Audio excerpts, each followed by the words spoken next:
Good evening.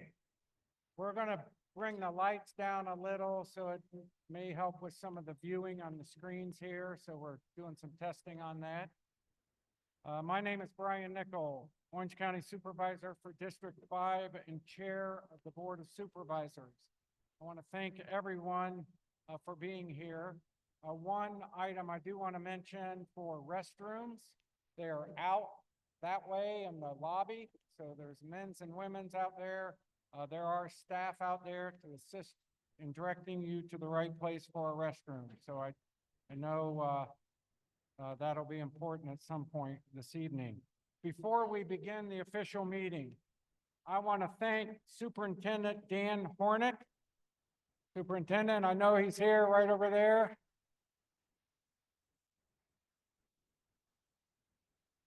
The Orange County School Board Chair, Darlene Dawson, who's right here. Thank you, Darlene. Our Orange County High School Principal, Nick Sodano. Nick, over there, thank you. And all of the staff at Orange County Schools who helped make tonight possible. We have outstanding leadership. We have outstanding leadership at our schools division, and we are grateful for their partnership and support. I also want to thank our Orange County Sheriff, Jason Smith, and our Orange County Sheriff deputies.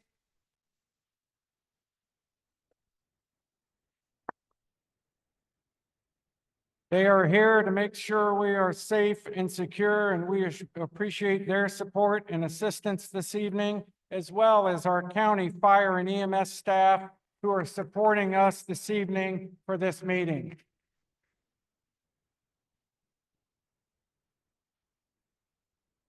I would respectfully ask before we get started here that y'all silence your phones. So if you could take a little look, put it on vibrate, but please silence your phones. That'll help us with everybody being able to be heard.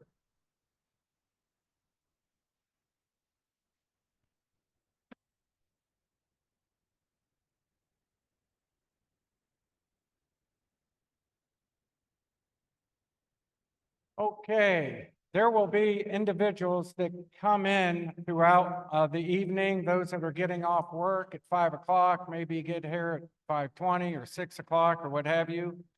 So please make yourself as comfortable as you can this evening. People will be coming in and out. Feel free to go out, use the restroom, etc. We want you to do what you need to do. We're going to keep going throughout the evening. And you may see one or more of us get up for a bathroom break as well. So with that, I call the March 24 meeting of the Orange County Board of Supervisors to order. Please join me in the Pledge of Allegiance.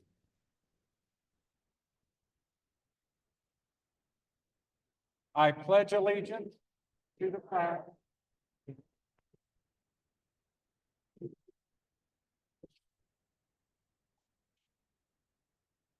individual, liberty, and justice. Thank you.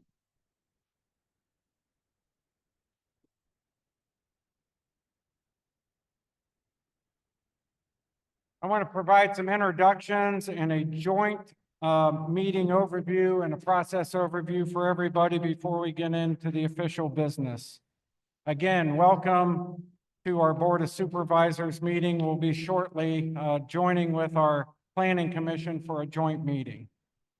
I thank you for attending this important meeting for our Orange County community. We appreciate you taking your valuable time to join us this evening and look forward to your public participation and comments. Before we proceed with the adoption of the agenda, I would like to introduce the Orange County Board of Supervisors, Planning Commission members, and Orange County staff. Again, I am Brian Nickel, and I serve as a District 5 member of the board and as chair. My colleagues on the board are Supervisor Ed Van Hoven, District 2 Supervisor and Vice Chair of the board, immediately to my right. Next to Supervisor Van Hoven is Jason Capel. Supervisor Capel hails from District 1. Next up is Supervisor Crystal Coleman from District 4. And next up is Supervisor Keith Marshall from District 3. Keith. We are joined today by the Orange County Planning Commission for purposes of a joint meeting of the Board of Supervisors and Planning Commission. Introducing the Planning Commission, to my left, right here, is Commissioner Frank DePasquale, District 5 Representative and Chair of the Commission. Commissioner Jordan Marshall, District 3 Commissioner and Vice Chair of the Commission. Next to him is Commissioner Brandon Van Hoven, District 2. And next up, oh, sorry, I had that in reverse order, didn't I? Sorry about that, Farron. Next up is Farron Raines, District 4 Planning Commissioner. And Brandon Van Hoven, our Commissioner for District 2, follows. Commissioner for District 1 is John Rett. John? Next up, I want to recognize Glinda Paul, our County Administrator, over at this table over here. And maybe I should have said this at the beginning. Just hold your applause until the end. It'll make us go a little quicker. Stephanie Straub is our Deputy County Administrator. Jenny Carpenter, Assistant County Administrator, right here in front. Latoya Smith, Chief Deputy Clerk. Latoya over there, and Amy Newman, who will be helping us out with our timing and as we get into public comment. In addition, we have Allison Simpson, excuse me, who is, Allison used to, I almost said a deputy clerk, but she's now serving with our planning commission. So Allison, great to have you here. Michelle Mikesel, our Director of Development Services, as well, is here. And Josh Frederick, our zoning administrator, is here. So we have a whole host of other staff that are from our senior leadership team from the county, and they are around. If you need anything, please see one of our staff members or some back here. Raise your hand. Anybody who can help out, if you need something, please ask them. Let me briefly cover how we're going to move forward this evening. As I mentioned a minute ago, we're not going to take a formal break or recess. You may see one or more of us take a short bathroom break. We are recording this meeting, and anything we miss live, personally, for us, we'll be able to review later, and we'll make our breaks very short, just in and out. The next steps are as follows. The board will adopt its agenda and act on its consent agenda. Then the Planning Commission, its meeting, and adopt its agenda and determine a quorum. After doing so, the board and the commission will conduct its joint meeting to receive a presentation from Dominion Energy, also known as Valley Link, and they're right here at this table. And we're grateful that they're here to present to us.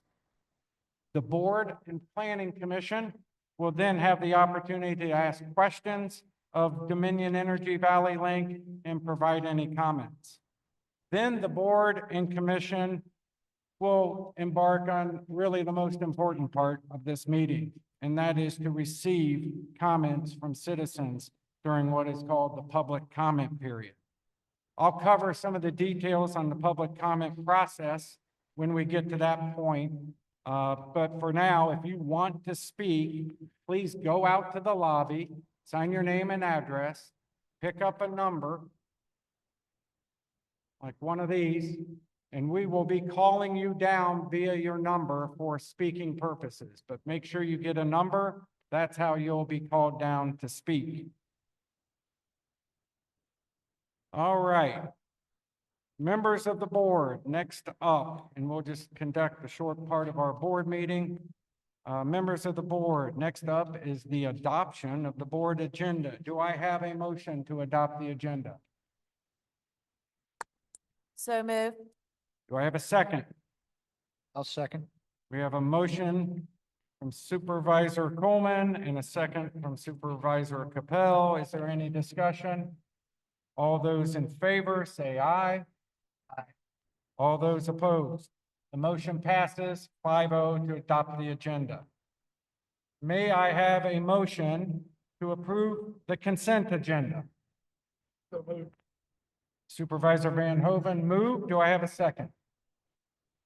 I have a second from, I believe that was Supervisor Marshall. Thank you. All those in favor, please say aye. Aye. All those opposed. Motion passes 5-0. Now I will turn to Chairman DePasquale to call the Planning Commission meeting to order and determine a quorum and adopt its agenda. Thank you. I call to order the Planning Commission meeting and have determined that there is a quorum. All 5 members of the commission are present. Next, I'd like to adopt the agenda. Can I have a motion to adopt the agenda? I move to adopt the agenda as presented. Can I get a second? I'll second that. Okay. Take a vote. All in favor of adopting the agenda, say aye. Aye. Any opposed? None. The motion to adopt the agenda passes 5-0. And with that, Chairman Nickel, the floor is yours. Thank you, Chairman DePasquale. I appreciate that, and thank you to the Planning Commission for being here. Now that the board and the Planning Commission have properly called their respective meetings to order and have duly adopted the agendas, we will move forward with the joint meeting of the board and commission. On item 4 of our agenda, and I believe that's item number 3 on the Planning Commission agenda, we have special presentations and appearances. Valley Link Dominion Energy representatives will deliver a presentation on the proposed Joshua Falls to Yeet transmission line project. To our guests from Dominion Energy and Valley Link, thank you for attending our meeting. I'll call on, I believe, Mr. Andre May to introduce the Valley Link Dominion Energy representatives attending tonight's meetings and starting with their presentation.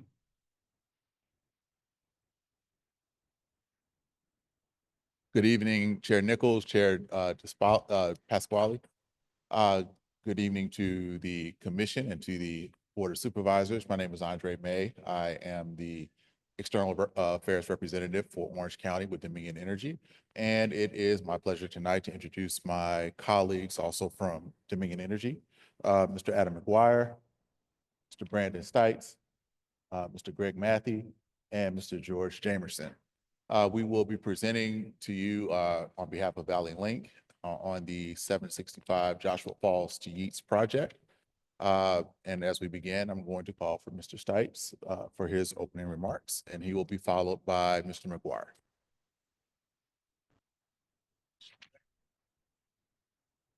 Hey, before you start, I just want to make sure, go ahead and speak if you could, just introduce. Can you hear me okay? Okay, there we Is go. that good? I think that, yeah, just make sure you speak loud. Everybody hear up there? A little louder? Okay, little, make All sure right. you speak up. It's going to be important for all these citizens to hear you. Thank you. Okay. So good evening. My name is Brandon Stites. I'm Vice President of Engineering and Construction for Dominion Energy's Electric Transmission Organization. My colleagues and I are here representing Valley Link Transmission, Dominion's joint venture with First Energy Transmission and Transource, which is a division of American Electric Power. We appreciate you arranging the opportunity for us to discuss Valley Link's Joshua Falls to Yeats transmission project. Before we get started, I wanted to take this opportunity to provide a bit of context, but also to reiterate that we appreciate the county's involvement. Routing new transmission infrastructure is an involved process. Being here to answer your questions is welcomed, and we trust it will be valuable for you as well. At Dominion Energy, we connect everything we do to our mission and values, ensuring we provide the reliable, affordable, and increasingly clean energy that powers our customers every day. Reliability means we are dependable, consistent, and that our systems meet our customers' high standards. It's a 24/7 promise that we make to the communities that we serve. Undoubtedly, we are in a transformational period when it comes to energy. Demand for electricity in Virginia is rising faster than we've seen in decades. In fact, we haven't experienced growth like this since World War II. Data centers, advanced manufacturing, electric vehicles, and population growth are all driving that demand. Simply making the light switch work is no longer par for the course. In fact, projections show that in Virginia, we could need twice as much electricity by 2035. It has taken Dominion over 100 years to reach a peak demand of more than 25,000 megawatts, and we are on course to see that double in less than 15 years. And those forecast projections are materializing. We have realized demand more than forecast for each of the last 5 years. In fact, 8 of the 9 system peaks that occurred in 2025 were above the 2025 summer load forecast. And 2026 has been no different, with new records set through January and February. That kind of growth requires major investment in energy infrastructure to keep our grid reliable, our economy competitive, and to ensure energy security for all of our customers.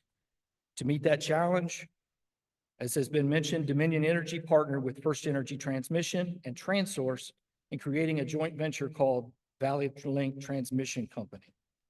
Adam McGuire is our lead project manager supporting Valley Link, and momentarily I'm going to ask him to provide some more details on Valley Link and the Joshua Falls to Yeet project.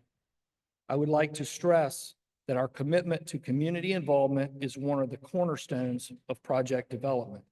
Listening, learning, and incorporating feedback into how our routes are developed is an essential part of the process.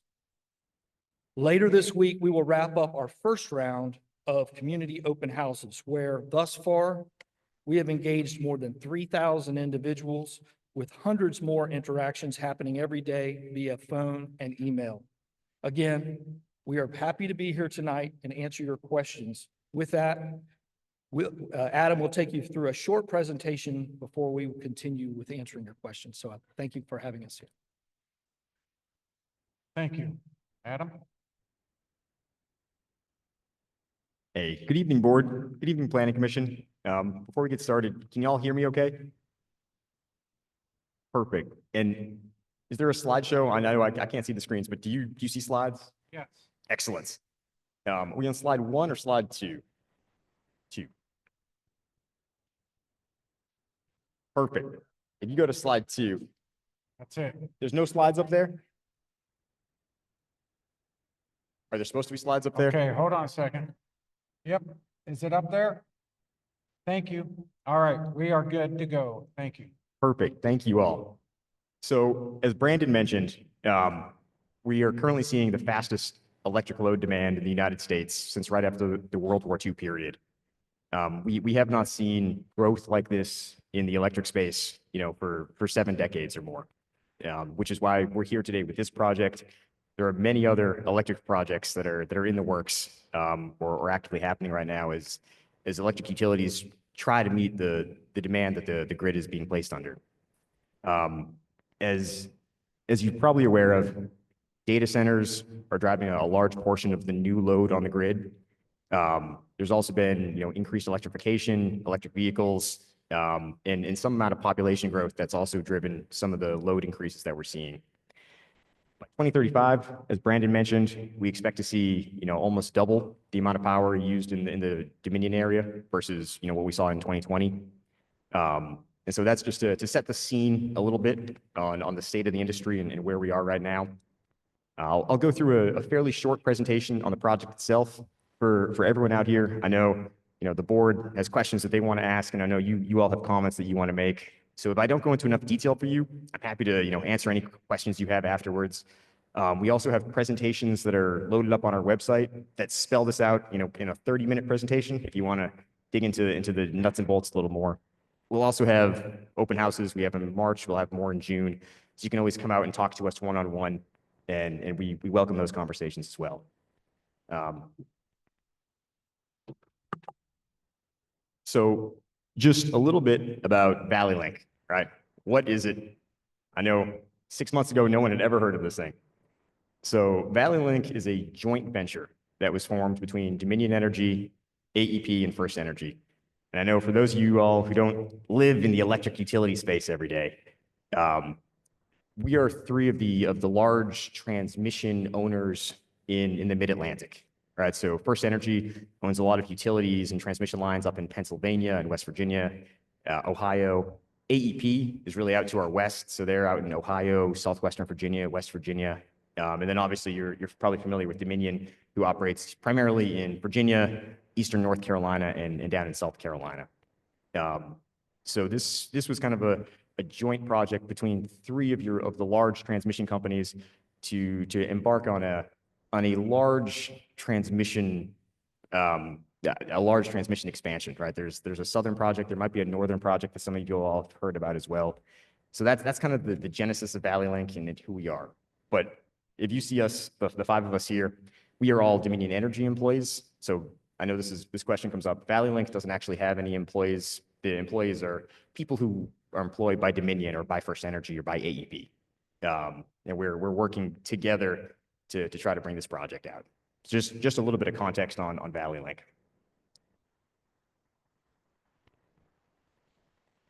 So high-level clip notes about the project. I think probably everyone here is familiar with it to some extent. But Valley Link is looking to build a 115-mile, 765 kV, so that's 765,000 volts, electric transmission line from Campbell County down near Lynchburg, Virginia, up to Culpeper County, just to your north here. This project was awarded in the 2024 PJM open window process, and I'll touch on that in a little bit more detail in a second here. This project still requires State Corporation Commission approval. So any electric transmission project in the state of Virginia over a certain voltage needs to go to the SEC, or the Virginia State Corporation Commission, for approval. The SEC makes sure that any transmission projects that come to it are in the interest of the people of Virginia, right? That's their job. Their job is to protect the ratepayers of the state and to make sure that when projects are being proposed to them, that those projects are in the interest of the citizens. So a project like this or any other transmission project over a certain voltage cannot move forward without SEC approval. A little bit of backstory while we're on the slide on why this project was proposed and who PJM is and why they awarded it. So PJM is the Mid-Atlantic grid operator. And again, unless you live and breathe electric utilities, I wouldn't expect anyone here to really know that. But they operate the Mid-Atlantic grid. So that's 14 states, of which Virginia is one of them.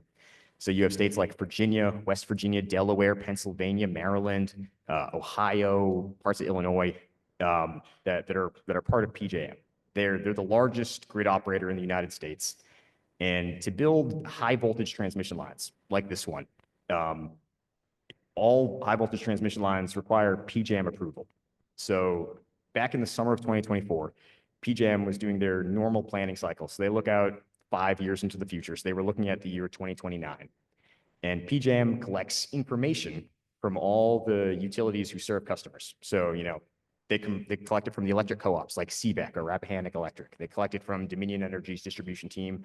They collect it from all the companies that deliver power across their system.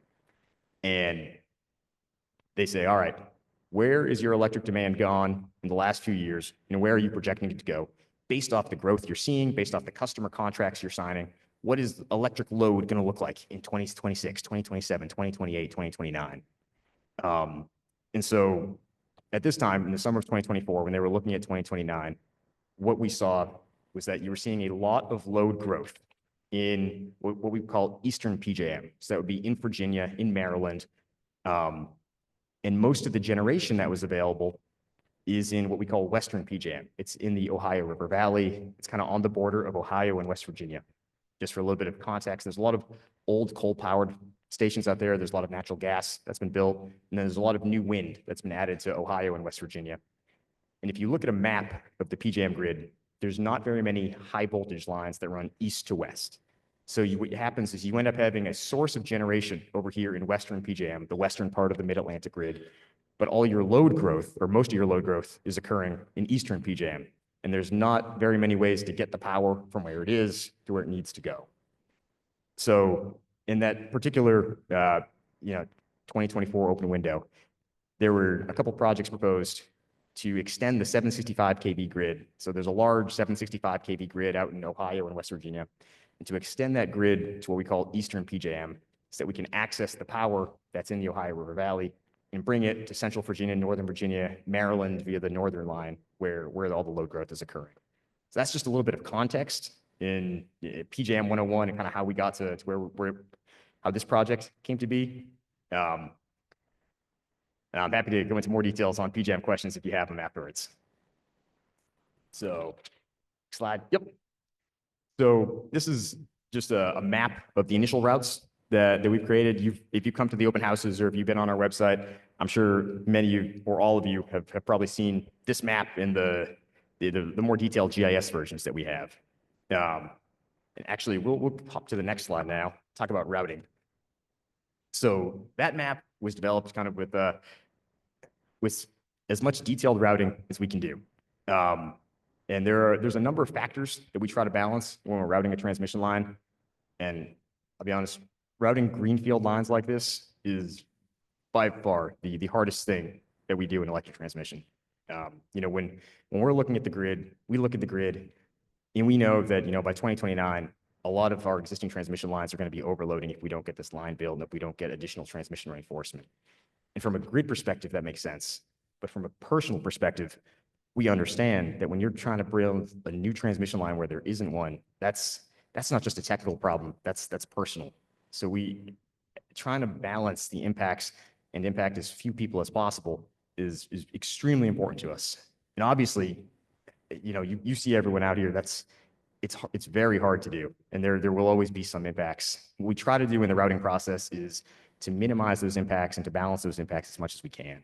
And so what we're looking at when we're routing a transmission line is how close are we to residences, right? We try to keep the line, generally speaking, as far from residences as we can. How many parcels are we impacting? Right? Ideally, we want to impact as few landowners, as few parcels as possible. We look at environmental impacts. There are obviously some areas that are more environmentally sensitive than other areas, so trying to minimize environmental impacts. We look at historical resources, right? Trying to keep it away from core battlefield areas, trying to keep the line away from, other particular sensitive historic resources. And all of that goes into this detailed routing analysis that our routing team does. For this line, it's about 115 miles. Our routing team evaluated over 12,000 miles of line. And that's really just phase one of the routing process. So the open houses that we've been having in March were really to collect feedback from as many people as we can, because the initial routing that we do is based off publicly available data, right? It's based off county GIS sets. It's based off the data that we can see. But until we talk to people, we don't know the ins and outs of a property, right? Nobody knows properties like the people who live there. And so what we're trying to find out from those open houses is, are there certain routes that have higher impacts that we can't see from the raw numbers, right? Are there certain routes that are, that might have environmental impacts or historical impacts that we didn't pick up on from the public data sets, right? So any information that we can get from the public, from counties, from landowners, that we can incorporate into our routing is super important. So what'll happen for our routing moving forward is we'll take all the info that we get in these March open houses and all the conversations that we have over the next couple of months, and we'll refine our routes and try to make adjustments where we can to minimize impacts. And then we'll come back in June with a more refined set of routes. And some of the route segments that you see on our maps will probably have dropped off by then based off the feedback that we hear. And then we'll have another set of open houses in June, and we'll kind of use those to determine which route we'll submit to the SEC as the preferred route, and then if there are any alternate routes or route segments that we'll be submitting to the SEC. So broadly, that's how the routing process works, and those are the kind of things that we're trying to evaluate. So a little bit about the right-of-way and the structures themselves. So you see kind of a sample structure on the slide right now. These are lattice steel towers. They're between 135 and 160 feet tall. Right-of-ways 200 feet wide on average. These would look similar to the 500 kV towers that you might see, which are kind of the large transmission towers that you would see around this area of Virginia. That's 500 kV is Dominion Energy's highest voltage structures. Currently, we built out a lot of them back in the 1960s and 1970s. There's some that come through Orange. And so these 765 kV structures are on average between 20 and 30 feet taller than those 500 kV structures. And the right-of-ways are marginally wider, just because you need a little bit more clearance between the phases, between your conductors to the ground, because you're operating at a higher voltage. So the higher the voltage, the little bit more clearance you need to the ground and between the conductors themselves. So that's a little bit about that. And again, happy to dig into more details on these as if you guys have any questions. This map shows a little bit of a zoomed in area for Orange County. You'll see a few different routes and route variations that kind of come primarily through the eastern side of the county. On average, the average route is about 20 miles through Orange. It depends a little bit based off which variation you're looking at. And if we jump to the next slide, you'll see a little bit of information on our GeoVoice tool. So this is the tool that's on our website. It's an interactive GIS viewer, so you can pull that up, look at any particular address, measure from an address to whatever route might be closest to your property. This is something that we use for, I think, almost every greenfield Dominion project I've been involved with. It's a useful live tool. So as we make updates to routes, we'll make them on GeoVoice. So if a route segment disappears sometime in the next couple of months because we receive feedback that route segment should be removed, it'll be pulled from the website. And next time you log in, you'll see that gone. You'll see a note on the website about that being removed. So just something to keep an eye on as we move through the process. And then I know we touched a little bit on community engagement already, but community engagement is a super important part of the process for us. Right? We have our last set of March open houses coming up on Thursday of this month. So that was sort of round one of the open houses. So we're trying to meet in every single county to talk with as many residents as we possibly can. Again, to get feedback on the lines, to understand if there are certain segments that are more impactful, and to hear the community feedback. And every comment we get gets packaged up and submitted to the State Corporation Commission. Part of what we're trying to do in these as well is explain how the SEC process works. Right? We understand that transmission projects are just not something that really anybody outside of us has to think about very often. And so we want to make sure that people understand how you can participate in the SEC process. It is an open public process, and try to provide as much education about both the project and about what the process looks like as we can. So on that front, we'll have another round of open houses in June. And then from an SEC standpoint, we'll be looking to file the project with the State Corporation Commission in September, which I should have advanced the slide there. So process-wise, next round of open houses in June. We'll look to file with the State Corporation Commission in September of this year. SEC process normally takes about a year. So that's a year of hearings. The SEC typically has their hearings down in Richmond. It is possible that they might have local hearings as well. We see that sometimes on bigger projects. As part of the SEC process, anybody can join that process. It's an open public process. There's an official process, and we'll post on the website when we file the case with the SEC. We'll send out mailers at that point, and we'll post on the website, how to go to the SEC's website, and if you want to join the case, the SEC will kind of lay out on their website how one would do that. If the SEC approves the project, that would be, we would expect a decision, September of 2027. Then we would have about a year for material procurement to start acquiring a right-of-way. So we would look to move into construction in the fall of 2028.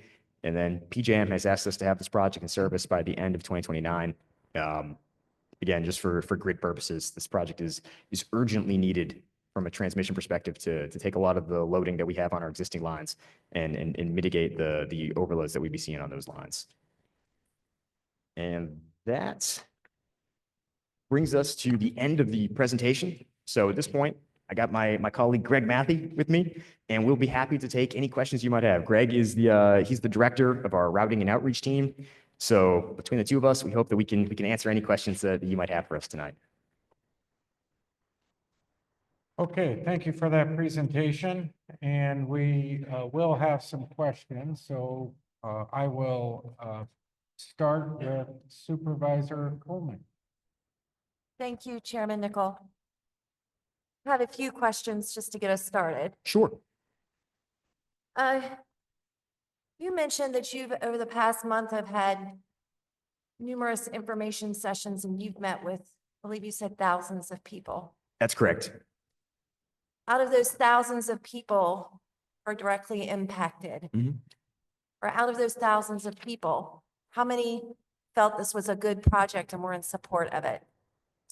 That's a tricky question. It's not tricky, actually.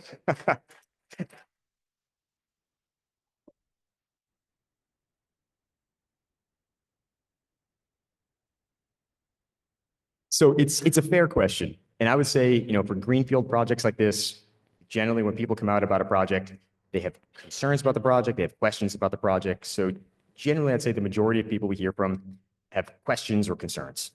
And then you'd have a smaller percentage who say, I love transmission lines. Well, let's call that 2%.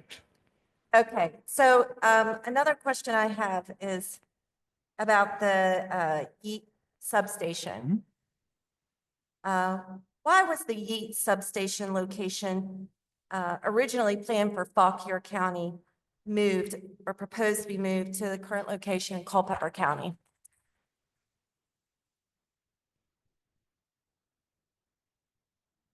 Sure, that's a great question. So when we had originally proposed this project to PJM, if you look at the old PJM maps from the summer of 2024, you're 100% right. You will see that location for Yeat was in Fauquier. As we got into the detailed routing process, that northern portion of the project as you got through Fauquier was the highest impact part of the process, right? We were closest to the most homes. The line was doing a lot of squiggles to get around the houses just because the further north you got, the more dense the developed area got. So your impacts to property owners were just much higher in that northern portion of the project versus some of the southern areas. So as we started working through the routing process, we were looking for opportunities to reduce impacts as much as we could.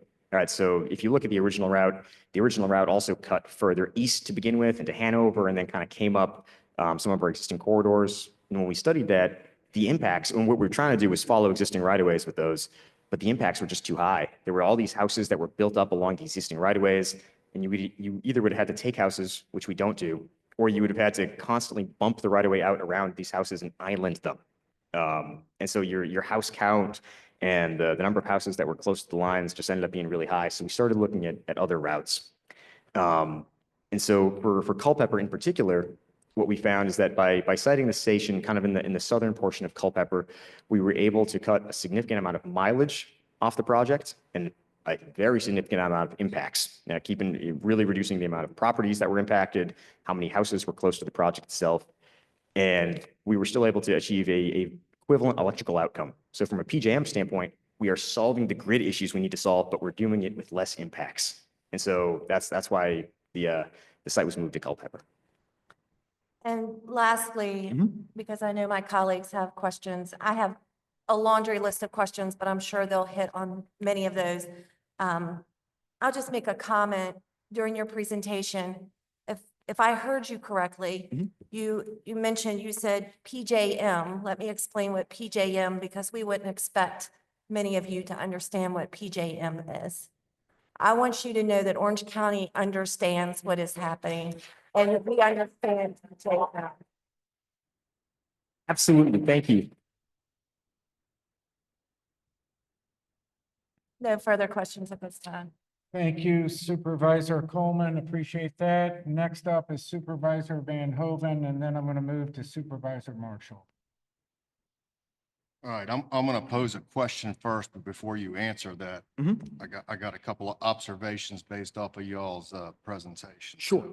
So the short answer is, what percentage of the route coming through Orange is outside of existing right-of-ways. One would assume that you're going to choose existing right-of-ways first. So what percentage of the route is outside of existing right-of-ways? Now, I got a comment on your thing. So you say PGM approved this power. There's plenty of power on your western side, which is Ohio and West Virginia. Assuming that that power runs into Campbell County, whatever, I heard Ohio and West Virginia. And you need power in Northern Virginia. According to that county map that I was looking at, and we know there's 9 counties affected, but I saw 5 counties in particular, Orange County, that this line runs directly through the entire county. Your words were, it sucks up about 20 miles of Orange County. My rough math in my head, and I'm not a mathematician, tells me that you guys think that's about 600 acres if you're doing your 200-foot wide, running what a mile is. I'm going to say 600 acres. That's 200-foot wide, but that's not realistic. What we're totally devaluating property in Orange County with is anyone in line of sight. Line of sight is probably a mile. If you take a mile wide and you go 20 miles long, you're disrupting thousands of acres. And if you take thousands of acres in any county, but we're speaking about Orange County, and that's all we're really concerned about right today, right? You take thousands of acres in Orange County and you take all of us that live in Orange County, you devaluate thousands of acres, which is a huge chunk of Orange. You just effectively devalued everyone in Orange's property. Now, therefore, why can't we go on the right? I don't get clapped for very often, so it's great. What was the question? Sorry. So the original question is, once again, what percentage of the proposed route is outside of the right-of-way? We're in a current right-of-way. Well, I guess we got different questions. Right. So so from a nomenclature perspective, inside existing rights of way, there's not enough space to co-locate existing right of way with this voltage of transmission line. So inside existing rights does not exist. And then paralleling to existing rights of way, we did look at that. But unfortunately, with the built environment coming close to those transmission lines already, we had to find other ways. So almost 100% of it is greenfield or outside other linear infrastructure. And greenfields in a pass-through county. Let's remember that because we're not dropping any power off of 765 kV in Orange County. So we're a pass-through county, and we're going to suck up thousands and thousands of acres. That's what I'm hearing, correct? I'm past my 3 minutes. So- all right, huh? That's all right. So I just want to make sure I thought I heard your answer, and I just want to make sure because it was, you know, and please let them answer so we can, and I know we have strong feelings, believe me, all of us do. I heard you to say there is 0% in existing right of way. That's correct. So no part of this line in Orange County will be in any existing right of way. We parallel some linear infrastructure. There's a pipeline that comes through Orange that we are looking at. Whether or not that stays part of the segment, we'll see. There's some homes close by, so we're evaluating what that looks like right now. But the first step, as Adam talked about, is to see if existing rights of way, existing infrastructure can solve these solutions. We're just at a point in time with the load growth that's happening across PJM that's not a realistic option for us. In some cases it is, but in this case, and with the issues we have in 2029, the case was not to use existing right of way. And then, of course, when we route these transmission lines, we have to sort of look at those impacts. And if we can't parallel existing rights, then we have to go to 100% greenfield, and that's what happened here.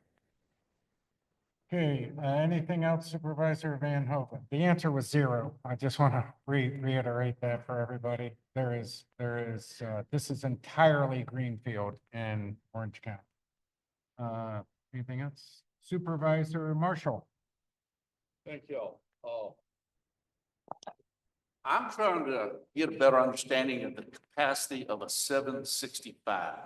It's my understanding it's the equivalent of 3 500s. Now, it is also my understanding that North Anna down here puts out 1.8 gigabytes. And the primary use of this transmission line is primarily to serve data centers to the north. certain data center campuses will use up the equivalent of a North Anna, which is 1.8 gigabytes. The capacity of your line will serve how many, in comparison, how many North Annas can you put up through that line?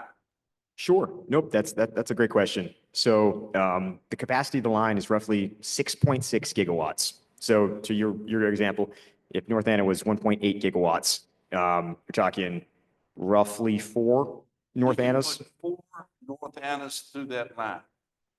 approximately. Yeah. Y'all gonna fry Eastern Orange County.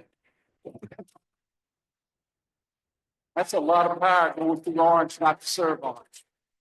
So I will caveat, so there are thousands of miles of lines like this installed across the country already. AEP built out a large 765 kV grid back in the 1970s. So these lines have been in operation for 50 years at this voltage. So there is a long history of safe and reliable operation of this voltage in the US. And I'm sorry, you might have had a multi-part question there, but I might have missed some of the earlier That was parts. the primary question. Okay. What is the opportunity of maybe converting AC to DC and putting this underground?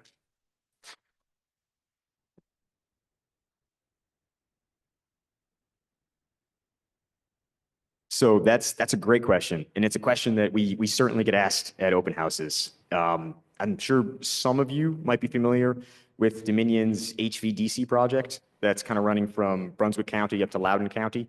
And so we expect that to certainly be a point of discussion, at the open houses and as part of the State Corporation Commission hearings. There are some kind of key differences between what we're proposing here with the 765 kV alternating current or AC line versus the underground HVDC project that's coming from Brunswick up to Loudoun. From our perspective, from a utility perspective, we're really trying to solve different problems with those projects. All right, so HVDC has some unique advantages. One of them being that you can put it underground at a lower cost than AC power. And you can run it from longer distances underground than you can with AC power. AC runs into some electrical issues that we don't have to get into when you try to put it underground for long distances. It's also requires many cables and becomes very expensive very quickly. DC power requires expensive converter stations at each end, but the actual cost per mile of the cable is lower than it would be for an AC project. The distinctions, though, is that DC power is very much a point-to-point solution. So for DC power, you put power in one end, you get power out the other end. If you have anything along the way that you want to provide power to, you can't really do it with DC power. It's A to B. Anything in the middle, it's not gonna be able to tie into. The goal with this project, the 765 kV project, is to really give us a high capacity backbone to reinforce the electric grid throughout Central Virginia. Right, so we have a number of transmission lines that cross the 765 kV line, between Campbell County and Culpeper County. And the goal, those are all alternating current AC lines, and the goal will be to tie some of those into the 765 kV line at some point in the future to reinforce the electric grid in Central Virginia and in Northern Virginia. The HVDC project, being very point-to-point, is doing different things. It's taking a strong source of generation in Brunswick County, and it's injecting it to a strong spot of load up in Loudoun County.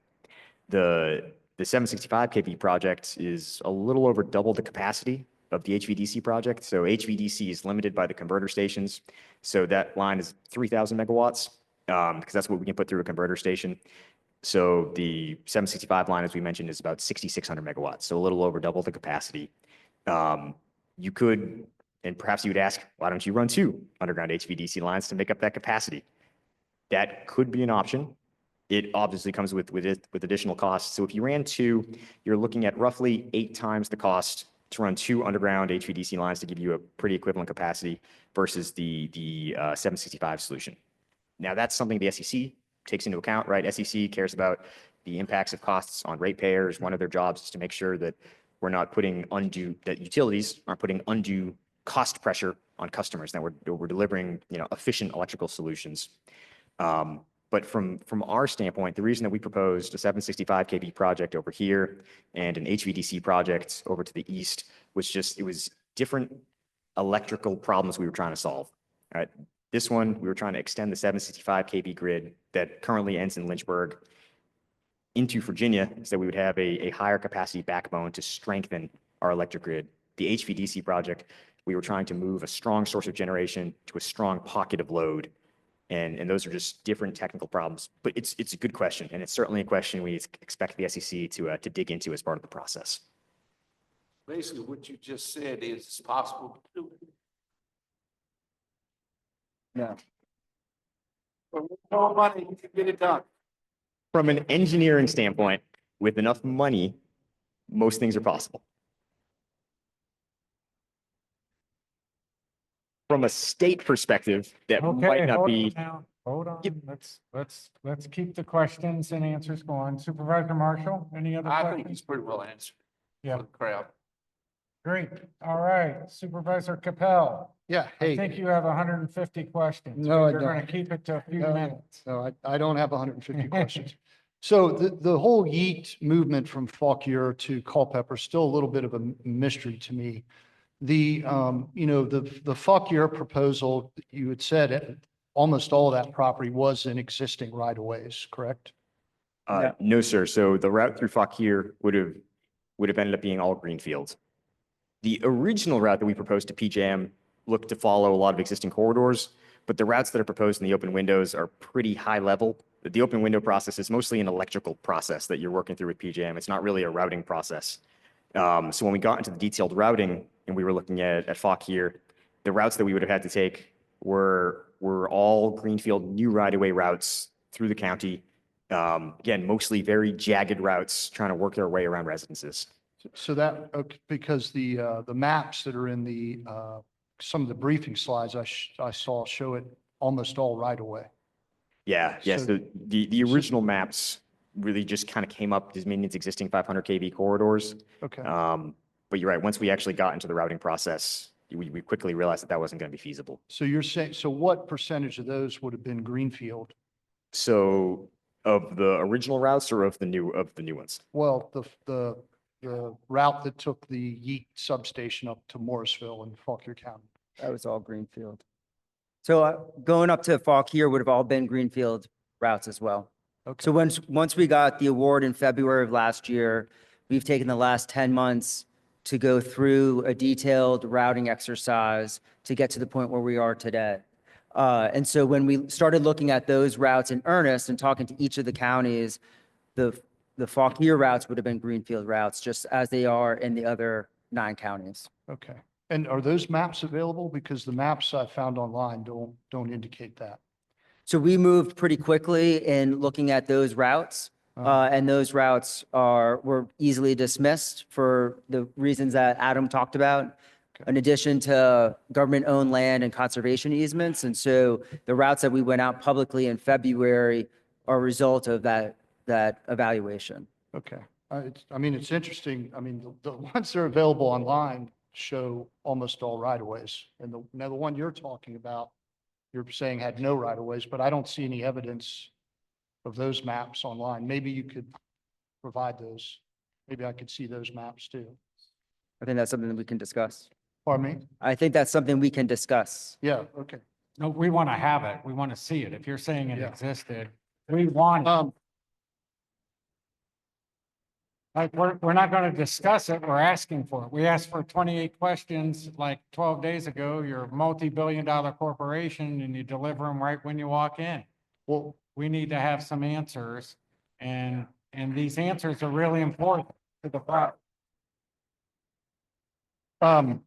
because part of what you said earlier was that there were some right-of-ways that existed, but there wasn't enough room for your transmission line. So I guess I'm struggling to understand how an existing right-of-way wouldn't have enough room, but a place that had no right-of-way would have plenty of room. It seems like whatever process you use to convert no right-of-way into right-of-way, you could use into converting a smaller right-of-way into a larger right-of-way. So And then I don't understand your explanation that you just gave that they weren't in right-of-ways, because I just heard you say that some of the right-of-ways weren't big enough, just in previous question, I think, to Mr. Marshall. But do you want me to answer that question? you can, yeah. Sure. So if we have existing right of way, they're typically taken up by existing transmission lines, right? So we get a right of way that's 100 feet wide or 200 feet wide, and we already put structures in there that's taking the electrical clearances and the safety clearances into account. So typically, those rights of way are fully subscribed to existing infrastructure. Yeah. In some instances, back 50, 60 years ago, we were able to purchase wider right of way that we haven't yet improved. And so in that case, we can sometimes fit new structures in right of way that are what we call unimproved. In this instance, all the north-south right of way is fully subscribed with structures. Yeah. So then we looked at, can we parallel or overlap an expansion? This right of way needs 200 feet wide of right of way to keep the electrical and safety clearances for this type of voltage. So once you look at that evaluation and how development has sprung up along our existing rights, there was just no good way to parallel 100% of that corridor going from north to south. And so as soon as we started looking into the data, we started figuring out that it was just as impactful trying to parallel existing rights versus trying to find open space to put new right of way. We understand there's unavoidable impacts that comes with that, Yeah. but unfortunately, people are allowed to build right up to our right of way, and that's what happened in a lot of the existing corridors going north to south. Yeah. Okay. Well, it just seems that when you go through land that doesn't have right of ways, you're actually impacting more people rather than less, regardless of what route you choose. Because the I would people who have right of ways are already impacted. agreed. So hold, that's agreed. okay. Let me ask you one last question, and this will be it. So you've had open houses, right? Our county, lots of other counties. What are the 3 to 5 most important things you've learned from the open houses from our community members and what they've told you? Sure. So I think we probably can answer both from our standpoints. Well, first, I think there's been a lot of development that we weren't aware of. So new homes being built in the last 3 months, site plans for new development. So those were good intel. There's some historical resources or areas of importance for property owners, family grave sites, unregistered graveyards that we didn't know about. And so those are the types of information that we're looking for so that we can make adjustments to avoid those.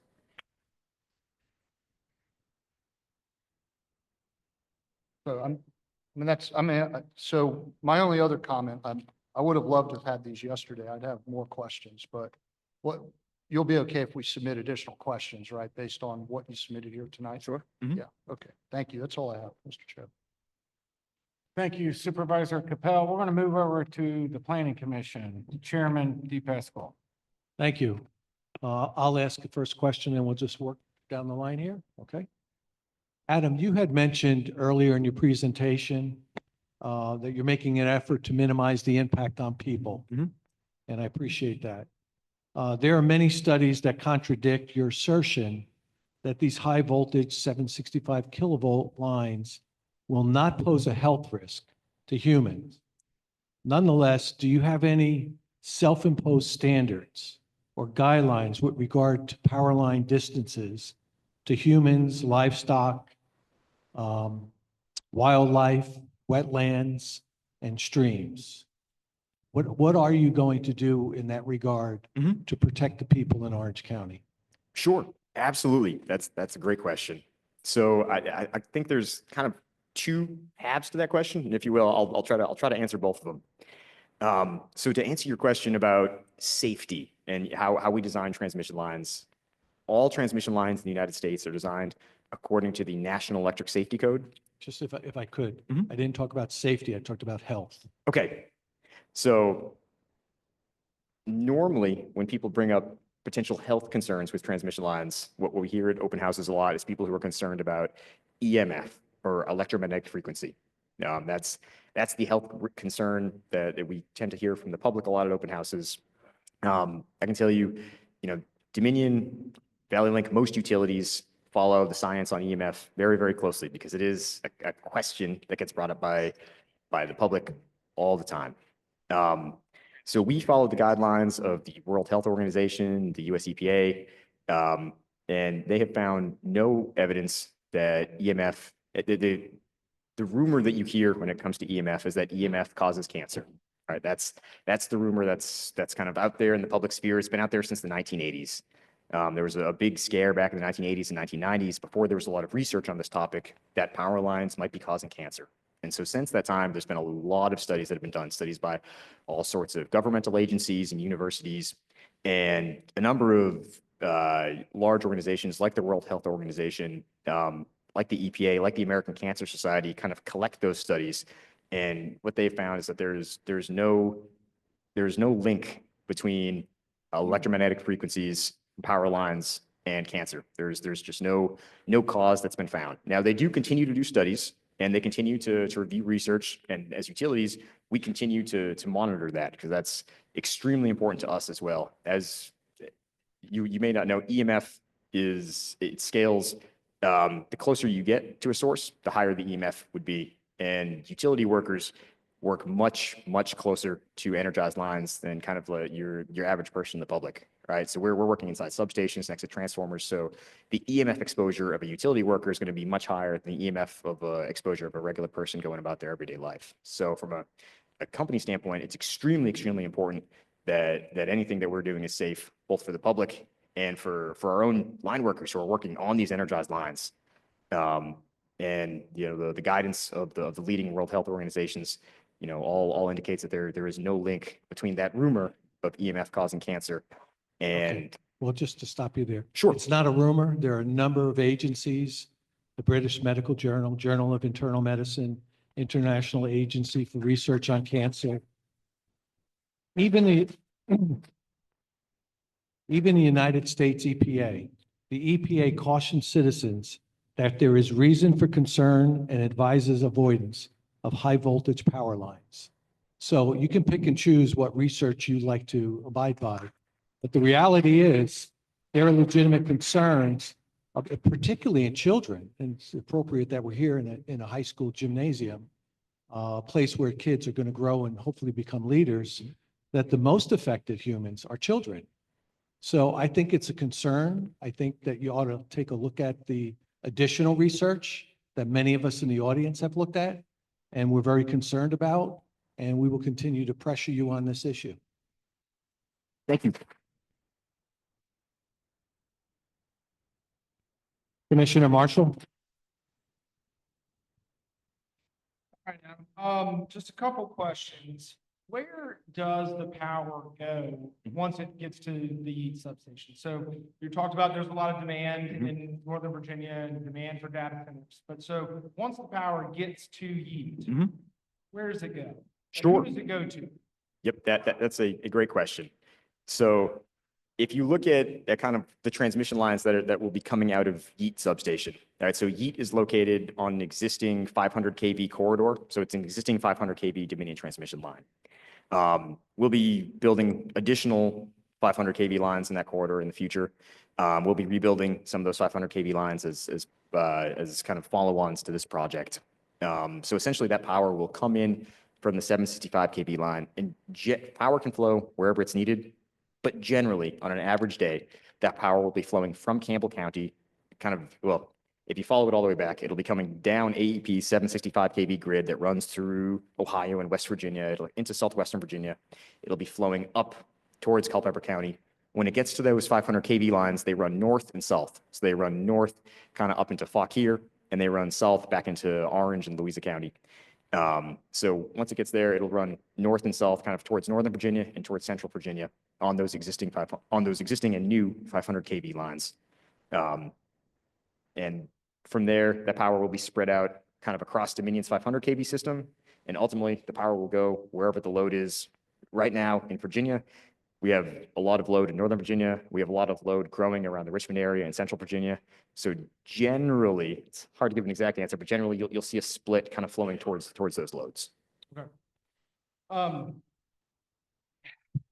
Really, my second question is more observation, I guess. In your initial comments, you had said that this transmission line was for the interest of the citizens in Virginia. From my observation, I think the only interest that this line is is in the interest of those who stand to make a profit off the data center expansion. Certainly, it's not in the interest of the residents of Orange County. We're not going to see any benefit from this line.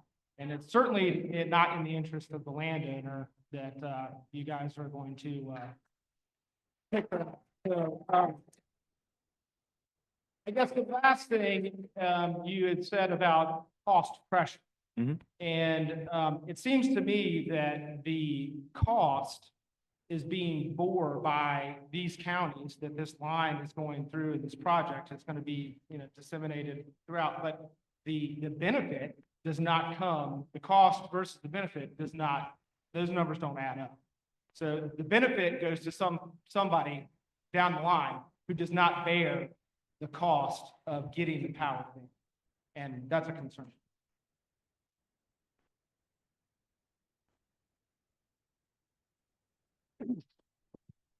Do you want to respond to his question? Do you want to respond to that question or I'm sorry, was that I'm Is that a happy to que- respond, but just a comment? Okay. Okay. Commissioner Rains? In relation to the substation location change from Fauquier to Culpeper, in relation to the substation change from Fauquier to Culpeper, did that location change influence the need to reroute through Orange? great question. So, and I think extremely relevant to this audience today. The short answer is no. So if you, and I know we'll discuss whether we can, show kind of what those initial routes look like to the board here. But the initial routes that we were looking at were the same up through Culpeper. So actually the station that the location that we're putting Yeet in Culpeper, the routes that would have ran through Fauquier ran right through that site. So nothing south of Culpeper is impacted by the change from Fauquier to Culpeper. It's just everything north of that station is no longer needed for a transmission line, but there's no impact whatsoever on the routes in Orange. Following up on that, what alternative substation locations were evaluated other than Culpeper? Another really good question. So we looked at a variety of locations. We looked in Fauquier, we looked in Prince William, we looked at a couple locations in Culpeper, a couple different spots. We looked at some over in Spotsylvania. But what we needed, and this is really important for electrically, is we needed a spot where we could tie into our high voltage grid. We needed a strong 500 kV set of lines that we could tie into, right? We can't just tie into a 230 kV line somewhere because it's not going to have the juice to offtake that power and take it where it needs to go. So that does limit the areas that we looked at. How we really ended up at the Culpeper site in particular was that in Culpeper, there was a large amount of timberland. And when you're looking to site a substation, if you can work with commercial property owners, that's generally preferable because it's easier to have a business relationship versus coming to someone saying, hey, I'd like to put a station in your backyard. That's a very different conversation. The other advantage is that because there was over 1,000 acres of timberland, it gave us the ability to really set the station back from any houses, right? It gave us the ability to create strong buffers and keep the station away from residences.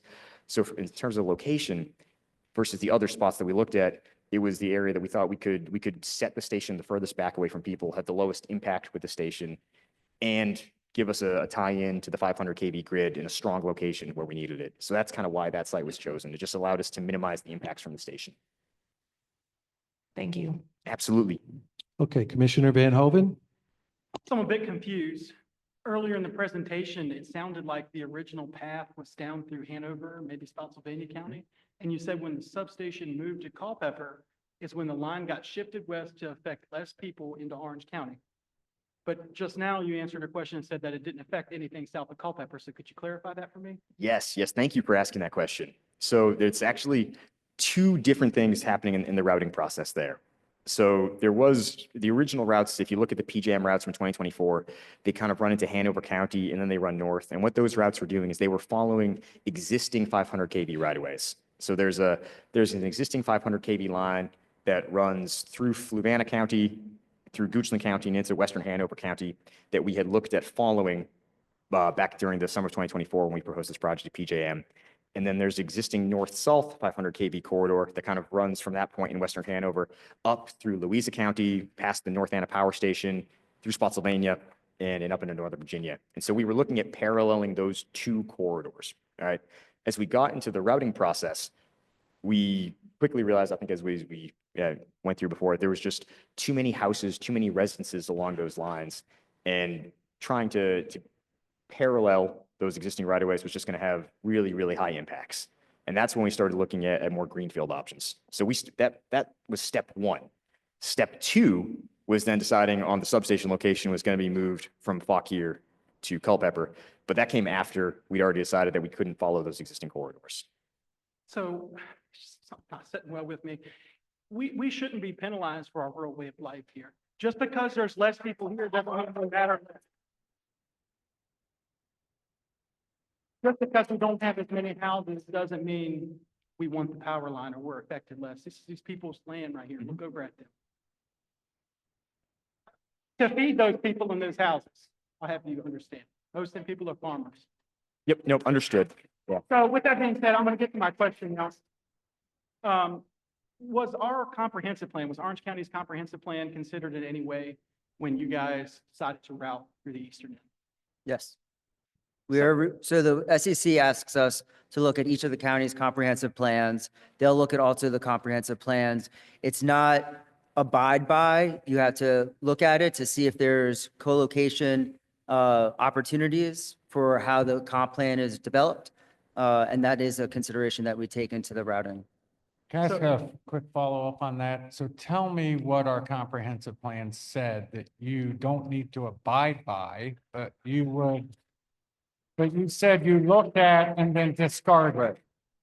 So you look at things like industrial areas, if counties have tech overlay districts, if there are mixed opportunities for conservation or sort of no-go areas for rural or residential or forested lands. So that's all the things that we take into account with the No, comp plan. I understand what you take into account. You Okay. talked about that in your presentation. Right. My follow-up, and if I can, Commissioner Van Hoven, is you said you looked at our comprehensive plan and you don't have to abide by it, and you made some decisions Right. that were contrary to that. So can you tell us what you looked at and what decisions you made to ignore our comprehensive plan? Sure. There's three main things that happened in Orange County that we looked at that we had to balance. One was finding an available 200-foot wide right-of-way, proximity to residential and historic districts, battlefields that are here, namely Mile Run core area as well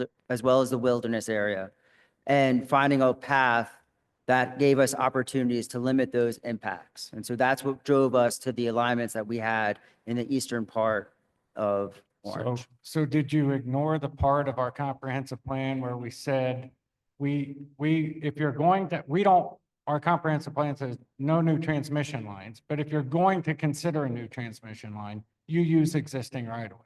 And I explained that we Look at that cannot. part. And we explained that we cannot use existing transmission lines. And so you looked at that and discarded that from our comprehensive plan. Unfortunately, it was the impacts that came along with that were too great, given that homes and businesses are too close to existing rights of way. And So in another have, place. so to have 200 feet additional right of way, we had to go where open space was. So I think the answer is you ignored our comprehensive plan. But I want to yield back to Commissioner Van Hoven. Sorry about that. No, it's fine. You covered most of what I was going to say. You saw our vision statement on there also, right? To sustain our rural character and to enhance our citizens' quality of life. How's it going to enhance their quality of life? How can we look at them in good conscience and say this is good for Orange County?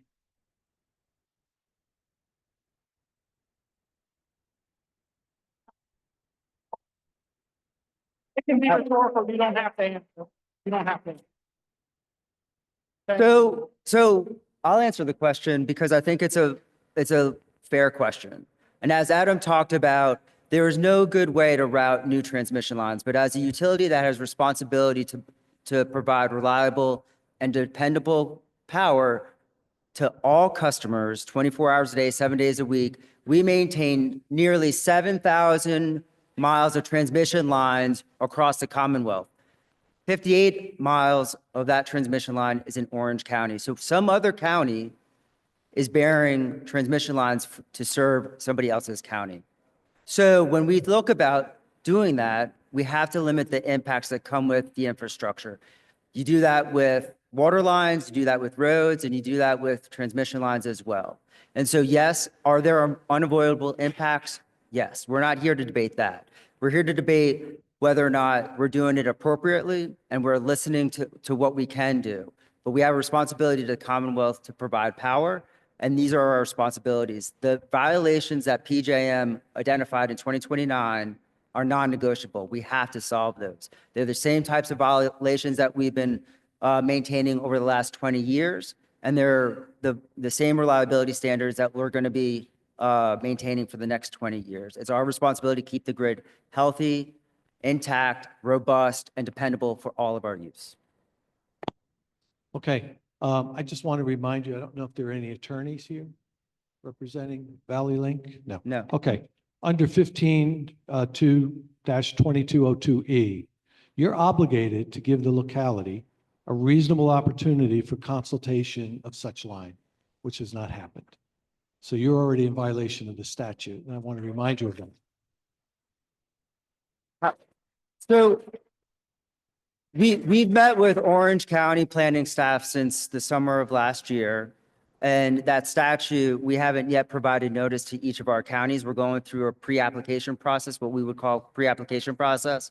And so we haven't gotten to that point yet. Right, but we intend to engage you and push this issue, this statute, because you're obligated to consult with us, and that has not happened.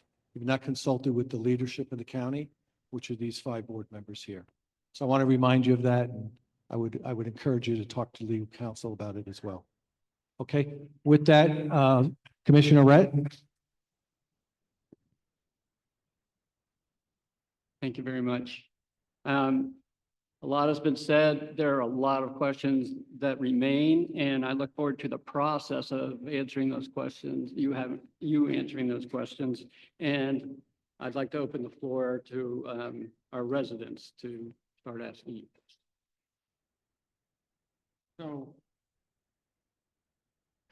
So let me ask a couple before we get to public comment. I just want to follow up on a couple of things. You had a slide, maybe second or third slide, that said this line was approved by PGM. PJM. Yeah, go back to that slide right there. Approved by PJM. This route has not been approved by PJM. No, No, so That is not true. PJM does not approve routes. PJM is kind of the They've first. not approved this line. So They've approved doing a 765. Correct. They've Okay, approved doing this. But wait a second, just hold on a second. You're going back to PJM to get this route, this location approved, right? no. You're not. No, So the your state- representative told me at the Culpeper meeting that in April and May, you're going to be in front of PJM getting an approval of some sort because the last approval didn't apply here. Is that not true? So the PJM approval process is for the electrical solution. They abdicate the responsibility for local siting to the Virginia State Corporation Commission. So you're saying So- you're not going back to PJM? For the routing of this transmission line, no. Or what are you going, okay, sorry. It looks like what are you going back to PJM in April and May for? So because the location changed, the 500 kV lines that we're tying into are different lines, right? That they have different line numbers. They terminate at different substations. So Valley Link submitted to PJM, hey, we're changing the location of the station. We're now tying into different 500 kV lines. Our planners have looked at it. It looks electrically identical to us. Can you validate this and make sure that you agree? So PJM's engineers have been looking at it, and they have validated that to them, it also looks electrically equivalent. So PJM needs to sign off on the change electrically of the lines we're tying into. But to Greg's point, from a routing standpoint, routing and the approval of the project really lies with the SEC when it comes to. No, I understand what the SEC is going to do after you file your application, but you still have to go in front of PJM. This looks like, oh, it's a done deal. We're just changing it to a new location. They're going to approve it anyway, but it hasn't happened. Correct. Yep. The April TAC meeting is what they call it. Okay, so I would suggest that when you put that up, you say pending approval by PJM, because this leads everyone in this room and in our entire county to the conclusion that, oh, it's already done there, but it's not. And you're going in April and May, is that right? That's correct. All right, So, thank you. so if we're going to be So- clear, if we're going to be clear though, PGM has approved this 765 project to address the issues in 2029. They're approving the electrical modification that we're asking of. And So that there's a nuance there, but if we're going to be clear, I think we need to be clear that the 765 line that resolves the issues in 2029, this project is approved. We've asked for a slight modification electrically on the change of the location from the substation. And That that is, slight that is all. modification has a great impact on Orange County. Well, whether we landed the line in Culpeper County or in Fauquier County, the routes through Orange County would be the same. So whether PJM approved or didn't approve the electrical change, the impact to Orange would look no different. So you said earlier, and this will be the last thing so we can get to our public comment. I have a real issue with this. You said, well, you know, we're going to change the lines, right? You're going to decide on one of these, well, something, and you're going to come back in June. And, you know, as we go through our process, we're looking, hearing input and impacts and understanding where all these resources are. So you said, we, referring to us and the citizens, we have to check the website to know that you change. You're not sending notification out to say that you've changed it. No, to we all of will. us. We will. So there's going to be a So- notification process that happens throughout the summer and into June and whatever we need. But yes, we will be. Well, I know you're we- going to be here in June, but let me just, on a finer point here, what I heard you say is you are going to change the route on your website and we'll be able to see it there. How are we going to know when you change it? What if you change part of it and not So- another part? I appreciate the process question. So we're taking all the feedback now from these open houses and any other comments and interactions we're having. We are going to make one set of changes all at once that we will publicize and let the community know when that happens. That will happen before June, and folks will know when that happens. We're not going to do a slight modification here, a slight modification there. We're trying to collect all changes and input now, and we'll make one set of changes that we can go back out to the community to get the feedback. So we'll be having many communications from now through the end of the year. But no one will have to go check without us having to send them a note, whether that's a postcard or if they call in, we'll give them a timeline. I know sometimes the mail can be finicky, but we're doing the best that we can do with the tools we have, namely postcards, digital communications, print advertising to let folks know what's happening with the project. Well, the concern I have is when I went to the Culpeper meeting, one of the first meetings before the Orange meeting was prior to that, when we sat down and tried to get an individual look at what was going on, is I went online, the maps weren't up to date, the things weren't there, and yet you're plowing through this process, expediting this process without giving us that information. Put it all out and get it on the website and then tell us that it's out and updated, as opposed to us going to the website and going, well, I can't even tell what you're doing right now. And that's a big issue to keep the public informed, especially when you're going to do what you're planning to do here in Orange County. Because we have 40,000 people who are not happy with this, point blank. And this greenfield, there is just nothing in existing right of way. When our comprehensive plan said, if you're going to put a new line in, use existing right of way. Even if that means your equivalent of 3 500s, you take a 500 and you maybe put it through that right of way, if you're going to do that in Orange. But right now, it's all new terrain, it's all green field. And that green field is historic, rural, farming, forest, and it's really important to our communities.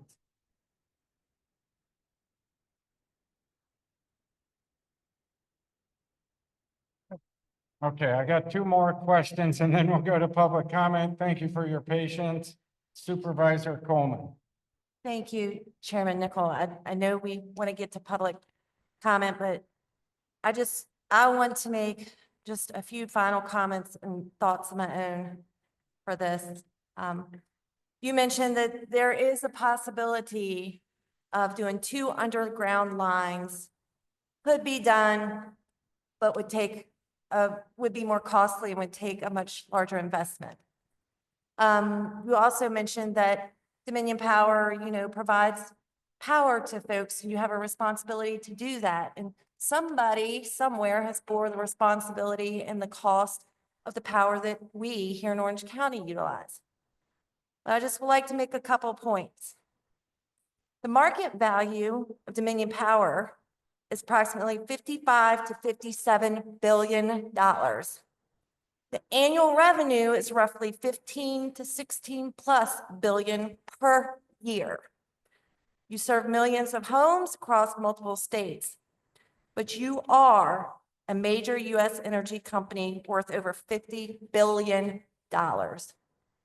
That is almost incomprehensible to our folks here in Orange County. I ask you to bear the burden of the cost and put this ground under lock so that these people, so that these folks, many of which are working day in and day out just to maintain and just to hold on to their land so that they don't have to bear that cost. You are a multi-billion-dollar company, and we do not want those costs borne by our citizens in Orange County. Thank you.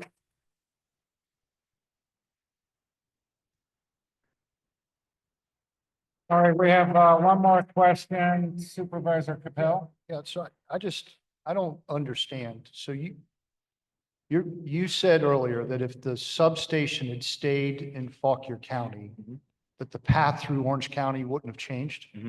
That makes no sense. Are you telling me you would have gone through Orange and around Lake of the Woods to get to? Yes. So if that's the case, there's something else about Orange County that's causing you to run through it. And so as I go through these, you had opportunities, constraints, engineering. Your opportunities are existing structure. We don't have that. Future land use was one that we don't have that. The only thing we have is large tracts of land, which, by the way, we've spent a lot of damn time protecting. A lot of time, like decades of time. Some of us have put a lot of our lives into protecting that land, and you're going to come along and destroy it. Constraints are homes and scenic assets, and we have all of those. Public lands and conservation easements, we have some conservation easements. And then your engineering piece or right-of-way width, what you're looking for, we don't have that. Linear crossings, we don't have that. I mean, when I go through this list here, like, we're like the worst choice. It's like when you go through all your opportunities, we don't have any of them except for large lands. So I still don't quite understand like what in the world you're talking about, that you're going to go through Orange County to get to Morrisville. I mean, and it just is completely opposite of everything that you've published. So that it's more of a comment than anything, but I just feel like I feel like you destined Orange County for this no matter what. And there's something else going on here. I don't know if it's just ease or you think we're just dumb or whatever it is, but it's, I don't really understand what you just said. And maybe some other time we can talk about it. I want to hear what the public has to say. Thank you, Supervisor Capel.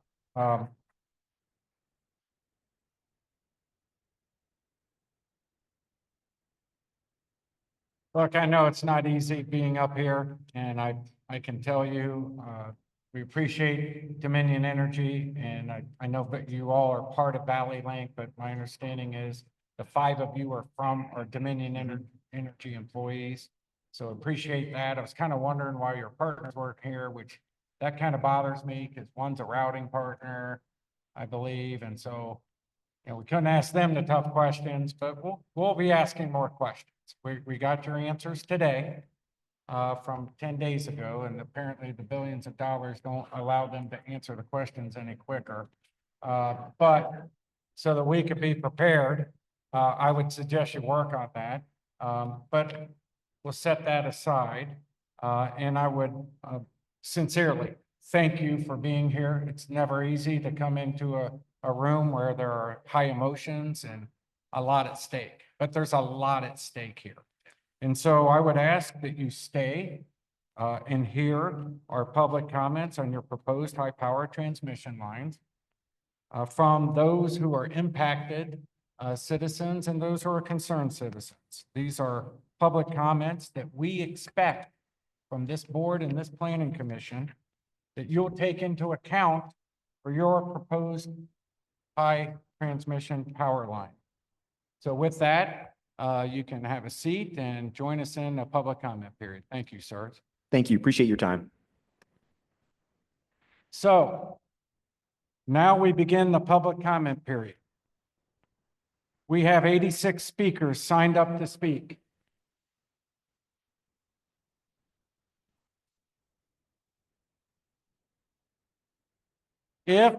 Let me talk about the process. If you want to speak and did not sign up, you can go out, sign up, and we'll get you a number. And you can hold that number and we'll add to the 86. If you have signed up to speak and you have a number, take a look at your number. I would ask that you keep your remarks to approximately 2 minutes. You may, if you want, if the 2-minute time comes up, we're not going to shut you right off at 2 minutes, but we'd like you to stay as close as that as possible because that's a lot of time. We got about a couple hours to go here. If you have handwritten comments and you don't get through, you can provide them to our staff here and we will take those into consideration. We will call you down to speak in 2 groups for efficiency. 2 groups of 20. So when I call your number in a range, please come down and take a seat. So there's 2 individuals down here, Stephanie and Jenny, our Deputy County Administrator and Assistant County Administrator. Stephanie will have green, and you're going to be 1 through 20. And Jenny has the yellow flag. So this will, well, let me just say to our members of the public, I would ask that you, when you come up for your 2 minutes, come down, take your seats. We will call you one at a time. We want you to take the right amount of time and tell whatever story you want to tell, but keep it in that time frame and keep it respectful. One of the great things that we've seen at our recent board meetings is you all coming out, telling us what you think, and we're here to listen and learn and understand where you are so we can meet you where you are and represent you accordingly. So let's get started with our public comment. Speaker numbers 1 through 20 come down to the green flag. Speaker numbers 21 through 40, please come down to the yellow flag.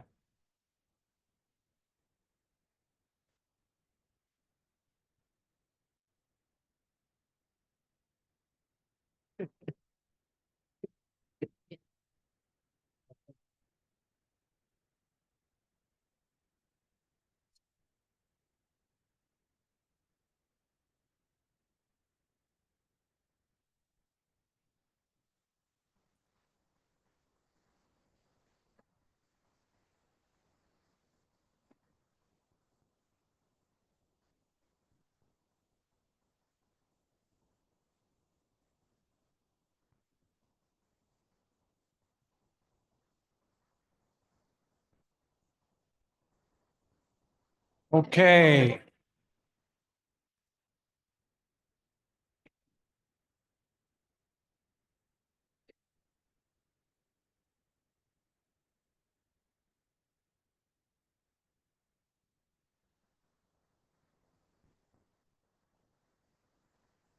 Okay, here we go.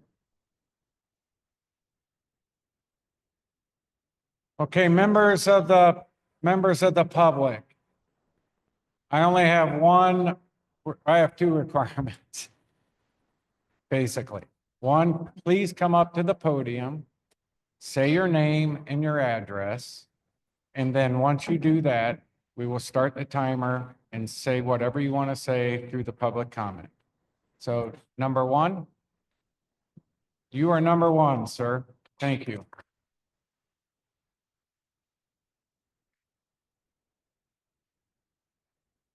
My name is Paul McDonald.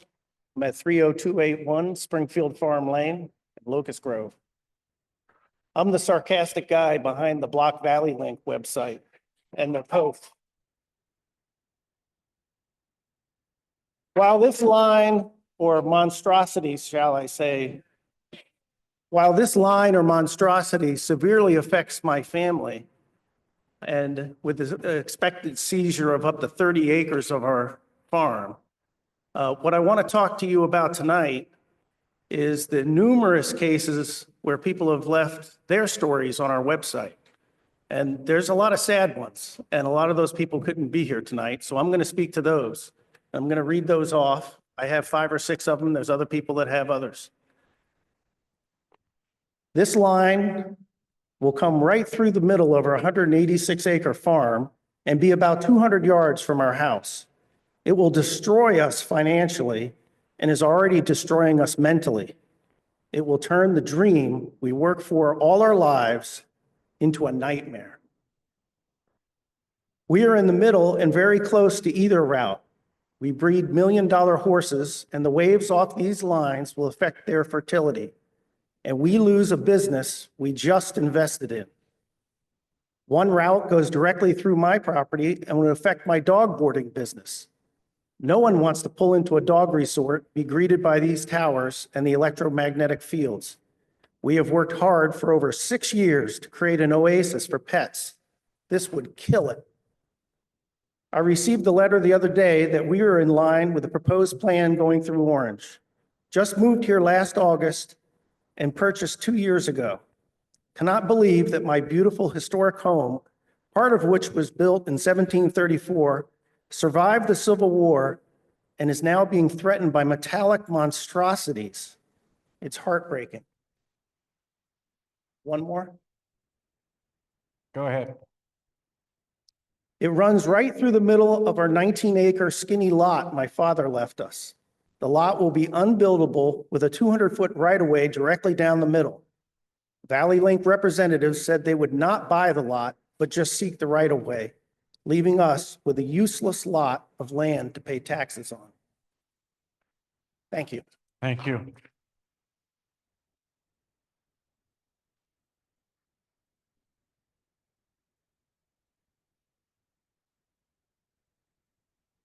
Hi, I'm Patty McDonald, 30281 Springfield Farm Lane, Locust Grove. The following are 3 impact statements that were submitted to Block Valley Link. Number 1, one of the lines is going right through our farm, through a horse pasture with plain view of our home.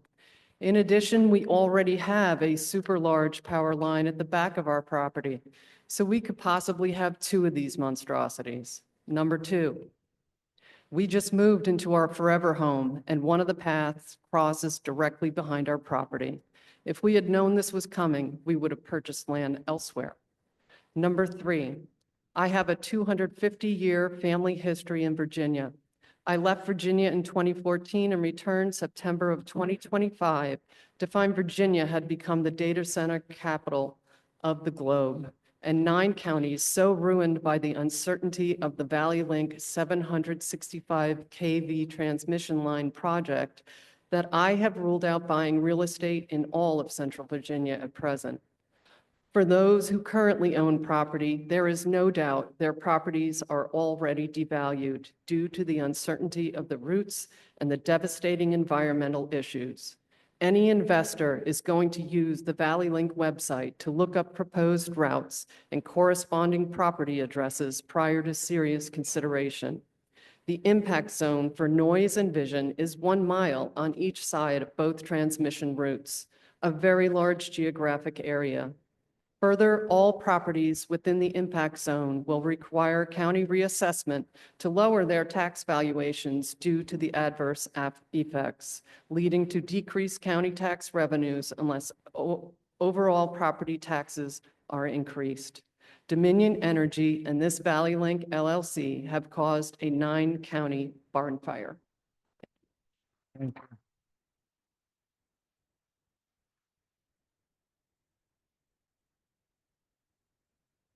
Hello, my name's Curtis Gish. I live at 7318 Tannery Road in Locust Grove. Our family farm is directly across the road from the two schools on 20. Two of the proposed routes will directly enter and cross my property. Not only will it destroy our way of life, it will degrade the value of generations down the road. One of the concerns I have is in this day and technology, why can't these things be less invasive? Our earth time here is only a little piece of our time, but this transmission line is going to be here for generations. We'll never, ever get over to seeing this in our backyards. It's alarming to me that when we've been here 50 years, this is our home. Soldiers had died during the Mine Run campaign on our farm. We have a beautiful home. I can see the Blue Ridge Mountains. For those of you that have been here long enough, I can see Mormont. I think it's called Clark's Mountain now. But I am strongly opposed to this. I don't want this to go on anybody's property in Orange. I'll probably hear more questions that I would like to have had. Should have been more prepared. Asked also that this is very quick. We just found out about it. And we went to a meeting last week at the library and we had like 5 days to submit questions to FERC, whoever that is. It's some federal agency that does whatever. But please, could you not go for this? I need everybody's here support. Not you guys. But that's all I'm going to say about that. Thank you, sir.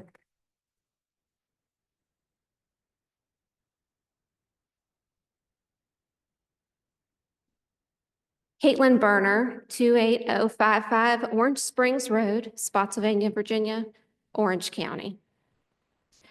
I am a 6th-generation farmer. I grew up farming alongside my dad and granddad. My husband and I just purchased our farm here in Orange County. We have poured many resources into our farm, both financially as well as our time. And we are at risk of losing this farm if the proposed transmission lines go through.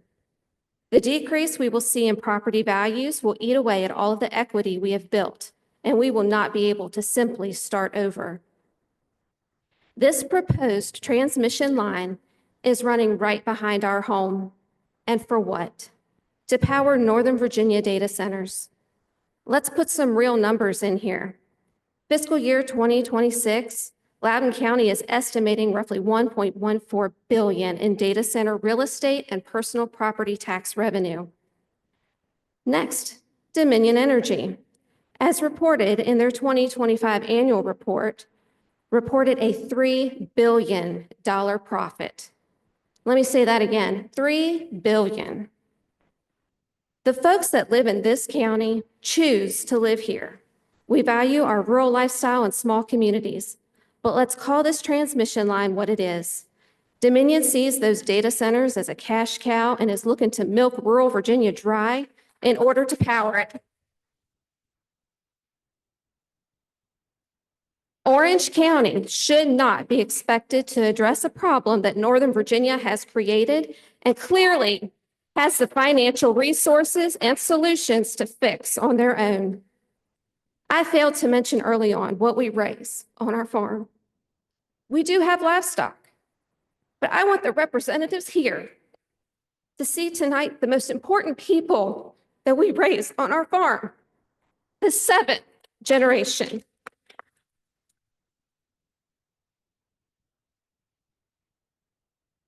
You are not affecting just thousands of landowners and rural Virginia citizens, but you forgot that you are robbing these farm kids of their future. A future that may not be as rich as the dollar signs on your billion-dollar profits, but a future of raising the next generation of farmers who will continue to put food on your table. Thank you, ma'am.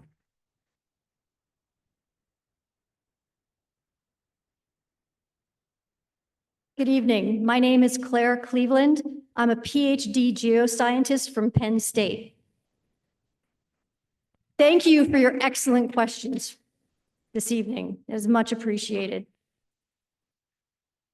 We are being told this 115-mile 19th century technology, this sledgehammer, is a necessary but is a necessity, but the legal landscape in Richmond has changed. House Bill 889 now explicitly requires utilities to prioritize existing linear infrastructure like I-95 over clearing new rural easements. Simultaneously, House Bill 434 mandates the State Corporation Commission must audit grid efficiency before approving new construction. Why is Orange County and 8 other counties being asked to move forward while the state is still settling the rules for less invasive 21st century distributed technologies? I just want to make it clear I'm not representing Penn State. I'm just a woman standing at the podium. Valley Link promises a 2029 finish, but we are hitting an industrial wall. Lead times for extra high voltage transformers are now 36 to 48 months out. These units require rare earth elements and specialized steel currently in global shortage. If they don't have approval until late 2027, they cannot finish by 2029. We are risking our view sheds, our groundwater for a project that is already over leveraged against a global materials shortage. Business executives for national security, which are global leader CEOs and retired generals, recognize the systemic risk of centralizing this much power onto a single corridor, which creates an N+1 reliability failure. A single F3 tornado, and F3 tornadoes are what are rated to cut through those lines. Cyber warfare, just hacking the system, or a physical attack can take down this single point of failure. Also, the 50 to 80-year lifespan of the transmission line is a mismatch for data centers that have a 10 to 15-year lifespan and drain all the water so you can't just build a new one. That is 4 points. I have 9 more that I can get through very quickly. Would you like to ask more questions? Well, look, we have to. Okay, well, I'm going to read unfortunately, one more. Do one more. Okay. The current data. Please provide them to us and we'll make sure. You've got them. I've already given you an entire packet and I'm just getting started. Okay.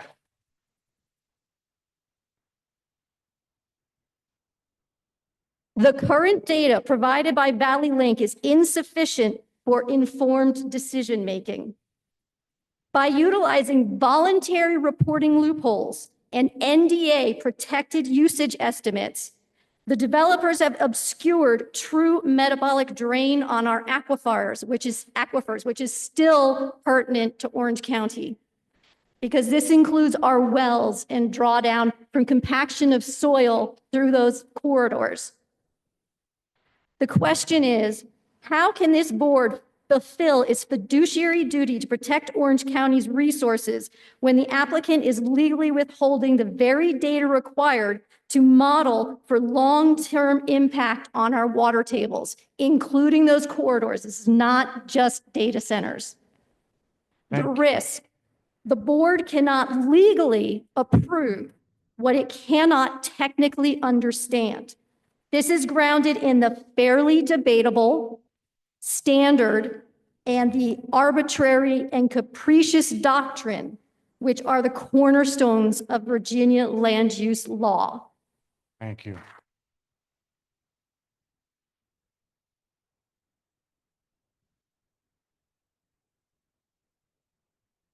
Good evening. I'm Darlene Dawson, 23603 Monrovia Road, Orange. And I'm here tonight wearing 2 hats. The first hat is as a property owner. This proposed transmission line is 800 feet from our back door in a pristine farmer's field. My husband and I retired here 10 years ago because this beautiful county feels so much like our home in western Prince William County used to be. It is now unrecognizable. One of the Dominion reps offered me this quote to justify the project. From each according to his ability, to each according to his needs. That's Karl Marx. No, thank you.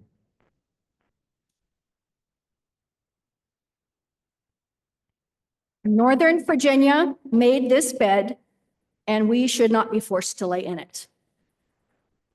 My second hat tonight is as chair of the Orange County School Board.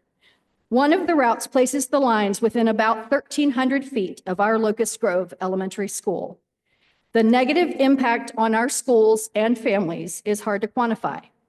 Loss of revenue due to property devaluation, potential enrollment declines, disruption to our transportation routes, interruption of the learning environment, potential health hazards for our children, constant noise pollution, and who knows what impact on our comprehensive and capital improvement plans as these large infrastructure developments change the land use projections for the foreseeable future. The Orange County School Board, 5-0, stands in absolute opposition of this project. Thank you. Thank you, Chair Dawson.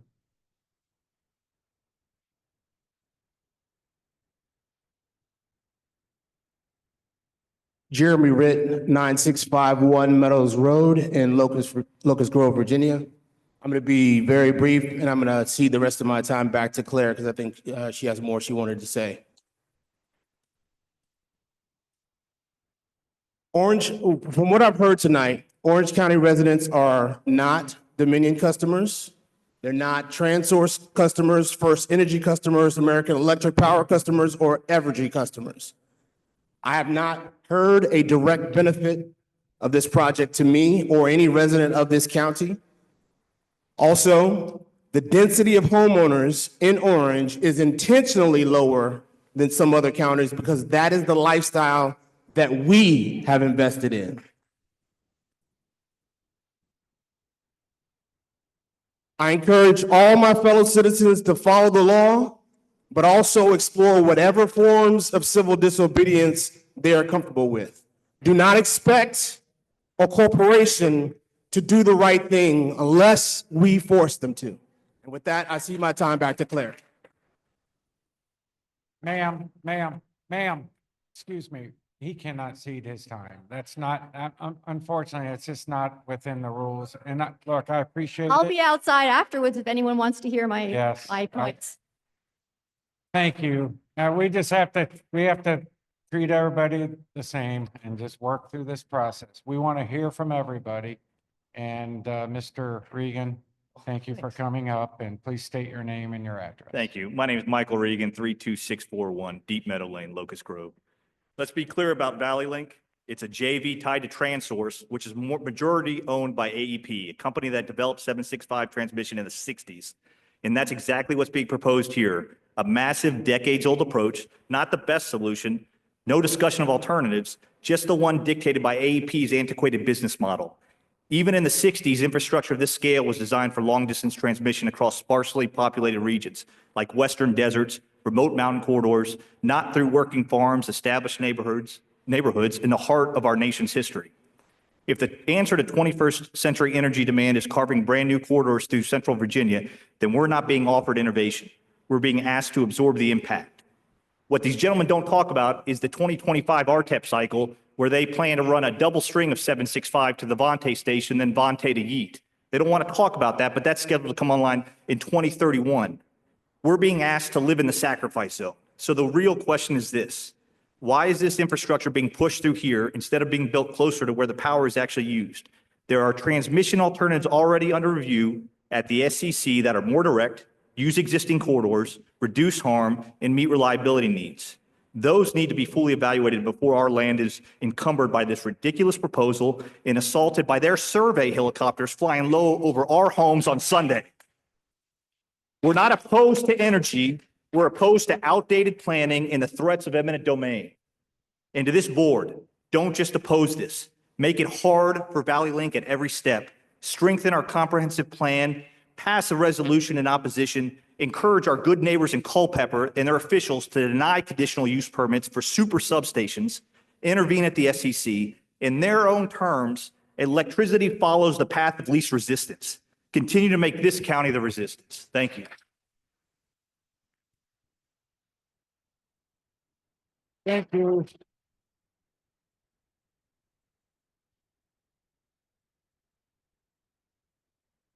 My name is Sarah Regan, 32641 Deep Meadow Lane. I wasn't even going to speak today, but then we had the helicopter drive-bys on Sunday and I got really angry. These people have basically come down here and terrorized 9 counties with their helicopter flybys, with their so-called open houses where they've said things like, sometimes the many have to be sacrificed for the few.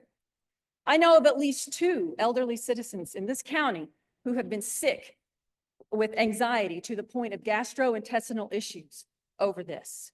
To the board, I want to say thank you. We know that you're behind us. Thank you for standing your ground. To Orange County, look around. You are not their customers. The data centers, the AI data centers are their customers now. We have to stand together. This transcends race, class, politics. It doesn't matter.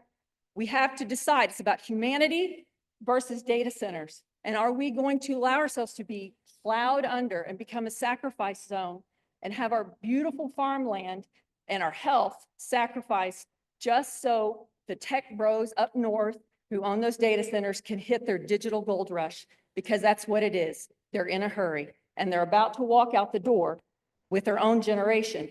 So we are on the chopping block. So I just encourage everybody to stand firm, become an immovable wall, and refuse to give in. To Valley Link, I only have this to say to you. No. Thank you.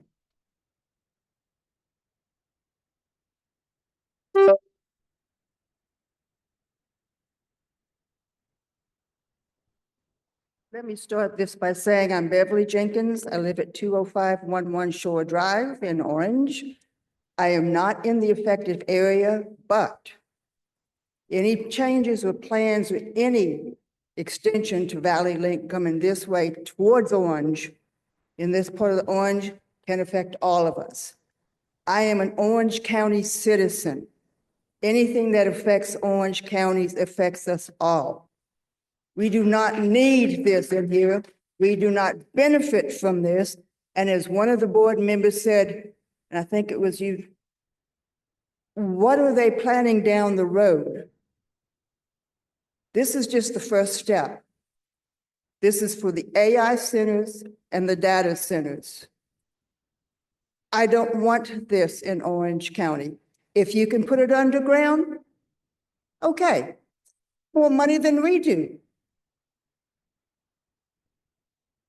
There's been not a cost study as to our electric bill going up compared to our electric bill going up more if they put it up underground. Show us the studies. We might say, okay, it's cost efficient for us to have underground wires. But no, I don't want to see something as tall or taller than the Statue of Liberty, and I've been there. She's pretty tall. Every time I drive in to Locust Grove or go to Fredericksburg, I don't want that. I just don't want that. Thank you for your time. Thank you, ma'am.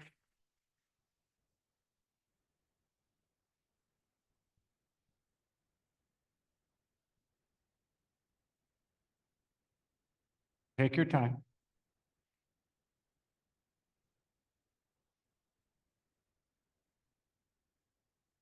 Hello, sorry for the delay. My name is Barbara Steele, and I live at 10494 St. Just Road in Unionville in Orange County. I am opposed to this project. First of all, I moved to Orange County for a rural, beautiful lifestyle. These eyesores are going to very much change all that. And it's not on my property per se, but it's going to affect my property values. And in addition to that, I totally don't believe that there's no health consequences when you've got that kind of electricity coming through. Now, we don't benefit from this. This is for the benefit of Northern Virginia. They should absorb the cost of putting it underground for our county and the other counties that are not benefiting. That's all. Thank you.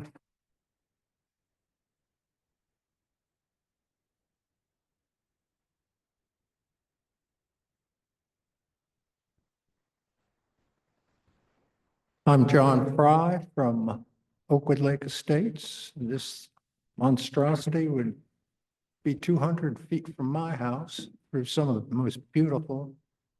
They, in every situation where I've heard Valley Link or Dominion, they have no clue about what that means to us, to have my 12 acres. That's my legacy to my kids, my grandkids.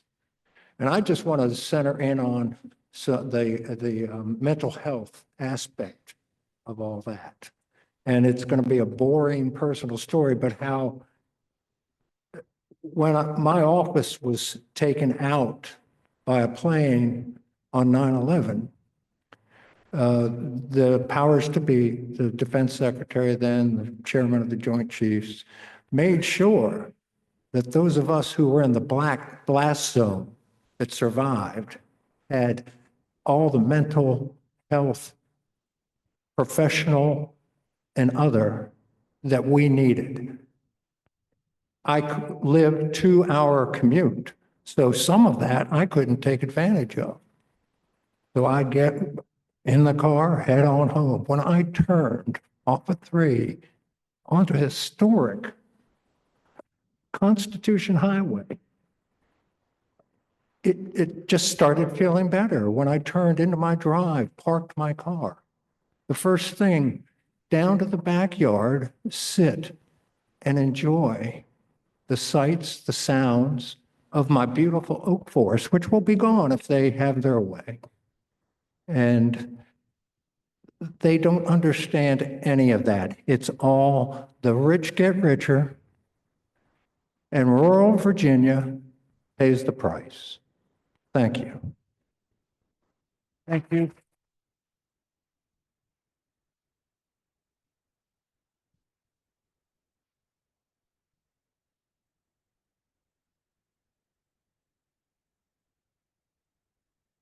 Hey, first of all, thank you for giving us this opportunity.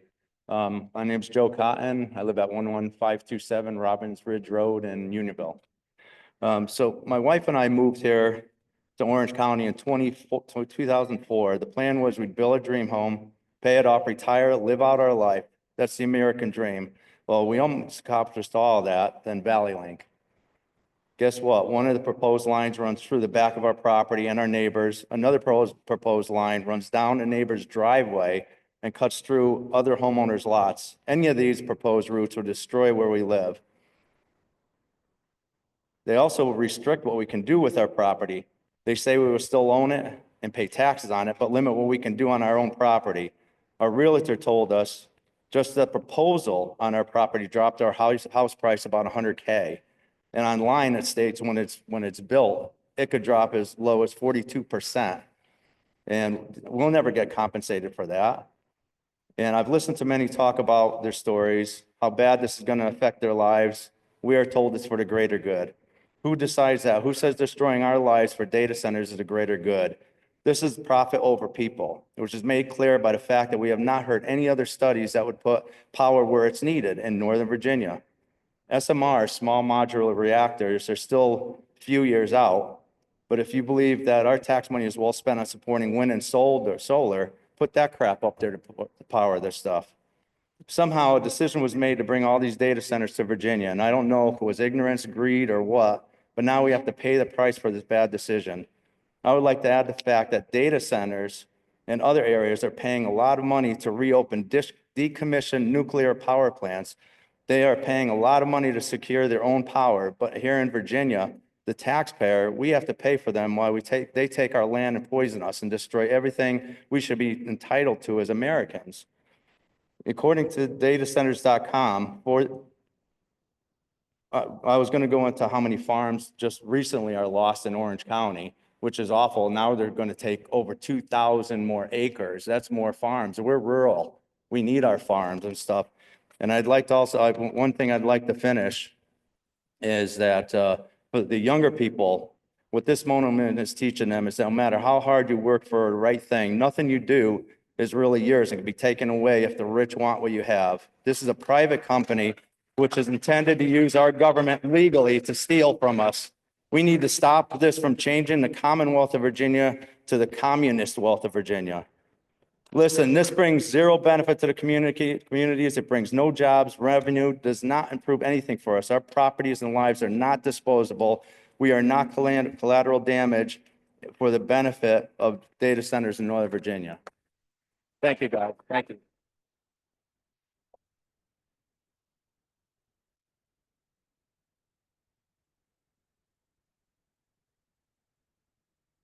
Hi, I am Barb Cotton and I live at 11527 Robbins Ridge Road with my husband.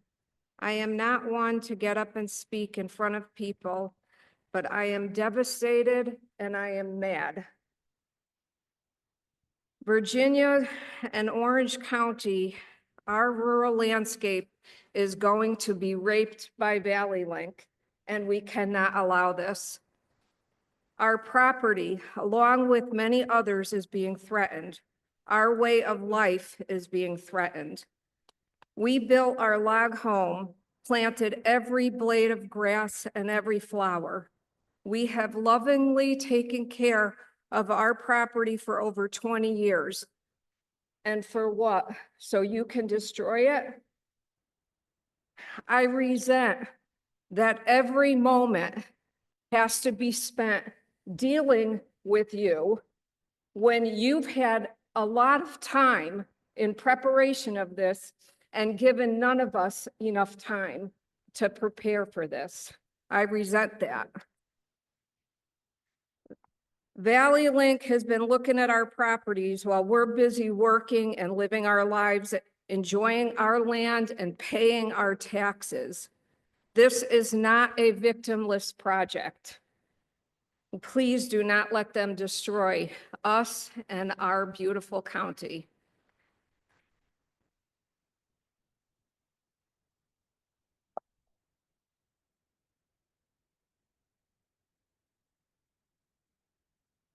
Good evening. Thank you so much. My name is Cynthia Levin. I live at 202 Bellevue Avenue in the town of Orange. I've lived there for 23 years. I am 62 years old. I drove through Orange County to visit a friend who moved down this way and fell in love and stayed. I have spent the majority of my time here caring for horses that compete to the Olympic level, including London 2012 and Paris 2024.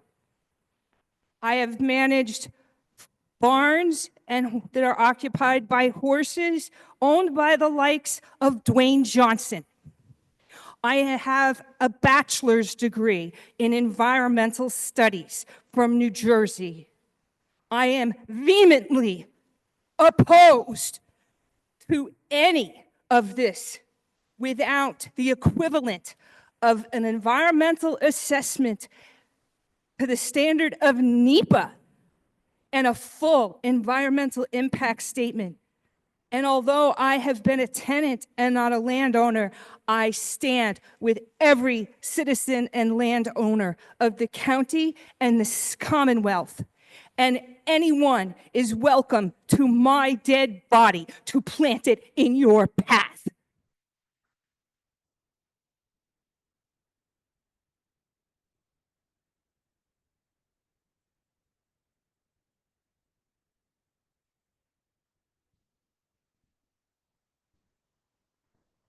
Good evening. My name is Erin Fry, and I live at 7456 Oakwood Lake Drive in Oakwood Lake Estates. One of their proposals is to go through and cut my land from one end to the other that I look at every day, and that's where their stanchions are gonna go because that's the way the land looks.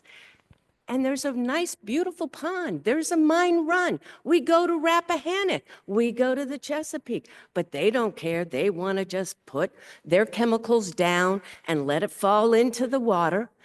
So I'm here to ask you guys, really think about that, because people do live in this county and we do enjoy the wildlife that would be gone and the streams, and it's going to affect everything. Because I went to Richmond and they let the grass grow this high and then they come and kill it all. And it looks ugly. And this is what you're going to do to Orange County, make it an ugly place. Thank you very much for your time. Thank you, ma'am.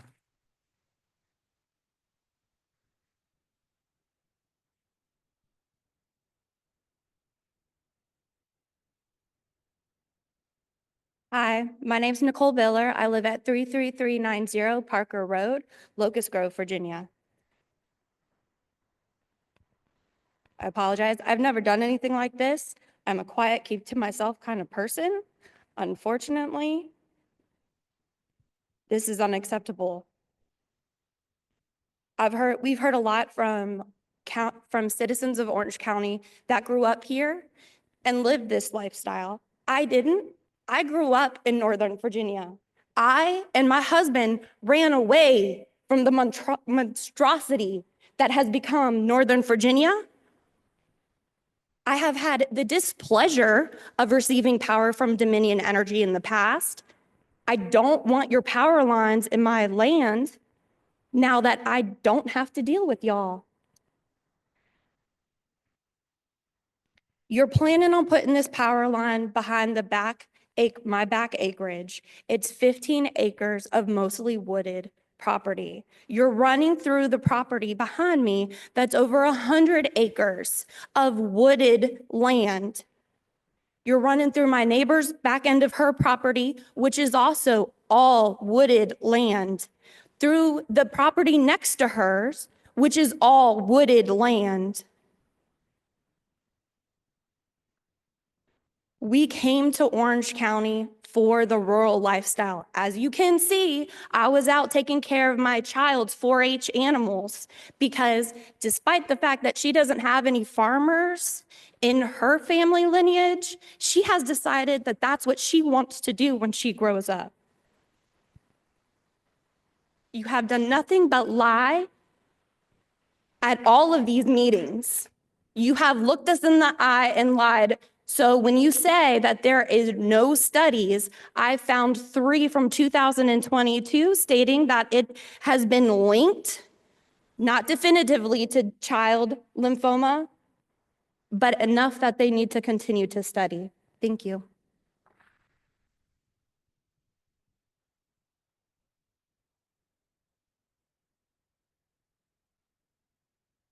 Hello, I'm John Farley. I live at 12199 Kathleen Court. First of all, I want to thank everybody up there on the board. I think y'all asked great questions and you knocked it out of the park, and I'm proud of each and every one of you. We're impacted citizens. We're not here as concerned, although I am concerned for everybody. Joe Cotton, Barb Cotton were up here earlier, and we live in the same area as they do. And when he talked that he could come to the side of one of our neighbors and right up bifurcating his property or right behind Joe Cotton and everything, it also hits my daughter's property, who lives at the end of a dirt road, right to my right. We've got 2 small farms. I'm on the left, she's on the right. I echo everybody's comments that was said earlier, so I'm going to try to talk about a little bit different. The home prices, yes, they're going to be going down. We talked to realtors. We know that already. It is over 2,500 acres. It's not the 600 acres that was first reported that will be affected in Orange County. Behind our house, we have Terry Run. It's a spring that just pops up there. I mean, literally maybe 300 yards from our house. And there's river otters to go up and down there. And that may not sound important, but that means it's clear, pristine water. Those otters are very careful about what water they use. That's going to be messed up if one of those lines go right behind us. You mentioned that thousands of residents in these meetings we had. I went to the Lafayette Station one year. You've spoken to thousands of residents, and I was there with my daughter. I got to commend you all. The memory capacity of your people is amazing because not one of you took a note. Not one of you. So I'm very impressed. Lastly, I just want to point out, I'm pushing 70. I'll be at 70 in 3 years. I'm not here for myself or my wife, but I am here. Julie and Charlotte, stand up. That's my daughter, my granddaughter. That's who I'm here for. Thank you for the time. I appreciate it.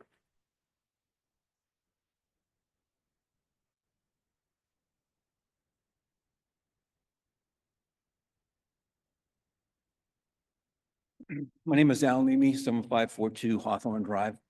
I did a little research on buried transmission lines and just, I didn't write this, but research, real quick. What are the benefits? Facilitating public acceptance and reducing public opposition. Since burying the line reduces view sheds, it frequently accelerates permitting and land acquisition timelines, improving project certainty, mitigating risk. Hurricanes, storms, for example, in Louisiana, Hurricane Laura knocked out all 9 transmission lines, delivering power into Lake Charles. Hurricane Ida knocked out all 8 transmission lines into New Orleans, leaving the city without power for half a month. Protecting the system from geomagnetic disturbances, solar flares, or electromagnetic pulse attack significantly reduces land use impacts. Frequently, buried lines approximately only use 1/5 of the space that traditional overhead lines require, removes the electrocution risk for birds and collision risk for small aircraft. You know, the Chinese have put up a line. It's called the Chongqing. It's 2,464 miles long, buried underground. Hitachi Power provided the technology. So, I mean, it can be done. The Chinese, 2,000 miles long. There are 2 other projects going on right now in the United States. One of them is called Champlain Hudson Power Express. That's in New York, from Quebec down to New York. It's currently operating right now. Part of it is, it's going to be hundreds of miles long, and it's already, they're trying to get it done by this year, and it's underground. There's another one out in Illinois called Sioux Green, 350 miles long. Same kind of benefits. People don't have to see it. It reduces the impact for property values. Can be done. I think the major thing that we're seeing really is, as we were saying, is it's an economic thing. It's a decision made by powerful people to funnel that money to, when you look at AI, there's like 8 or 9 principal benefit companies. Those are the ones that benefit from this. Let's be real.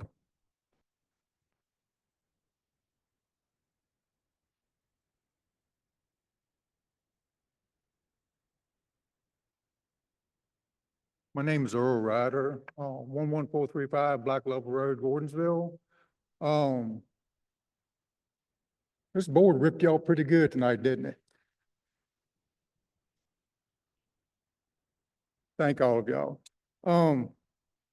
Virginia imports more electricity than any other state. Am I correct on that? Okay. Why? It just makes no sense. The routing of this power line, you've got it going through, passing by the Louisa Middle School, and it's also coming out down there at the elementary primary school in Locust Grove. The health risk, which you had different information on the health risk, all right. The money for the study is from your you know, if you ever want to find out the answer to a problem or a problem to the answer is follow the money, right? So, but anyway, instead of building this massive line, why can't you build a power station in Northern Virginia? Doesn't that make sense? If Charlottesville needs another grocery store, they're not going to build it here in Orange, expect people to come down here. You know, it's common sense. But anyway, that's all I've got to say. Thank y'all for having me tonight. Okay, so if we could we have numbers 41 through 60 to come down with the green flags here, and we will start with number 21.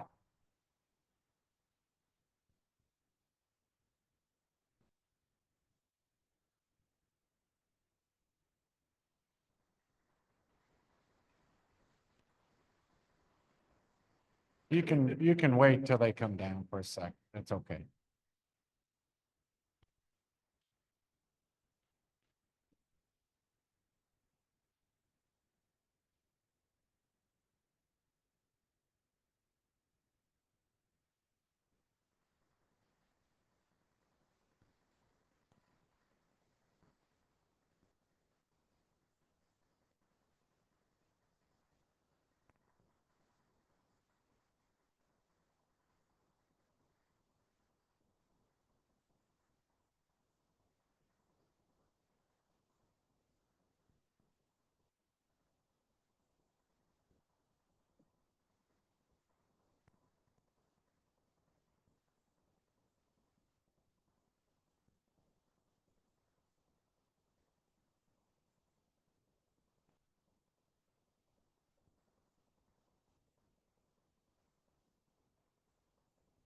Okay, we will start with our second set of 20 speakers. Thank you all for coming down from 41 through 60. Go ahead, ma'am. Hold on a second. We're going to check the mic there. How's that? Can you hear me okay? There we go. Stay a little closer. Thank you. Hi, all. My name is Sarah Mock. I live at 16881 Hunters Ridge Lane in Unionville, Virginia, Orange County. Thank you for your time this evening. Thank you all for sitting here and listening to everyone's stories. We all have one. My husband and I recently purchased a home in Unionville and just discovered that we're about 55 feet from the easement and 150 feet from center of the power line for one of the two routes. But that's not really what I wanted to talk about. I really wanted to point out something that I think is very important as a part of this community engagement that Valley Link is offering the community. During these last few weeks, they have been encouraging people to utilize their online tools like GeoVoice, their interactive map, to provide comments. Myself, they told me at a community meeting that my home is an unmarked home on their map. And they encouraged me to go on to GeoVoice and put a comment and let them know that my home was not on their map and that that was now my responsibility to tell them this. Well, lo and behold, the GeoVoice map does not accept comments. So for the last 3 weeks, it's been a known issue. I've been on the phone with folks from Dominion. I had a gentleman email me on Friday and ask me if I could set up a Teams meeting and screen share with him so I could show him why it's not working. But the comment button, it'll let you submit everything except use the submit button, but the cancel button works perfectly. So I just want to point out that while they are offering this community engagement, I don't think that we're getting the engagement that we deserve as a community as a part of this project.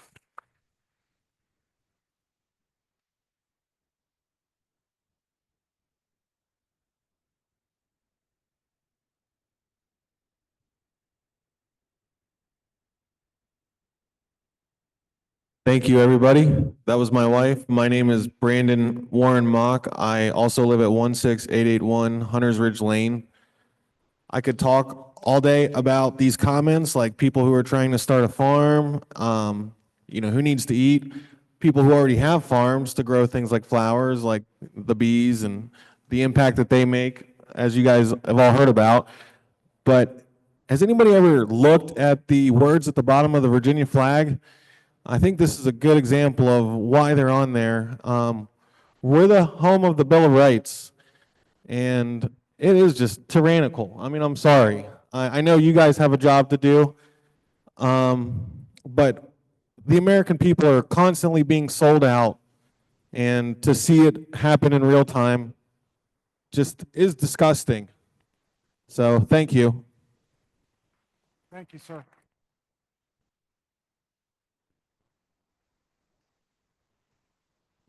My name is Monica Small, also known as Ricardo King. I'm Bushy Mountain Road, Rapidan, Virginia.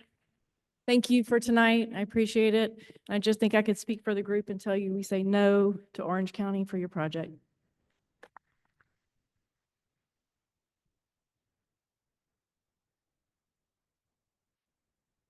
Hello, thank you.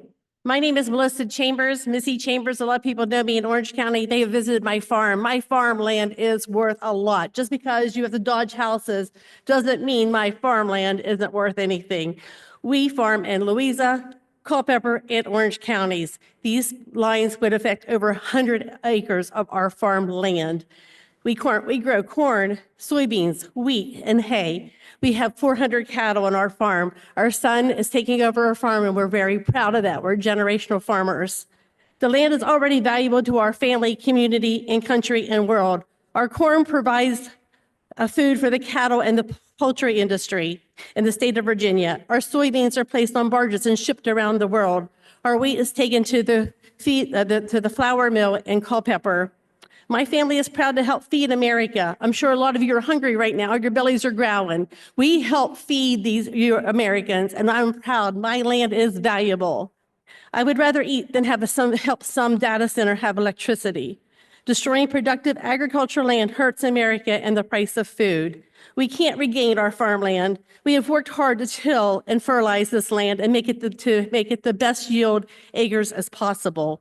If these power lines take away acres of Virginia farmland, the cost of produce and groceries will increase to all Virginians. These proposed routes take lots of farmland from all of us. Let's feed America and stop taking our farmland. Our farm is recognized by the Virginia Ag, we hosted the Virginia Ag Expo this year. Over 2,000 people came to our farm, and we represented Orange County and farmers in Virginia. We taught them what agriculture is about. We host school field trips once coming in April, so we can teach the kids what their corn and soybeans and where they're grown and what they're used for. Maybe you need to know what your corn and soybeans are used for. We cannot imagine destroying our farmland. We can't get it back. Thank you so much.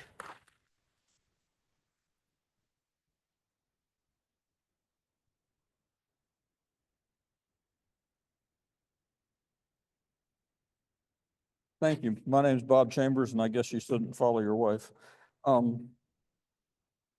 My family farms about 3,000 acres from Louisa, Spotsylvania, Culpeper, Orange. If that line comes through in one area, it's going to come 100 feet from my back porch. I don't know what the technical term is or any of the science, but we also farm underneath the 1/500,000 line that is in Orange County. If you have to get out of the tractor or the combine and touch the ground, it will knock you down. There is a lot of electricity coming out of that line that that comes down to those machines. We also have some more impacts submitted to the Block Valley Link. The proposed, these are not my comments, but these are somebody else's. The proposed path cuts directly through multiple parcels of my family-owned farm. I established a business last year after generations of holding events on site so that we would be protected from liability and can file taxes, et cetera.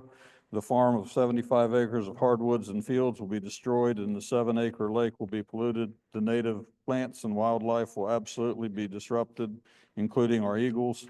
There are all parts of the comprehensive plan under the agricultural zoning to be preserved, which is why our business is to preserve, enhance, and provide a quiet place for small events, retreats, and seasonal markets. Another one was, although the proposed routes do not cross my property, they do significantly impact my family's future.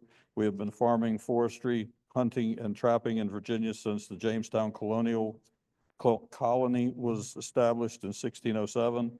We have been actively farming and foresting our current property since 1952 and are currently raising number 5 generation here. The proposed lines cross the entire width of the county, which could later spawn additional spurs that has potential to bring this legacy to an end. I'm extremely concerned about the other family farms whose livelihood and way of life will be impacted, and all the energy that could be powered closer to the sites that will be using it.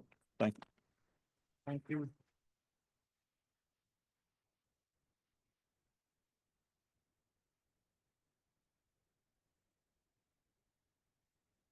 Good evening. My name is Sharon Campione. I live at 700 Lakeview Parkway in the Lake of the Woods, Locust Grove. And I've only been here about 4.5 years. I was a city girl and I'm just loving the country, and I want it to stay the way it is. I have a joint letter here between a couple of my neighbors and myself I'd like to read, and it will be submitted to the SCC and the FERC as soon as that opens up. Okay. We are writing as concerned residents to express serious concerns about the proposed placement of a high voltage transmission line in close proximity to schools and residential homes in the Lake of the Woods, Virginia. While reliable energy infrastructure is important for the region, the location of such a project must carefully consider the health, safety, and well-being of the community, especially children. We stress the importance of using existing rights-of-way and burying all lines. First and foremost, placing a high voltage transmission line near schools raises legitimate health concerns. Although research on long-term exposure to electromagnetic fields, EMFs, is ongoing, several public health organizations have recommended precautions while locating major transmission infrastructure near areas where children spend significant amount of times. Children are more vulnerable to environmental exposures because their bodies and nervous systems are still developing. Many parents and residents are understandably uneasy about prolonged exposure to EMFs generated in high voltage lines near classrooms, playgrounds, and homes. Beyond potential health concerns, there's also safety considerations. Transmission lines can present risk during severe weather events, equipment failure, or maintenance operations. Locating the infrastructure close to densely populated neighborhoods, like the Lake of the Woods, increases the number of people potentially affected by outages, falling lines, or other emergencies. School in particular requires the safe possible environments for students and staff. Additionally, the presence of large transmission corridor can negatively affect the quality of life for residents. These lines often require significant clearing of trees and vegetation, which alters the natural landscape and reduces the environmental buffers that protect neighborhoods from noise, wind, and heat. The visual impact of tall transmission towers can also diminish the character of a residential community such as the Lake of the Woods, which many families chose specifically for its natural beauty and peaceful setting. Property values are another concern. Numerous communities across the country have reported decreases in property values for homes located directly adjacent to high voltage transmission lines. For many families, their homes represent their largest financial investment. A project that potentially reduces property values could place an unfair financial burden on residents who have no role in choosing the project's location. Finally, community trust and engagement are essential in decisions of this magnitude. Residents, parents, and educators deserve meaningful input in the planning process. Exploring alternative routes that keep high voltage infrastructure farther away from schools and residential areas would demonstrate a commitment to protecting both public health and community interests. Thank you. Thank you.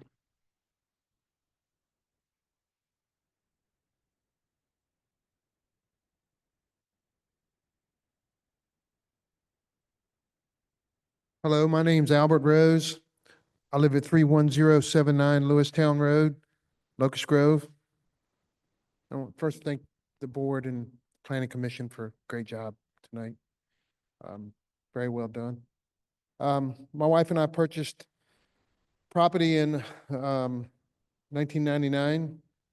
It was cut over pine forest. It was undesirable for most people.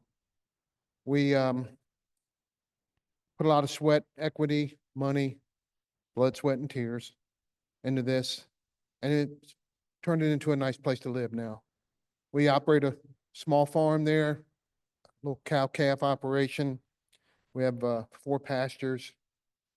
This line will go directly almost over top of one of our pastures. It will also be in our shed view, where we sit on our front porch now and look at the sunset. It will impact our property significantly, value-wise, and also the beauty of it. Our property is bordered by Mine Run Creek. I'm sure there'll be environmental impact also for the water table and the wildlife. Bears, deer, turkey, eagles. We see all of those. Our cattle will be affected. We don't have access to public water. We're on a well, like most of the residents in Orange County. Also, there'll be noise. I don't know if anyone's ever lived around one of these before, but they make a humming noise. I grew up with one behind my house. It will impact everyone that lives near this. So, with that closing, I want to thank all the citizens that came out and to help fight this thing. I think there's other alternatives that can be, we can look at besides putting this over top of everyone's house. We're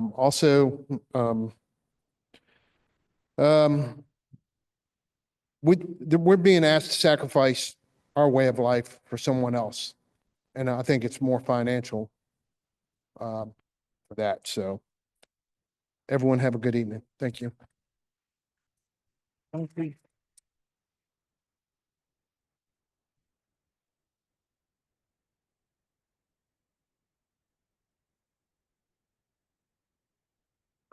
Dave Davies, 101 Windy Lane, Locust Grove. Although my property won't be directly affected by this project, my heart goes out to all my neighbors who will be, and you have my support. Let's be clear. Despite the slick advertising from Valley Link, this is not about electric vehicles. This is not about population growth. This is about data centers, pure and simple. The Virginia legislature commissioned a study by JLARC about a year and a half ago. And the JLARC study shows that without data center construction, electricity demand would be essentially flat through 2050. With modest data center growth, demand would double. With unconstrained growth, electricity demand would more than triple, if not more. Study further states that the fixed costs associated with generation and transmission are difficult to assign. What that means is the trillion-dollar companies won't bear the costs proportionately. All of us will. Dominion states that they're obligated to provide service to all customers who request power. What they fail to mention is that they contribute heavily to state delegates and senators, including our own, who just this session voted against bills that would have slowed this demand. So the implication that Dominion is a passive victim of increased demand that they had no say in is disingenuous. So not only are the residents going to have to bear a disproportionate amount of the costs of this project, they're left with the blighted landscape, lost land values, and potential health hazards of high voltage power lines. Orange County will not benefit one iota from this project, yet we'll have to live with the eyesores blighting our landscape and ruining the aesthetic of our community. We urge the State Corporation Commission to find an alternative. Thank you. Thank you.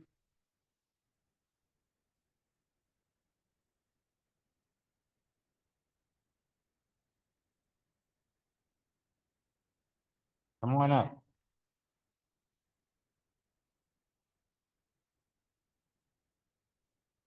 I'm Ike Copperthite, 30732 Zoll Road. I have a few comments submitted to Block Valley Link. First one, the proposed Orange County line option, proposed one-line option takes almost 1/3 of our land, mostly woods, and passes close to our house. Another person said, we are sandwiched between both routes. We are concerned about the groundwater impact since we have a well. We are also very concerned about the frequency that we'll emit. We are aware that the impact of this level of frequency is so close. We have 2 young children and a small homestead. Another person, I have 40 acres in Orange, and these lines will make both properties worthless. The power lines will be within 200 feet of my home. Another person, the route will go through my neighbor's yard. I will have to sell. View of power lines is not acceptable. Our neighborhood is getting together to form a group to fight this. I'll speak for myself for a moment. I've been in my family's property since '98. When I was 3 years old, I built my own house on it 5 years ago. I have 4 kids in that house now. They say there's no health impacts. Everything you read online indicates there is a link, whether it's provable or not, to childhood leukemia, up to a 69% increase if you're within 200 meters of the power line, which is where they propose to put it in relation to my house. They say that they cannot go down existing right-of-ways or beside them because that would require them to buy houses. From what I could see in Orange County, that would be about 6 houses they would have to buy. There are many, many more people that will have to sell. They'll not be paid by Valley Link to sell just to be away from this. They will make houses unlivable, unconscionable to be in it with a family, but they will not pay you for it because it does not go directly over top of your roof. That's all I have. Thank you for your time. Thank you, sir.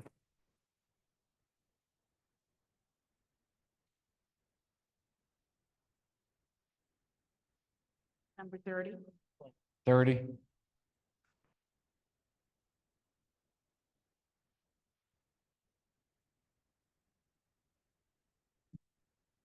Good evening. My name is Marshall Drew. I live at 30140 Tatum Road in Unionville. I'm a retired Army engineer and civilian engineer. A little over 8 years ago, my wife and I moved to Orange County from Northern Virginia, the big rat race. We were blessed to find a perfect piece of property to build our retirement home on off of Tatum Road. We have 33 acres there. We have woods, a fishing pond for our grandchildren and us to enjoy, and land for our home. It's our little piece of paradise after many years of living in lots of different places around the world. Some of them were good for me. Some of them weren't such great places for me in the Army. This proposed transmission line goes completely through our property from the southeast corner to the northeast corner. So it's basically a rectangle going north and south, kinda. And it cuts right through the middle of my woods, 25 acres of woods that have never been timbered, goes across the southwest portion of my pond, our fishing pond, goes across my freshwater, not well. Anyway, it goes across my pasture, takes my small storage barn, and across Tatum Road. The proposed right-of-way is only 200 feet from our master bedroom. And when I sit on my back porch and look out across our pond, I will now be able to see, or may be able to see in the future, this beautiful power line instead of my nice tall trees. 100-year-old oak trees, other hardwoods and like that are going to disappear. They're going to be mulched up from what I understand instead of logged. So my question with 19 seconds left is, I heard a statement earlier from the gentleman there that this project is in the interest of the people. My question is, how is it in my interest? How is it in our interest? Thank you. Thank you.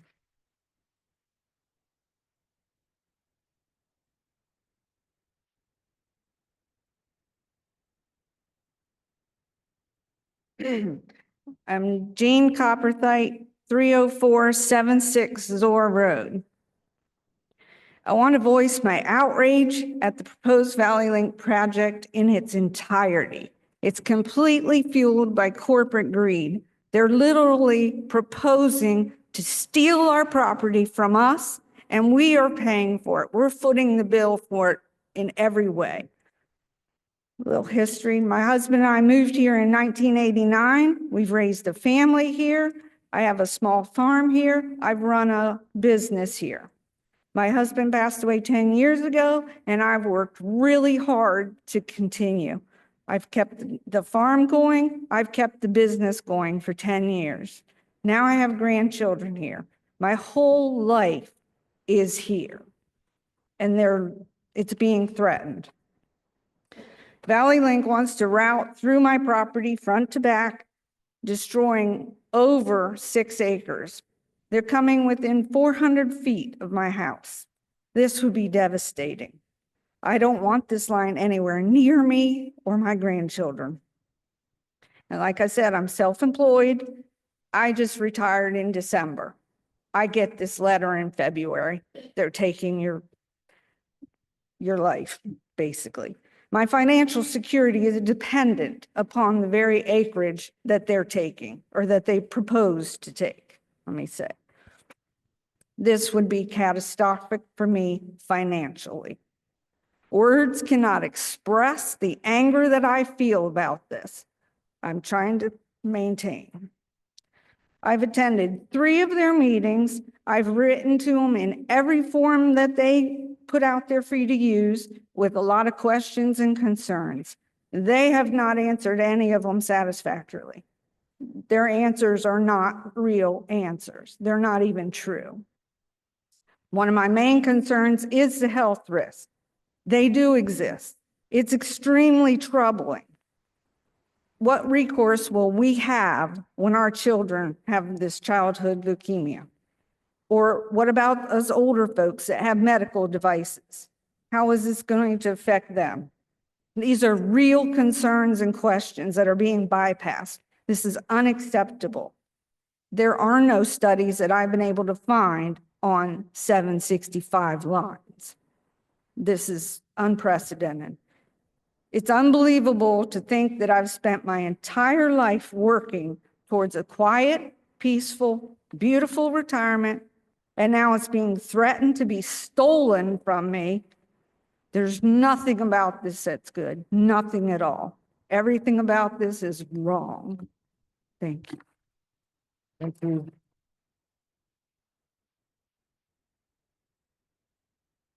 Christus vincit, Christus regnat, Christus imperat.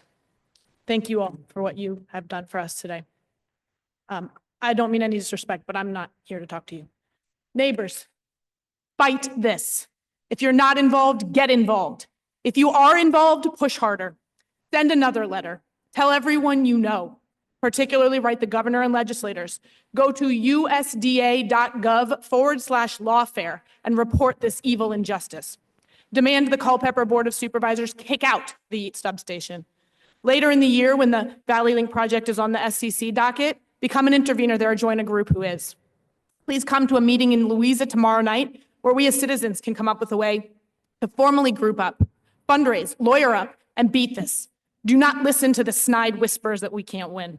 With God, all things are possible, and unjustly stealing the land and fruits of the labors of hardworking citizens is a sin that cries out to the Almighty for vengeance.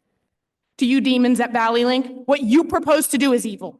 Eminent domain has a long history in this country, but it hinges on 2 requirements: serving a public use and victims receiving just compensation. You lying snakes would have us believe that this project serves the public use to meet the growing needs of the power grid, that without destroying our lands and our lives for your monstrous towers, there isn't enough power to go around. This is a vile lie.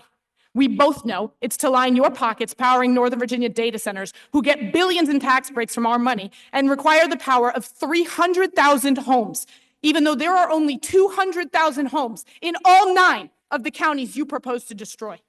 This is not public use. It's that you see dollar signs when you look at our land and view our country, our county, as a pass-through for your avaricious future growth aspirations. And as for just compensation, for most of us who stand to lose our property, there isn't a number that high. You cannot account for the loss of our home values, equity, future revenues, our children's inheritance, farmland, bees, pollination, flora, fauna, organic and pesticide-free land and water, beauty, quiet, stillness, our plans and dreams, lifestyles, health, historical sites. There is no justice in blatant, greedy theft. Isidore the farmer, patron of farmers and Orange County. Pray for us.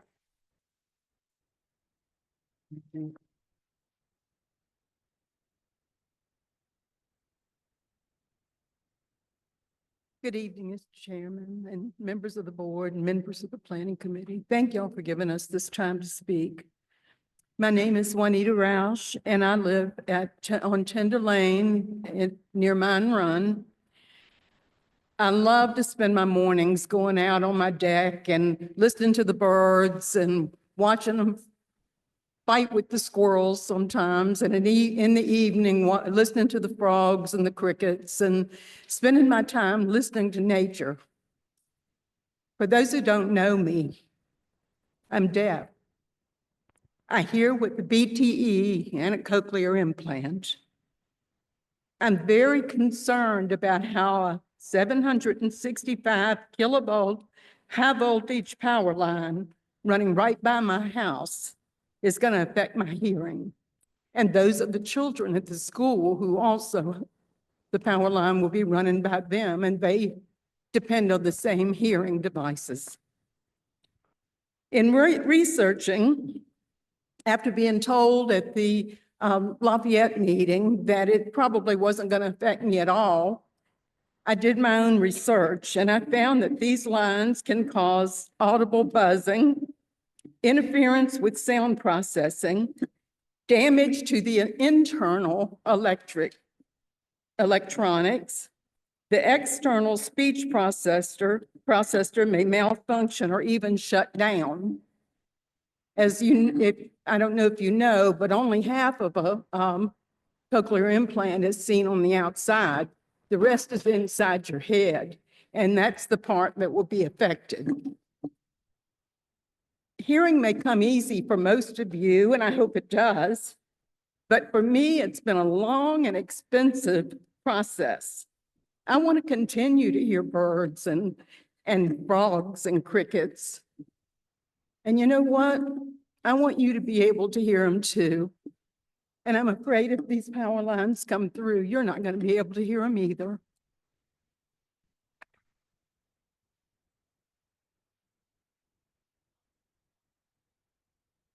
$34.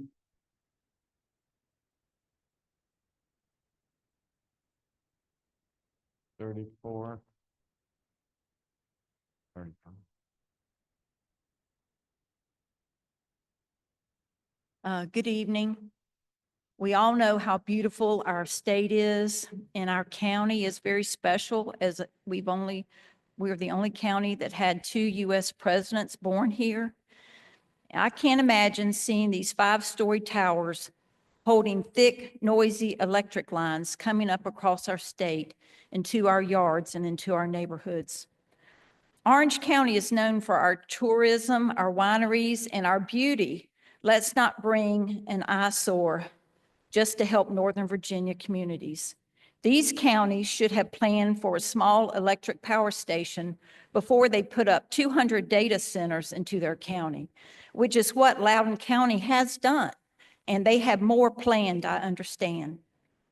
Here in our county, in our area and neighborhood, are endangered eagles, bats, and yellow swallowtail butterflies, not to mention all the honeybees we have around us. And these bees have to be 20 miles away from these electric lines, which hum nonstop. And we all know how important bees are. Another major concern is the chemicals that will be put on the right-of-way to clear the brush and the grasses. These chemicals will seep into our wells, the ponds, and the streams. This causes problems we can't foresee and we may never recover from. It has been brought to my attention that Valley Link went around Albemarle County, which is right below us. Valley Link, knew they couldn't fight the people of Albemarle. So what do they think we are, a bunch of country bumpkins? Thanks to each of you for standing up with us, and let's give Valley Link a big no, a hard no.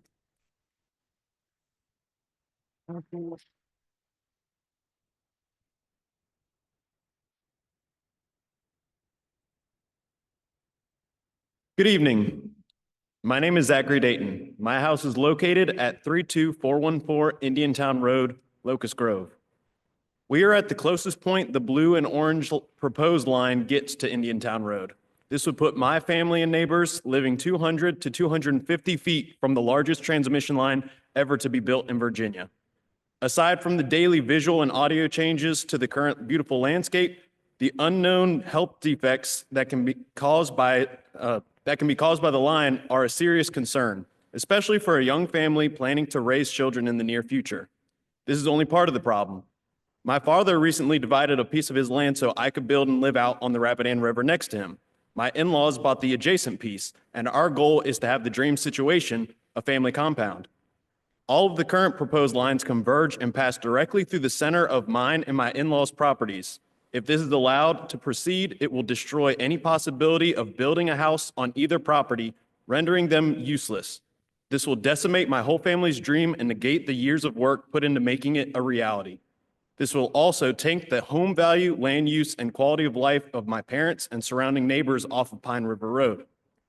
If Valley Link's plans proceed, this for-profit venture will be robbing my family's land by both stealing our land for transmission right-of-way and by sucking the value out of what we currently own.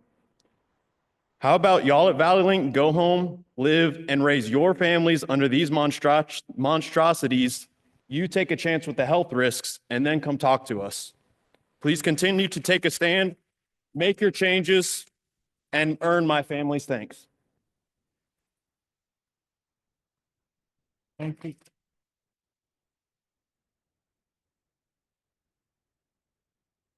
Thank you. My name is Caroline Dayton. I live at 32414 Indiantown Road in Locust Grove. That was my husband. I am a fourth generation Orange County resident. My love for Orange County brought me back here after college to live close to my family and to raise my future children in the place I love. Unfortunately, this proposed transmission line has completely upended our plans by gravely impacting both properties that we own in Locust Grove. In 2023, when my husband and I got married, we built our first home on Indiantown Road. One of the proposed routes is approximately 250 feet in front of our home and would yield us with little to no tree covering and would have potentially dangerous impacts on our health and well-being. This proposed route would also be detrimental to our property value, which is devastating to us as a young couple trying to build our financial future.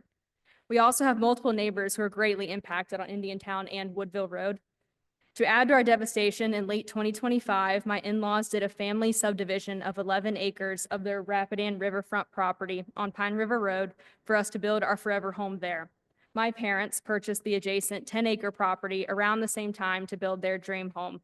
This is our dream, to raise mine and my husband's future children next to their grandparents. All three proposed routes converge down the center of mine and my parents' properties to cross the Rapidan River into Culpeper. This renders ours and my parents' properties unbuildable. This proposed transmission line completely decimates everything we have worked for as a family and would cause great harm to our well-being, our property values, and to our neighbors along Pine River Road. We are gravely concerned for our environment and our critical water resource of the Rapidan River.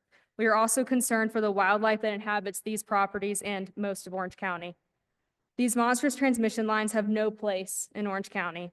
We vehemently oppose the Joshua Falls to Yeet transmission line. We will continue to show up and speak our opposition for the good of our family and our neighbors. Thank you.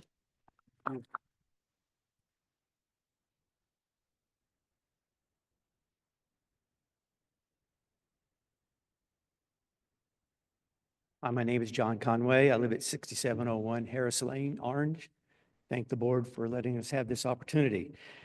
High voltage lines, which are being proposed here, have significant environmental impacts, primarily causing habitat fragmentation, wildlife disruption, especially avian like birds, hawks, eagles, and visual land use alterations. Key impacts include greenhouse gas emissions from insulated equipment, soil erosion, and fire risk from vegetation clearing, often affecting biodiversity and local ecosystems along the right-of-way. Habitat destruction and fragmentation, the clearing and maintenance of right-of-ways. Corridors lead to permanent removal of trees, loss of biodiversity, and disruption of plant communities. Wildlife injury and mortality, large high voltage lines pose major collision risks to birds and mammals, as well as electrocution hazards for birds landing on towers, which happens a lot. Greenhouse gas emissions, high voltage equipment often uses sulfur hexafluoride, a potent greenhouse gas that can leak from equipment during maintenance or aging. Fire risk, above ground power lines can spark and ignite surrounding vegetation. Soil and water impacts, construction causes soil compaction, which leads to increased erosion and changes in local hydrology. Visual and aesthetic damage, tall towers and lines cause significant visual changes to landscape, impacting natural areas and lowering property values. Invasive species, disruption of soil and cleared corridors often allow for the spread of invasive plants. And I will say one thing, the lady was up here earlier, she was pretty adamant about protests and getting people involved is important. And I will remind people, remember the Atlantic Coast Pipeline. I don't know if you know what that was, but it was a David and Goliath project. Dominion said they were going to build it. It didn't happen. And so if we stick together, move forward, we can stop this. Thank you. Thank you.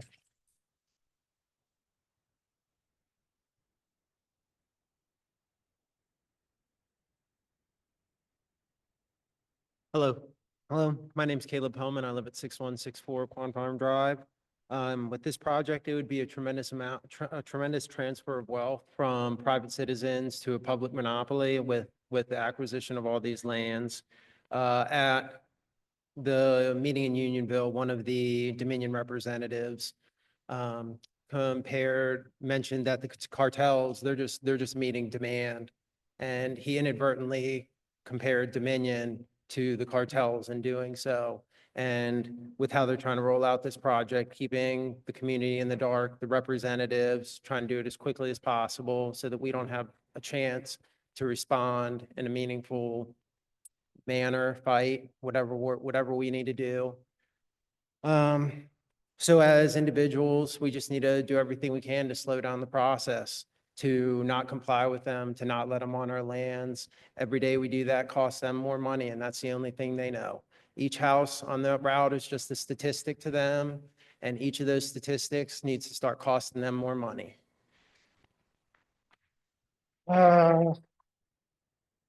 And one of the representatives mentioned about how sometimes you have to sacrifice some for the greater good. I never thought that would truly manifest as one of my neighbor's houses potentially being demoed to supply the energy to data centers. To me, that's almost incomprehensible how you could even equate that to being for the common good. Because most people I talk to aren't in favor of the data centers. They aren't in favor of AI. Even the representatives from Valley Link said they weren't in favor of the data centers or AI. And I was kind of wondering what we were doing here then. Yeah. So I'd say just don't comply, don't smile at them, don't make them feel welcome. They're trying to take away our land. They're trying to take away what's important to us. Thank you. Thank you.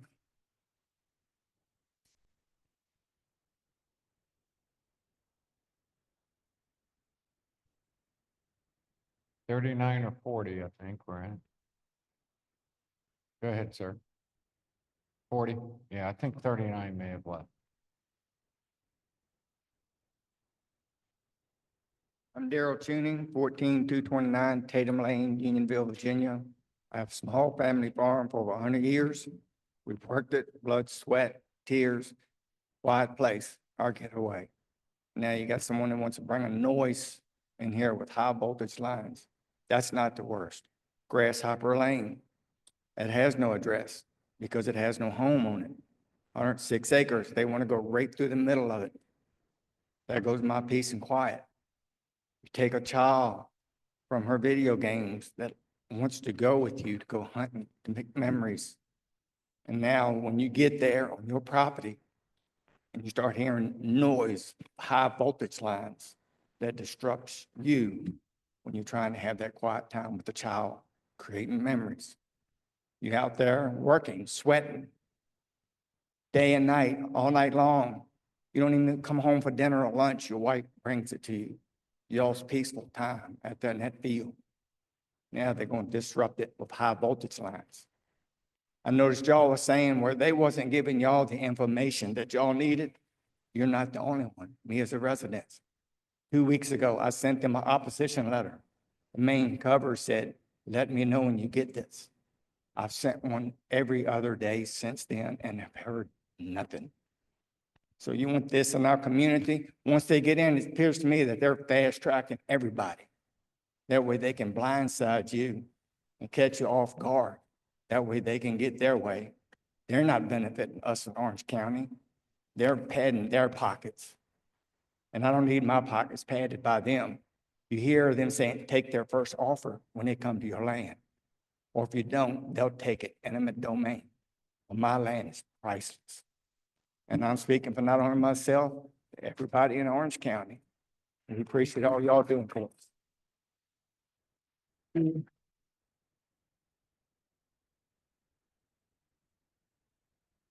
Were you number 40, sir? Was your number 40? Yeah, so I think 39 did not show. Okay, so thank you all, 21 through 40. Appreciate that. And now we're going to move. So while we're getting organized here, let's move 61 to 80 down to our yellow flag with Jenny. 61 to 80, and then we'll get you coming up real quick here.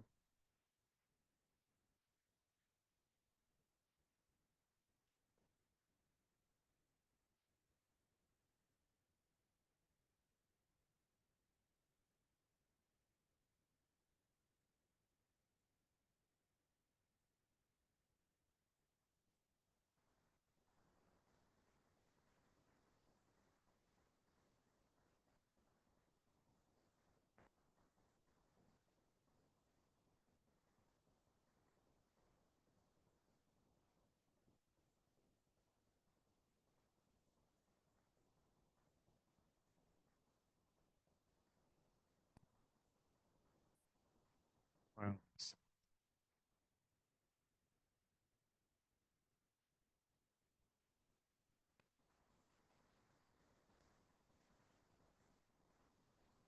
Okay, let's continue on. We brought 61 through 80 down, so we're going to start with number 41. Number 41. Thank you, sir. My name is Jonathan Bassbinder. I live at 30267 Old Office Road in Locust Grove. My wife and I purchased our first home 4.5 years ago in this county. We have worked 21 hard, long years to get where we are. We have 2 daughters. We love the farmland around us, the farm across from us, the farm to the right of us, the farm above us. The proposed transmission line will be running through Mine Run Creek at the bottom of our property, 200 to 300 yards below our property line. We feel that Valley Link just wants to take what they want.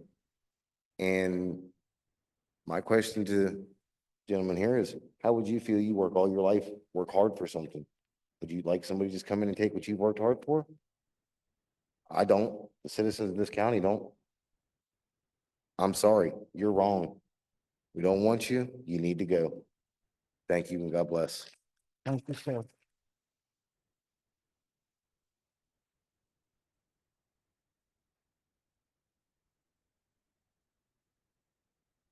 Melina Downs. I live at 7663 Golddale Road.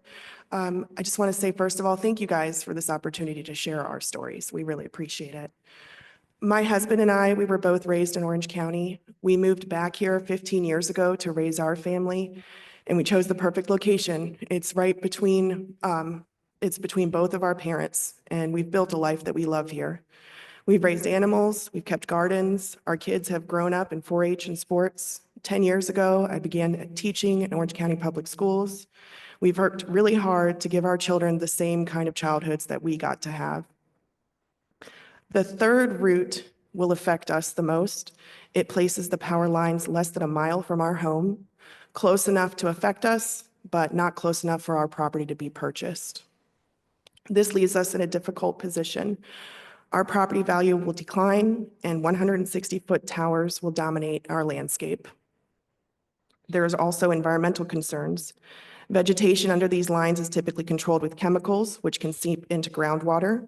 We rely on well water, so this directly affects our family. Research on EMFs suggests potential risks to livestock, plants, and human health. At the very least, it raises serious concerns that we cannot ignore. If this plan moves forward, we will be left watching the life we built, our home, our investment, and our hopes for the future slowly diminish. Thank you. Thank you.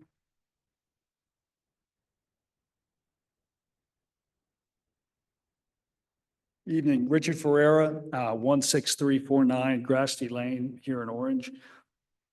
At the start of the meeting, Brandon basically said that they're going to be listening, learning, and incorporating feedback. I truly hope that you guys do that after this evening, as well as, through the other counties. Also, you said that this is sort of a transformational time that we're in. I agree. It could very well be incredibly transformational from Dominion's perspective as far as the profit margin moving forward, should it go through. There was discussion as far as doing HDVC or HVDC versus HVAC, so burying the line. Obviously, your purse can tolerate that additional expense versus all of the residents here in Orange and the surrounding counties. What you stand to gain in the course of the decades with the power being transferred to Northern Virginia and forward will more than cover the expense, and certainly will allow all of these people not to incur a hardship. Obviously, burying the line will completely eliminate the EMFs, which a lot of residents here are concerned with, as well as it avoids a lot of the high capacity losses that the above lines receive. You guys know the engineering and the benefits of the burying versus the lines being exposed. Obviously, line of sight and whatnot. So I just really hope that you guys, listen, learn, take what you're hearing, and hopefully can answer the board's questions to everyone's satisfaction, so that something can be done here that would be the least, cause the least destruction, I guess, to the residents of Orange. Thank you. Thank you, sir.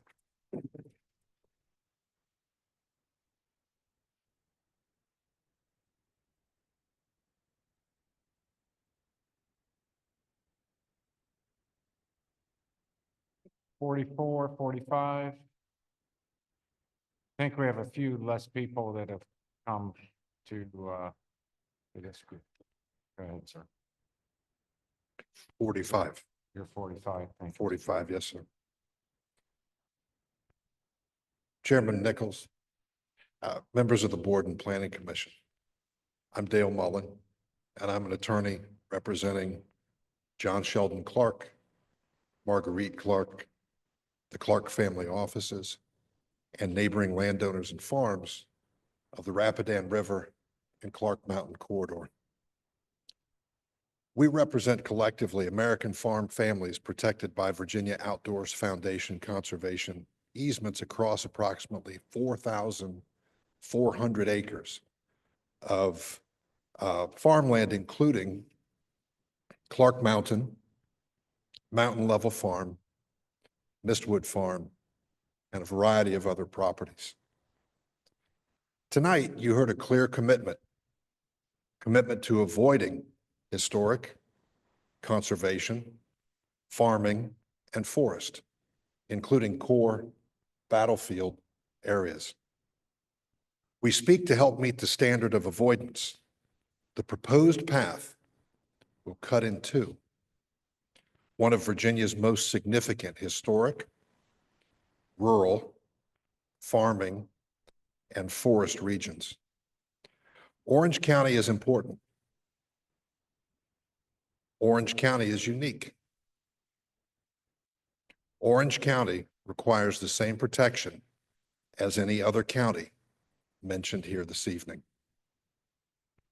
The Clark Mountain and Rapidan corridor and the farms in that region hold the Rapidan defensive front the core battlefields of Mine Run, Morton's Ford, Native American travel corridors, and historic African American freedmen communities.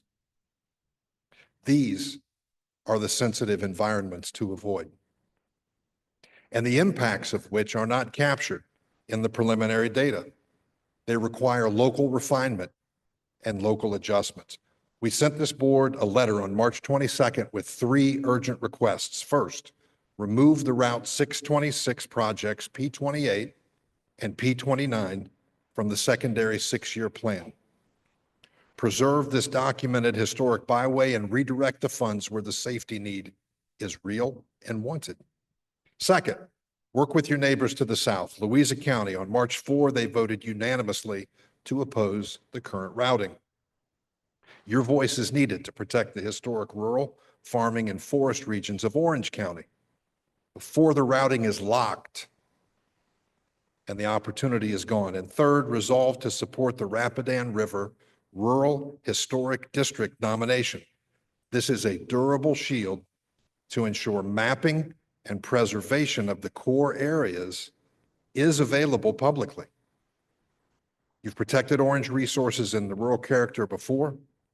We ask you to protect it again tonight while the window is still open. Thank you. Thank you, sir.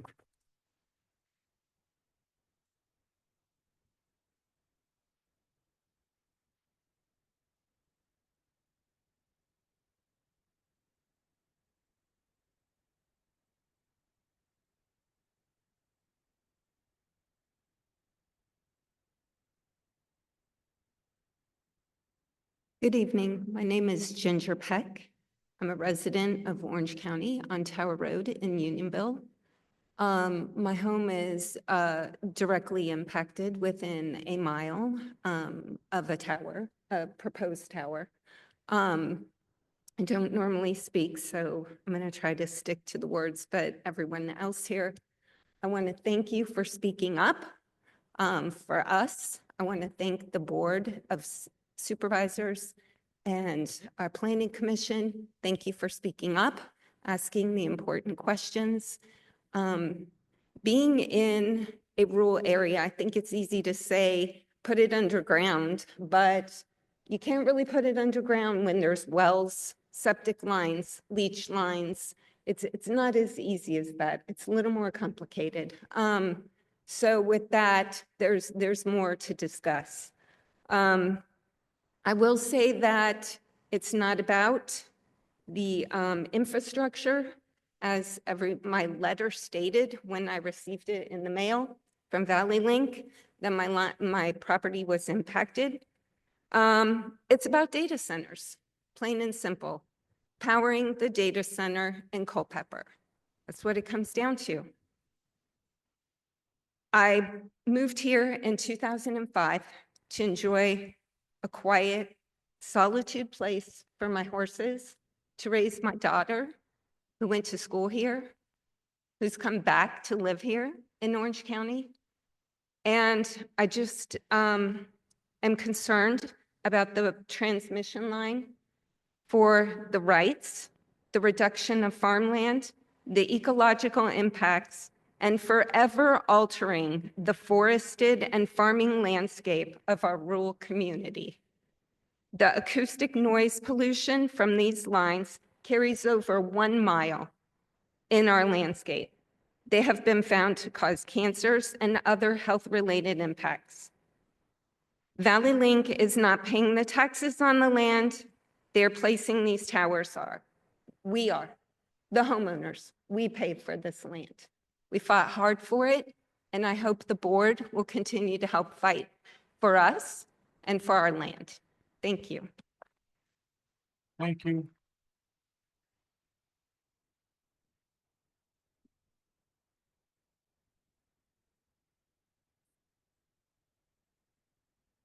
$47, $48? 48.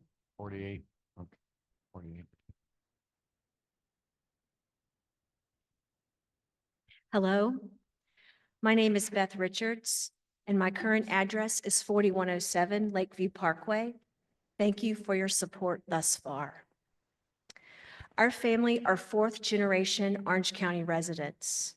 In September, we sold our house in the town of Orange and purchased 10 acres on Pine River Road. You already heard from my daughter and son-in-law. They purchased acreage right next to us and next to their in-laws. Our goal was to create a multi-generational family compound. We even designed a special handicap space in our future home for my aging father who is losing his eyesight and will soon need assistance. The land already contains a colonial pipeline easement, and we were more than willing to take good care of that utility. We had the land cleared, a long driveway put in, the house site was cleared, we had a builder in place, and permits were issued. So imagine our surprise when we learned that the Valley Link letter, when we received the Valley Link letter and learned that all of the proposed routes converged and went across our land and our daughter's land as well. And then they go on over Rapidan River. We have placed all plans on hold, and now we are stuck. We are being controlled by something we didn't ask for. No one in Orange asked for this. Now, we can't sell the land. We can't move forward with building. We don't have a timeline, not really. The land will also be unusable because with the 200-foot electricity easement, along with the colonial pipeline easement, our land will be unusable and now unsafe. Herbicides will run off into the Rapidan River, and that river serves thousands of water drinkers downriver. EMFs are dangerous. I do oncology research for a living.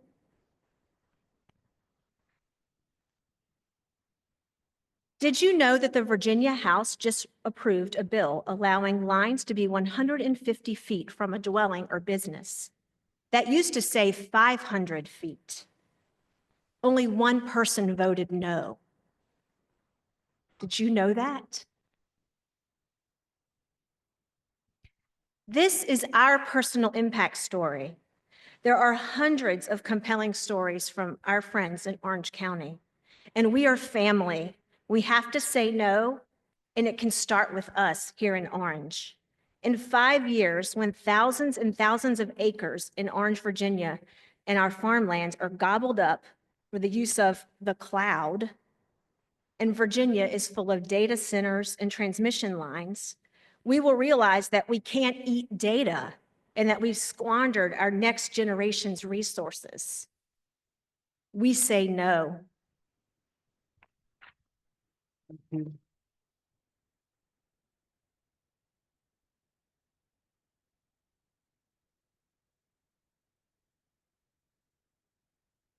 Good evening. My name is Stacy Webster. My address is 12627 Lakeview Lane in Orange, and I'm very close to Lake Orange. Gentlemen, I don't see any of you taking notes, and I know that you have a job. I've worked in corporate. I know how this works. You come here and you put your poker face on and you try to do community engagement, which means smooth it over, get it through. You have goals and deadlines. I understand that. If you want this thing to go through, you better rethink your process. Put it underground, figure it out, pass the cost on to the consumers who are actually consuming it. You hear all these people. Some of them are willing to talk to you about underground.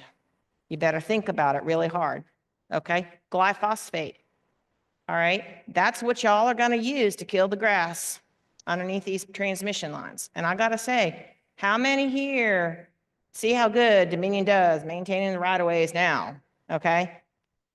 Plus, what are we gonna need 50 years from now? You say this thing's got a lifespan of 50 years and you gotta get this thing built by 2029 because we're gonna lose grid stability. What's gonna happen in 50 years? What are you gonna come up with next? We already got 500 kilovolt lines running right through town, okay? And then 500 kilovolt lines that are gonna be fed off of this thing, are they going underground? What are you gonna do with those? There's just no end to it. This is not just a not in my backyard situation. Y'all are not doing community engagement. Y'all are doing community plow through. Y'all need to go back to your people and let them know that there are some reasonable people here in Orange County who are willing to talk to you about underground. Yeah, it's gonna cost money. We understand there's gotta be electricity. Everybody's got a right to have power and run their things, and the people in Northern Virginia aren't the enemy. Get it underground. That's my final thought. Thank you, board.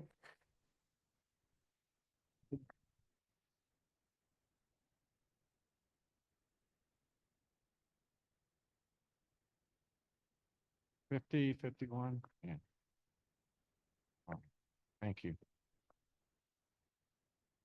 Hello, my name is Dr. Denise Pass, and I live at 11455 Kathleen Court, Unionville, Virginia. And I just thank you for all your thoughtful thoughts that you share tonight and just for allowing us to be able to come and share. I came in 2010 following a traumatic event in my life that left me as a single mom of 5 children, looking for a place where I could grow and have my children grow up where they wouldn't be surrounded by a lot of city life. And I treasure where we live. And so for me, people coming in who I hadn't heard of up to 2 weeks ago, saying that they're going to come take some of our land that is only 200 feet from my driveway was a bit startling. I know that you are just the mouthpiece, and I actually respect your sitting here and listening to this. My prayer is that you'll go back as a mouthpiece that's now informed and try to figure out another way to do this. I stand here tonight as someone who wants to encourage people to be able to own their own land. It's wrong where I come from to take what is not yours. We're being asked to accept 160-foot transmission towers taller than a 12-story building, cutting through our farmland, forests, and neighborhoods. You don't route something like this, you erase everything in its path. But here's where the concern becomes more than emotional, it becomes ethical and potentially unlawful. This project is being justified as a regional energy need, and much has been already said on this. The bottom line is that once it's done, there's no restoration plan that can bring back what was lost.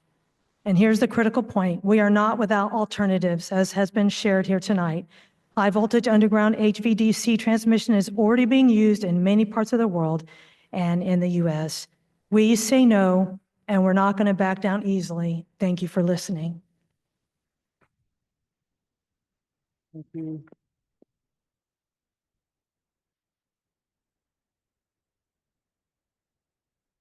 Hello, my name is Clay Pass. I live at 11455 Kathleen Court, and that's in Unionville. And I'm a retired aerospace engineer, 38 years. And I think one of the things that stood out to me is the project is based on the underlying presumption that there's no alternative way to provide power to Northern Virginia. And a lot of that's based on his comment about providing reliable, green, renewable energy to places like Northern Virginia. But oftentimes that's on the backs of rural counties like Orange. And as a backstory to back up there was a similar push to put solar panels in the farm adjacent to our property, which I'm thankful that I believe that was voted down. But we see that same thrust to sacrifice rural land for the altar of green renewable energy. And I think in some ways it's somewhat related to that. It's the fact that Northern Virginia, they don't want to have their own power plants, but they don't mind tearing up rural counties, for their own power needs. What needs to happen is a local source of power for Northern Virginia in the form of, fossil fuels or their small nuclear reactors or coal. So that would be my first observation. The second is from their own testimony is that they're valuing high-density residential developments over rural land because they see there's a greater impact to housing than the uses that we have for our own, somewhat empty property. Just think that was wooded property or farmland, is not being used, but as people have testified, there are plans for that property. We have 7 of our 20 acres in rotational crops, and the power line comes right across the corner of our property. So it has an impact to both agriculture, to wildlife, as prime turkey habitat, and for the future use of our property is just going to be, like I said, there's no way to plan to build or put stock ponds or some of the other things that we had planned to do with that property. So I just ask you to remain vigilant, to say no. There are other alternatives for power sources for Northern Virginia. There's no benefit for Orange County residents. Thank you. Thank you.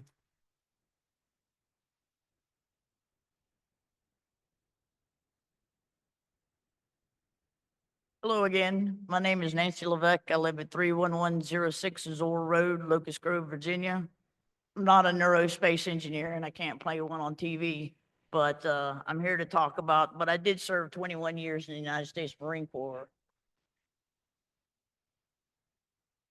To be able to save up and buy the little piece of heaven that I live on 31106. And it's criminal what you guys are doing. And as many people have already mentioned here, there are alternatives that can be looked at, that can be done, building power plants in Northern Virginia, putting stuff under the ground. You can put stuff under the ground under the current easements that are there and not destroy additional greenland. You can't say that there's no health or safety impacts, because if there was no health or safety impacts, I wouldn't have been able to call several realtors and they tell me that putting the power plants where y'all are, the power lines where you intend to do it, will affect my property value by 20 to 40%. The rationale is nobody wants to come out, lay in a lawn chair and look at some monstrosity of a power line. So I thank the board for standing up for the citizens of this county. Y'all did a great job of stumping the chumps today, and I continue to fight. Thank you.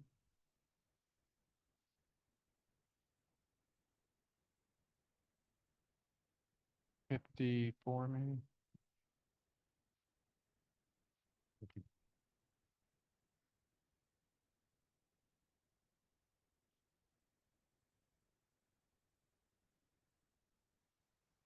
I'm the former chief engineer of the Marine Corps. Hoorah, Semper Fi.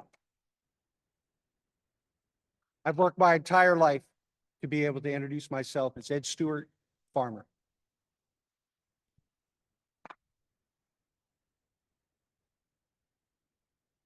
On behalf of my wife, Elizabeth, I'm here to voice my opposition to the Orange Corridor, which interestingly crosses over an existing utility corridor, low density, from the north and south, favoring instead the malicious route that runs right through the middle of my farm, devastating historic burial sites, destroying historic woodland and forest, and rendering unusable my most productive hayfield, which generates 300 round bales that feeds cattle across Orange County every year.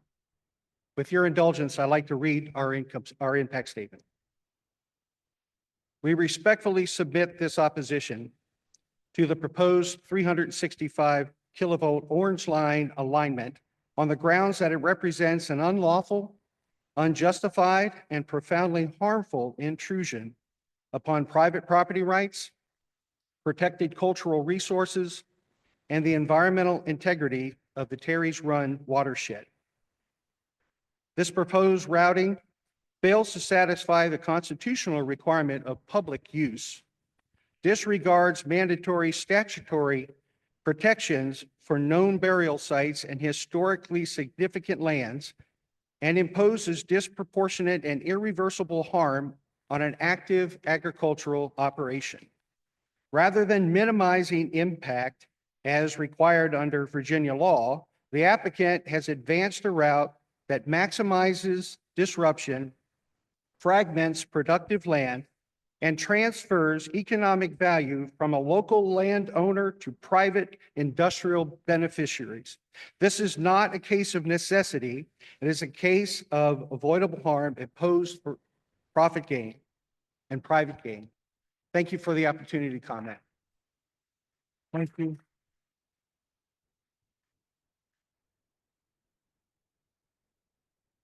$55, $56, $57.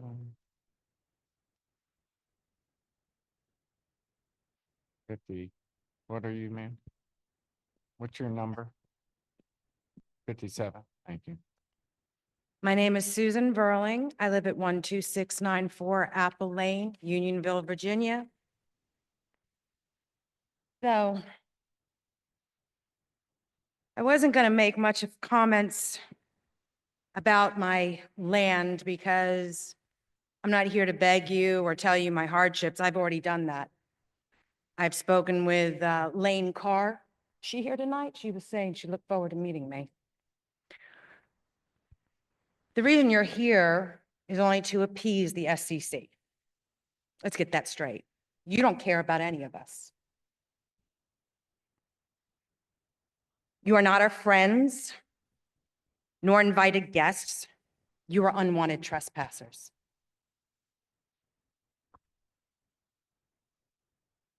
You sent letters calling them proposals when in fact they were threats to steal our land. There are other choices that you chose not to take. Those don't ruin rural counties. Therefore, I am here to tell you that I see you and we will fight. As for the people of Orange and the other 8 counties, we must organize. Start nonprofit LLCs and raise money to fight back. Fundraisers and GoFundMe pages. United, we can win. People around the country and the world need to know how citizens of the United States are being treated by 3 power companies hiding behind an LLC who are seeking government approval to use eminent domain to ruin our lives, homes, and working farms. We are not ignorant. Maybe I'm arrogant, I don't know. We are not ignorant country folk that can be taken advantage of or not bought out. Okay? You smirk the entire time. It's lovely. I've been watching you. We can and we will seek legal counsel for the SCC court case and an eminent domain attorney. People of Orange County, we need to rally, organize, and protest. And just so you know, if I can have a few more seconds, because there was a lot of people that weren't in there, if you don't mind, please. After your breakdown, you say that you looked at the GSI, the Orange County, you looked at all of that, you were looking through there. But we need to tell you about a lot of homes. Did you not zoom in? Because our farm is cut in 2. You come through the woods, trees through forestry, you are less than 200 feet from our home, less than 100 feet from our well, and our buried propane tank. Then people asked you about going underground, but I don't know if everyone caught it when your response was, you can't branch off of them. Why is that? What do you need to branch off for? Data centers. Thank you. Thank you.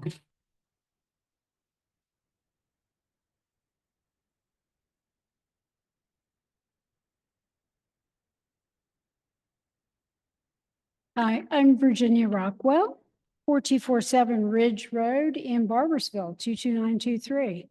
And a little bit further to the west, and it doesn't matter. This is about everybody, everywhere, all the time. I've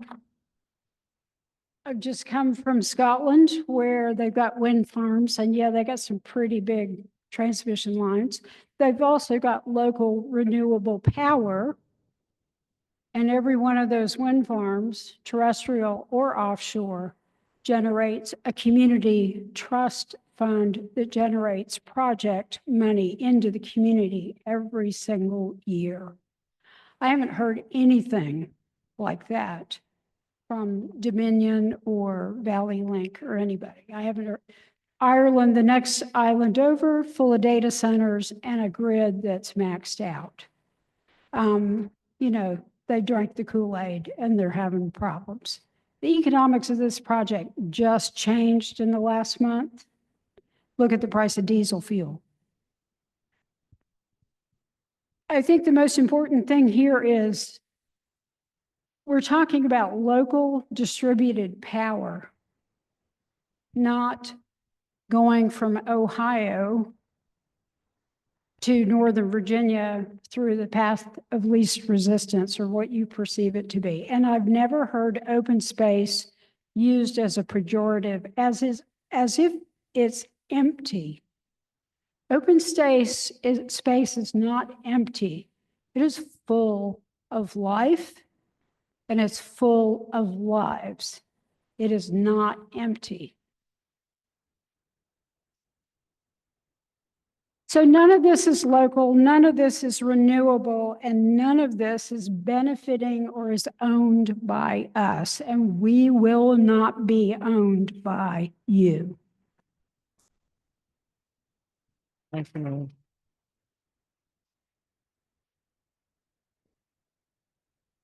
Hello, my name is Stella Bradford, and that was my mother. So, my address is 4247 Ridge Road, as we have a family farm. Happy National Agriculture Day. Do you know that if you have no farms, you have no food? How do your Dominion employees, do they have lunch? Do they have dinner? So anyways, how do you guys get paid, and how do you feel about the money that you're taking for your job, for what you're doing, for your career? Take the costs out of your paycheck, Dominion's CEO money. Don't put it on our bills like you said in your presentation you were planning to do.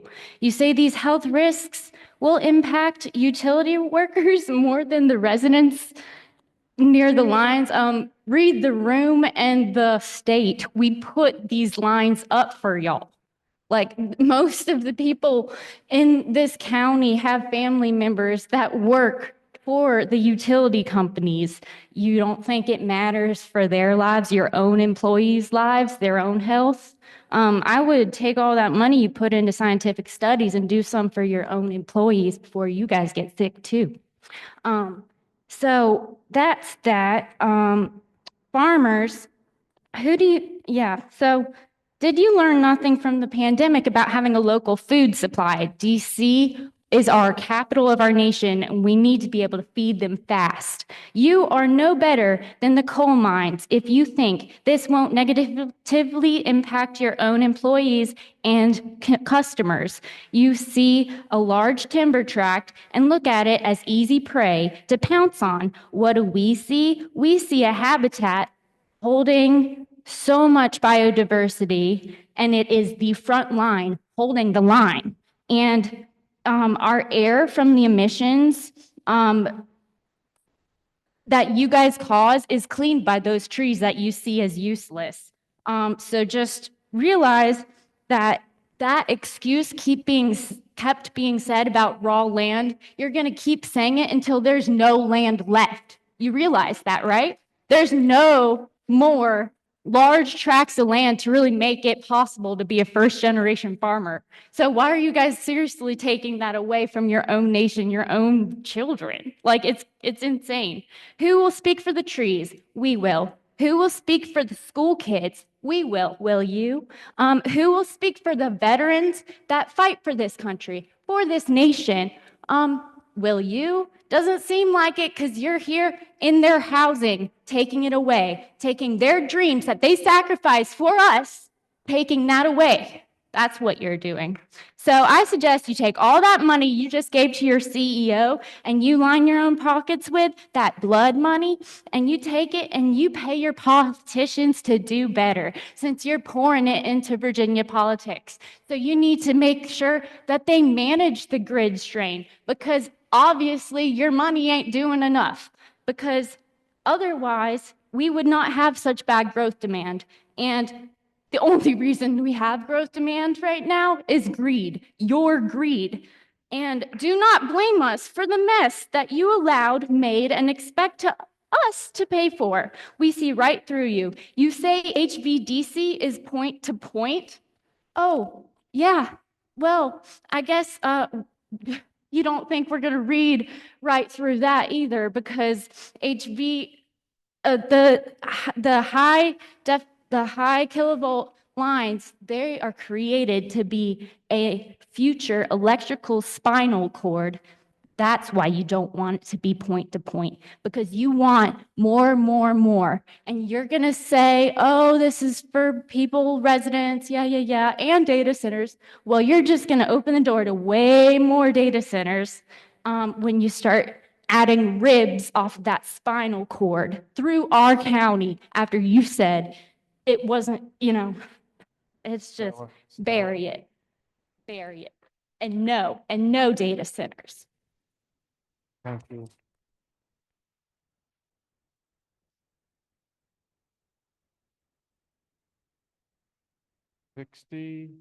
No 60. Anyone left on this side? Okay. All right, ma'am.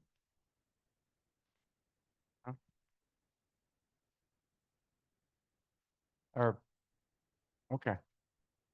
We're good? All right, thank you.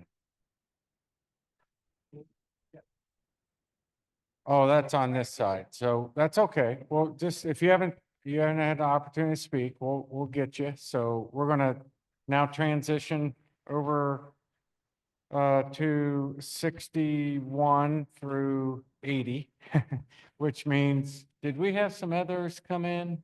Did we have more than 86? So we have 89 now. Darn it, I like a round number. Let's get one more for 90 today.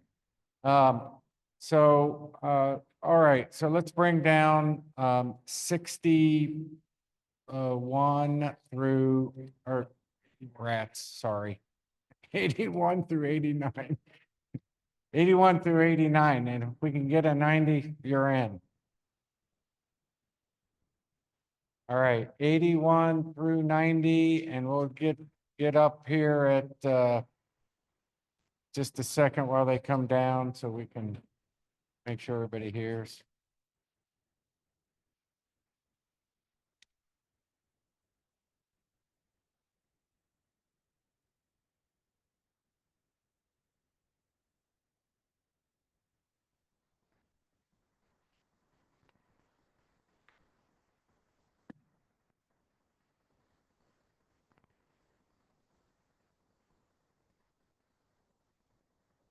Okay, yes, sir. My name is Kenneth Wyville. I live at 16401 Grasty Lane in Orange, Virginia.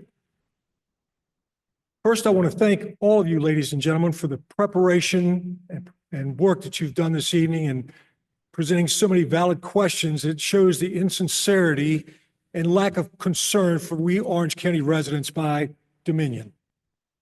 Tonight, we have learned about the adverse impact on the environment, the adverse and the human and animal health hazards. And we've also learned that some of our politicians received huge amounts of money from Dominion, somewhere to the tune, some as much as maybe $1 million, to maybe influence their vote in Richmond, which could have stopped this. I wonder who they are and how much they got. And we've also learned about the devaluation of our property and the negative impact this is going to have on so many of us. Now, someone will eventually pay for this project. And Dominion, as we've learned tonight, most of us are interested in the future because that's where we're going to spend the rest of our lives. And Dominion is proposing a project that's going to using antiquated systems, which are not going to deal very well with future problems, in my view. Yet somebody's going to eventually pay for this. Dominion being a business, as such, every dollar they invest, they expect a favorable return, which makes them whole while we're left holding the bag. Let's compare the modest increased cost if they were to bury this line versus the forever and ever cost that we incur with the devaluation of our properties now and forever. It would seem like to me that this would be a modest cost for them to incur because they're going to get their money back from the service and made whole while we're left holding the bag. Don't forget that if they bury the cable. It doesn't make a difference to them. Money out, money in. So therefore, it'd be cheaper to bury the cable in the long run, creating less hazards for everyone than it would be to put this project into play as it is. And better yet, someone offered earlier this evening, let's build this power plant somewhere else closer to the needs in Northern Virginia than us here in Orange County. Thank you. Thank you.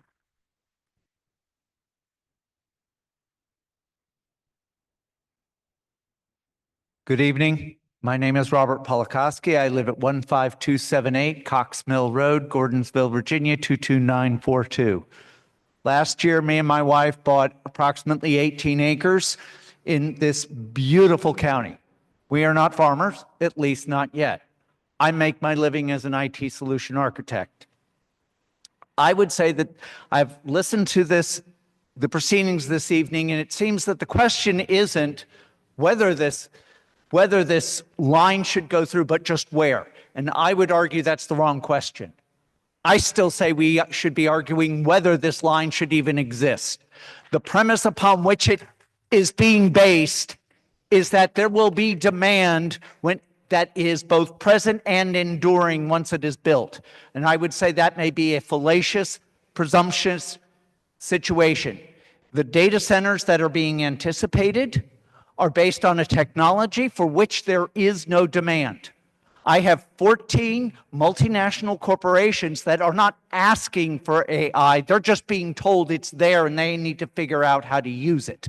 They don't want it, but they are still trying to figure out how this technology will affect them and how they're going to deal with it. There is no guarantee that this technology is not the next tech bubble that will just burst, and the demand that we are being told is there that this line will satisfy will disappear, and that we will be left with an infrastructure that has no use and has permanently blighted our environment. And so I would still argue that the question is not where it should be, but whether it should be. Thank you. Thank you.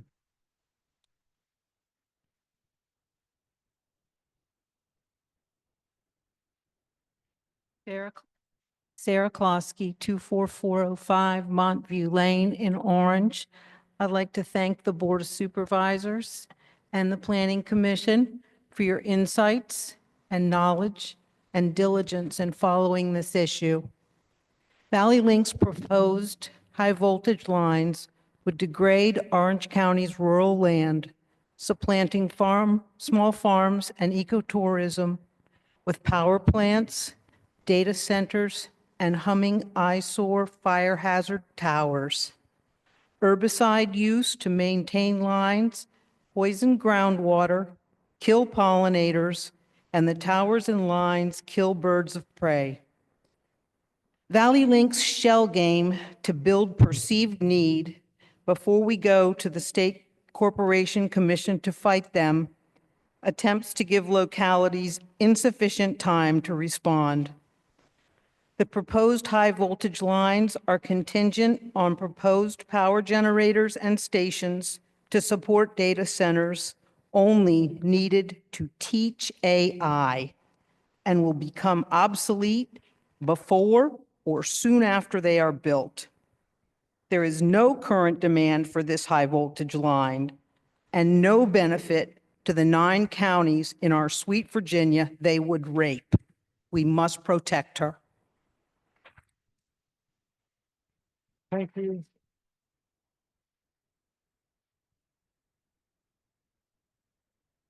My name is Russell Sawinski. I live at 16461 Terry's Run Road. this proposed power line that they're trying to put through will pass pretty near centered on my property. My house is location will be about 125 foot from these power lines. This power line will also go through a historic grave site that's 200 some years old. We have 23 known grave sites in this cemetery. That we have old growth timber there, 100 plus years old. I understand that Dominion should have respect for these trees because they are currently passing out free trees in Albemarle County. That I don't know whether this board can do it or not, but I think they should consider passing legislation to any new power lines be buried, use existing right-of-ways, and let the cost of this be passed on to Dominion and the new data centers that they will attempt to put in. Thank you. Thank you, sir.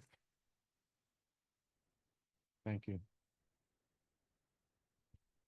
65, 66, 67. Is it? Thank you.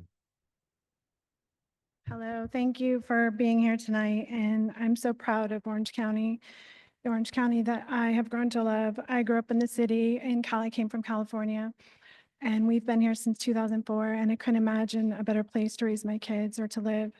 So I had a lot that I had written that I wanted to say, but I think there's been a lot said here, and a lot of it's been covered. So what I'm going to say is a little bit more personal. We purchased our land in 2014. My husband was in the Army, and he traveled quite extensively. And he also then went to work for the government after that, in a position that, let's just say he had a lot of loss, and a lot of loss of friends, and a lot of loss of family time with his children, watching his children grow up. So he has PTSD. And so we actually lived in Lake of the Woods, and we found this acreage off Zor Road. And I'm sorry if I didn't mention that. It's 30334 Zor Road. Sorry about that, Locust Grove. So we bought this land, and it's the place that he comes home to, that he feels safe, that he feels grounded, that he instantly feels relief when he's having a bad time. So I will say that the helicopters over Sunday, this last Sunday, over the creek when we were down there, just enjoying the day, did not help. So he could not be here because this is very distressing for him. He does not like the idea of power lines coming through the property and the buzzing and just the losing the sight. We have a piece of property that honestly, we don't see anything if we don't want to, but that will all change. And so I'm here because he couldn't be here. And I'm here just to speak on behalf of my neighbors. It's going through both of their properties. And for all of my neighbors here who I feel for tremendously. I will say that I think you guys should think about maybe getting some kind of training for your people, because I was also at the meeting when one of our landowners was told that maybe they should think about that this is for the greater good of the many at the sacrifice of the few. And I don't think that when something is so personal to somebody and they're giving up and losing so much, that that's something that should be said. So I will leave it at that and just say that I'm here to say that on behalf of my husband, my neighbors, and my fellow citizens of Orange County, that we do not consent. We do not consent for the destruction of our properties, the loss of our properties, the damage that it will do to our wildlife, our views, and possibly our health. And I hope that we all stand together and do whatever we can. Thank you. Thank you.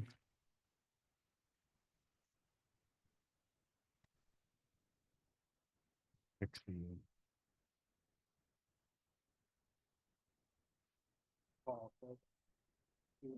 994 Pine River Road. And praise God for a Board of Supervisors that have some backbone. I really appreciate you guys doing what you've done. Thanks. This proposed transmission line is needed for, and because of data centers. I mean, let's get real. And there's alternatives out here. People have mentioned on-site data center power plants such as the small modular reactors, SMRs, and they're already being implemented in places like Tennessee, Michigan, Washington State, and Texas. And there's other alternatives. I mean, I would rather see this alternative to where they supply their own power plants than to have other alternatives, such as running a 525 kV HVDC underground cable. Dominion's already doing this, of course, as you mentioned, the 185-mile underground cable. It can be done. I know it's a double bipole system. I know it's very expensive, but you would actually get more power than the 765 by doing that. And it is possible. It's just we're not worth it. Dominion says it can't run it, and of course they can, and that's a fact. 35% of the world's data centers are in Virginia, primarily Northern Virginia. 26% of electricity sold by Dominion went to data centers in January of 2024. Power comparisons. One data center campus can power 300,000 to 400,000 homes. Just 8 of these data centers could power all the 2.38 million single-family homes in the state of Virginia. Financially, just follow the money. I heard somebody say that earlier. Data centers as of 2024 did a $9.1 billion GDP for the state of Virginia. Loudoun County alone receiving revenue estimated of $890 million annually, nearly matching its entire operating budget of $940 million. 1 gigabyte data center consumes $1 billion worth of electricity annually. And that's Dominion's electricity. Dominion Energy is in contract talks right now for 47 gigawatts of data centers, just data centers. The entire consumption of Virginia is 29.1 gigawatts. That's a 160% increase. Virginia is the largest importer of electricity, importing 36% in the Union. Dominion CEO Robert Blue is acting reckless, irresponsible, careless, and making these outlandish contract agreements. And I just pray that we, as all the Davids out here, someone said earlier, sorry guys, but you guys are the Goliaths out here tonight. And our Lord is powerful and he is in control. And I know that he will overcome this situation, whichever way. Thank you for your time. Thank you all. Thank you, sir. Okay, number 69, 70. Number 69, 70, 71.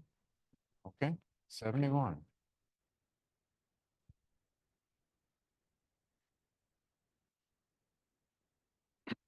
Good evening, Adam Bryington, 12160 Berrywood Lane, Unionville, Virginia. I want to thank you guys for all you've done tonight, and thank you for moving it to this venue so that people can get their voice. I would make one suggestion, maybe about mid-time, next time we do this, you guys change the water out for a Red Bull, because you look tired. I'm not here tonight to speak on behalf of myself. I'm here tonight to speak on behalf of a friend, neighbor, customer of mine, Bob Rhodes, lives in Mine Run Creek. Bob's been in this county for 70 years.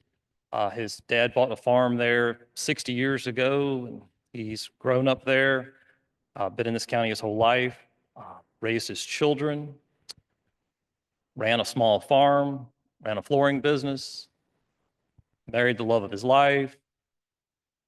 And he has 2 children living on the farm now. And he lost the love of his life a couple of years ago. And when he finishes out his life, he would like to be buried on that farm with his wife. And this power line runs right through the middle of that farm. And the farm's not large enough to sustain a power line running through the middle of it. So I'm not sure where the family cemetery will be. I'm not sure what the family farm will be left of, but this is sadly not just Bob's problem. It's a whole lot of people's problems, probably thousands of people's problems between here and Joshua Falls, wherever that is. And never heard of it before today, or this project anyways. But I also would say that we have a right to life, liberty, and the pursuit of happiness, God-given right. And that is not life, liberty, and the pursuit of happiness that's going on in Bob's life right now. I want Bob to know, and I want the people of this county to know that we hear you, we see you, we're with you, and we are not going to give up on this. Thank you, guys. Thank you.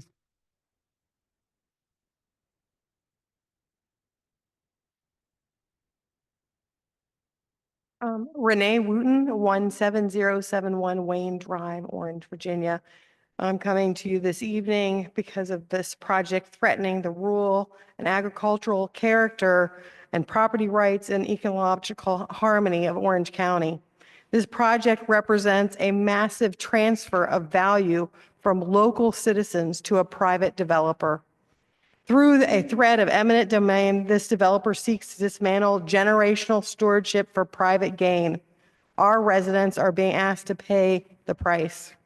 In exchange, we would receive diminished property values, loss of rural land, agricultural land, and the industrialization of our view sheds. My family has lived in Unionville for over 30 years. Like so many others, they chose this area for the peace, wildlife, and dark skies, qualities you cannot find in Northern Virginia or Richmond. One of the proposed routes sits about 1,200 feet from their front door. For them, bird watching and gardening just aren't hobbies. They're reasons they call this place home. Replacing their Verizon with massive steel towers is a fundamental violation of the life they built. Environmentally, we are looking at a permanent forest fragmentation and habitat loss that no mitigation fund would ever be able to fix. Furthermore, the process has been disturbingly fast.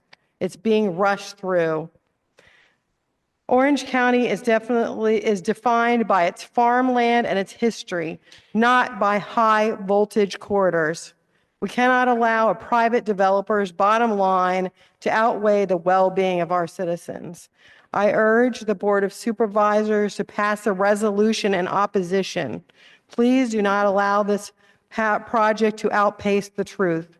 We need independent studies. We need better alternatives, and above all, we need to stand up for the people of Orange County against this irreversible threat. Thank you.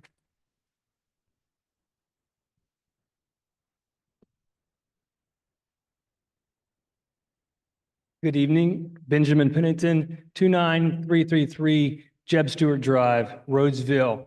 First, I'd like to say I hope you guys know a good brewery because I feel like you're going to need one after tonight. We have some good ones in Orange. I probably wouldn't go there, at least for a little while. But everything I was going to say, for the most part, has been said by everyone with better than I could say it, so I'm not going to rehash it, except for one point. I had one that lived so far, so I'm going to cover that. So consider this disparity. So since 2000, the median household income in Orange County has grown by approximately 123%, which is about $94,000 today. Household, right? Not a single person, the household. So that barely has kept pace with real world inflation. In the same time frame, compensation for utility and tech executives has skyrocketed by over 800%. Just last year, Dominion's CEO, good old Mr. Blue, received a compensation package of $16.03 million. That's a 24% increase in a single year. And any math whizzes in here, that would be as much as 170 households in Orange, okay? So everybody in this room, as long as you're an average household person, that would be encompass everybody in here plus more, okay? So I might help you out there, Adam. That's where you can get part of that, 8 times the cost by burying it under the ground. Mr. Blue's got it. Okay, so the rest of mine, I would say, is to the board and not really a question that you need to answer, but it's the question I feel like it needs to be answered is, obviously we have enough emotion, we have resources, and we have the justification as a county to fight, but we need leadership, and we are in coalitions all over the place. In fact, I'm going to run this Saturday to make bigger coalitions, but you're the ultimate coalition for the county. So we're looking to you to say, what do we do next? How do we organize? Because, 10,000 angry people or 30,000 angry people is better than 10 angry people. So we'll be looking to you soon. Thanks. Thank you.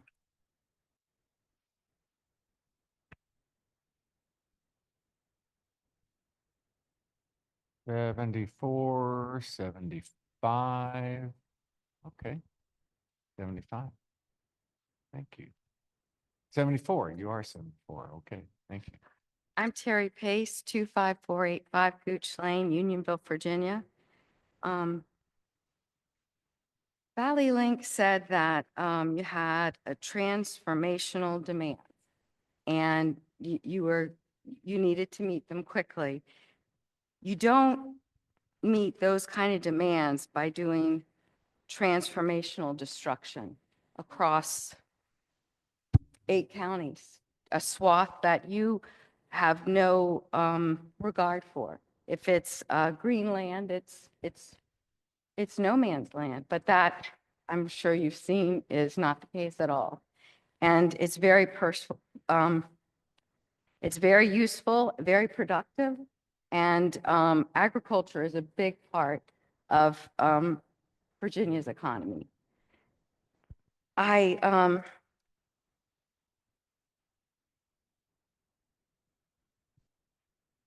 It's 2026, and causing that kind of destruction is never the answer.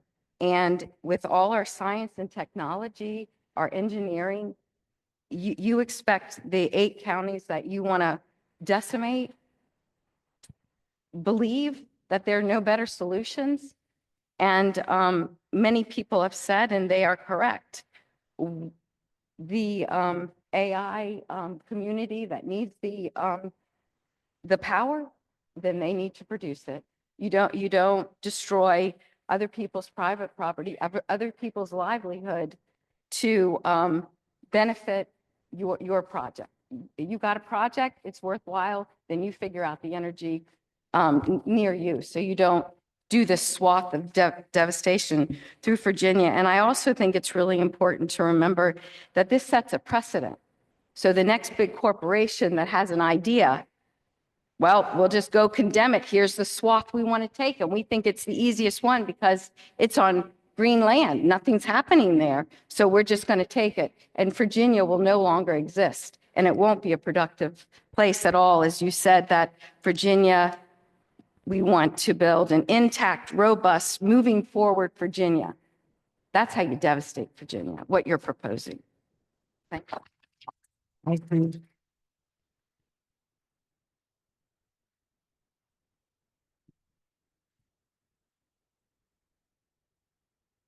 Folks, I know most of you guys, y'all probably know me. I live down the other end of the county. Anyway, I got a little place down there. I'm Gary Wolford, by the way. All right. Now, let me ask you a question before I start, because I don't want to waste my time or everybody else's here or yours. Is this a done deal, or is this a theater tonight, or do we say anything here that makes any difference? Now, you look me straight in the eye and answer me, all of you. Now, tell me, what's the deal? That ain't the point. The point is, let me tell you why I asked you that. I've been dealing with Dominion for years. I've been dealing with the solar power people for years. I have a common property line with Dominion about a half a mile long. I got a 3/4 of a mile property line with solar power people. Okay. So I know all about all these little gimmicks and stuff and the elixir salesmen and all that crap. Okay. So I get along with Dominion fairly well, and I get along with the other guys. And we cut some deals and things of that nature. But I never took one nickel from Dominion, nor one nickel from the solar guy. Not one nickel did I take from either one of them. Okay. Now, I got a little issue here with the fellow that quoted land values. All right. If your line goes across a piece of property, guy said it would cut it by 40%. Well, I don't buy that. I think it would cut it by 75%. And if your property is within line, in a view of that line, I would say that it would cut your property value by at least 50% or more. Okay. Number one, if I was looking at a piece of property to buy and it had a power line on it, I wouldn't even drive over to look at it. Do you live in a place that you can see a power line of this sort? Either of you? Any of you? No. Would you buy a piece of property to have one of these on it? No. I know the answer. You don't have to answer that. But now, that big power line, if that line breaks and hits the ground, how far does that energize the ground from that breaker where that wire touches that ground? Do you know the answer to that? No. You should know that because you're representing the power company. If I was representing the power company, I could answer that question. Hey, sir. All right. You just So have to- tonight you've been chewed on quite smart. Now, the way I see it, if you can't build power stations up there to support them data centers, then the data centers need to pay the underground fees to run the power from wherever it's coming from to wherever it needs to go. Because everybody in this county, if you have a house built, the power company don't provide you electricity underground for no fee. They don't do that for free. You have to pay for it pretty significantly. Because I built a bunch of houses and I know all about that. Okay. So I'll enlighten you that in case you don't know that. But that's the case. Now, the other thing is that 500K line that comes by my place down there, when that line was put in there, there's enough room on that right of way to put another 500 line there. All right. I'm going to solve your problem for you. You put your 760 line underground, you still got room for another 500 line through that same right of way. You don't have to impact any of these people. You don't have to buy any right of ways because you already got it. Simple as that. So now you go back and tell your engineers what I just told you, and I solved your problem for you. I ain't gonna charge you enough. Okay? I will see you all here. Thank you, sir. When I see you next time, I want to know about Thank- how much energy that thing Thank puts in you. the ground. Thank you. Okay, let's see, 70, what, 77?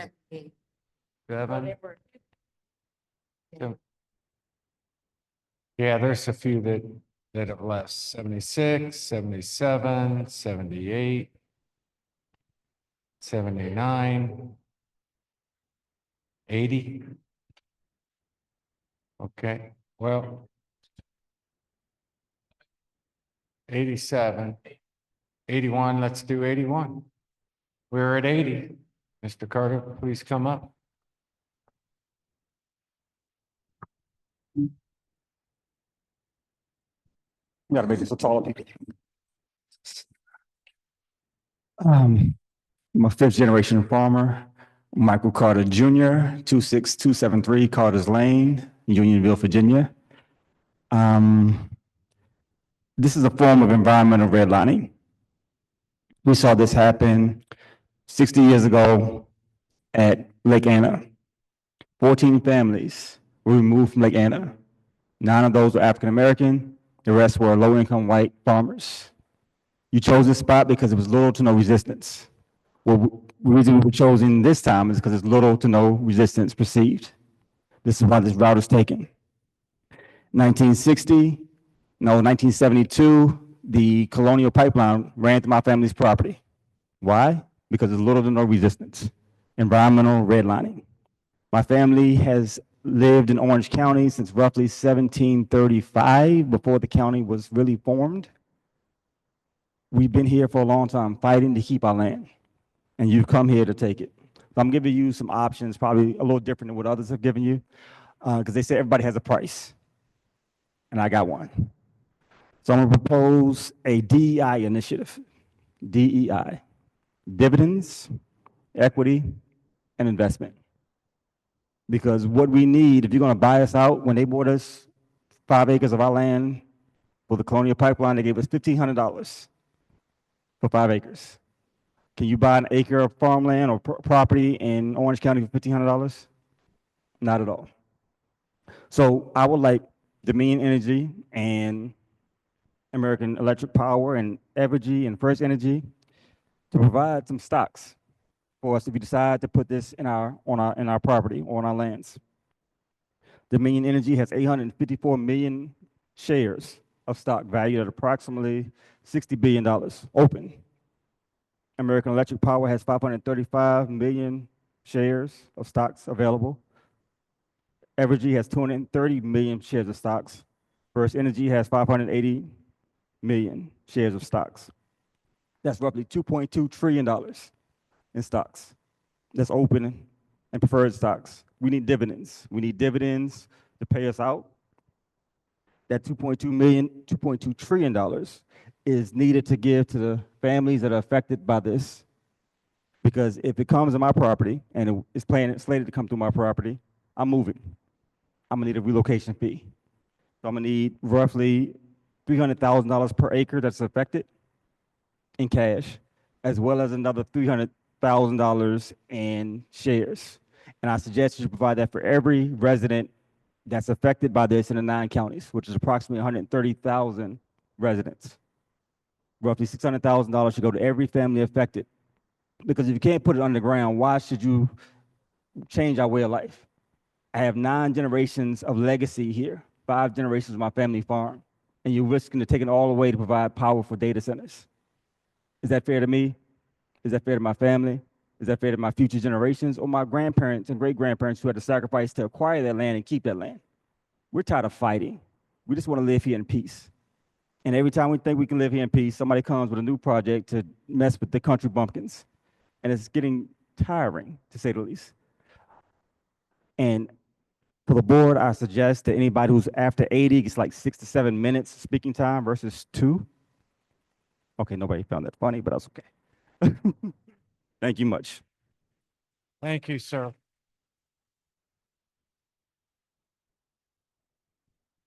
Okay, let's see, 82, 83, 83, 84, okay, 84.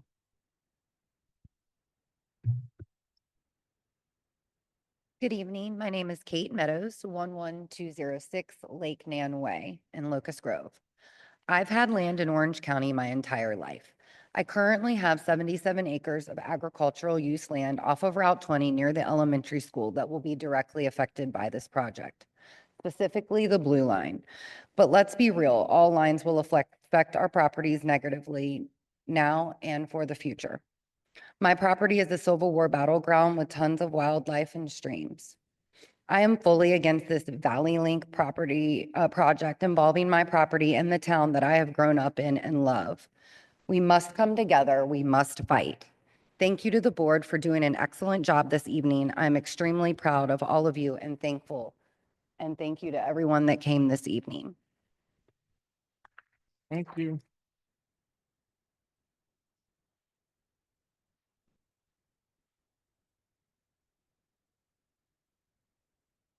Casey Cashell, 12460 Mayhurst Lane.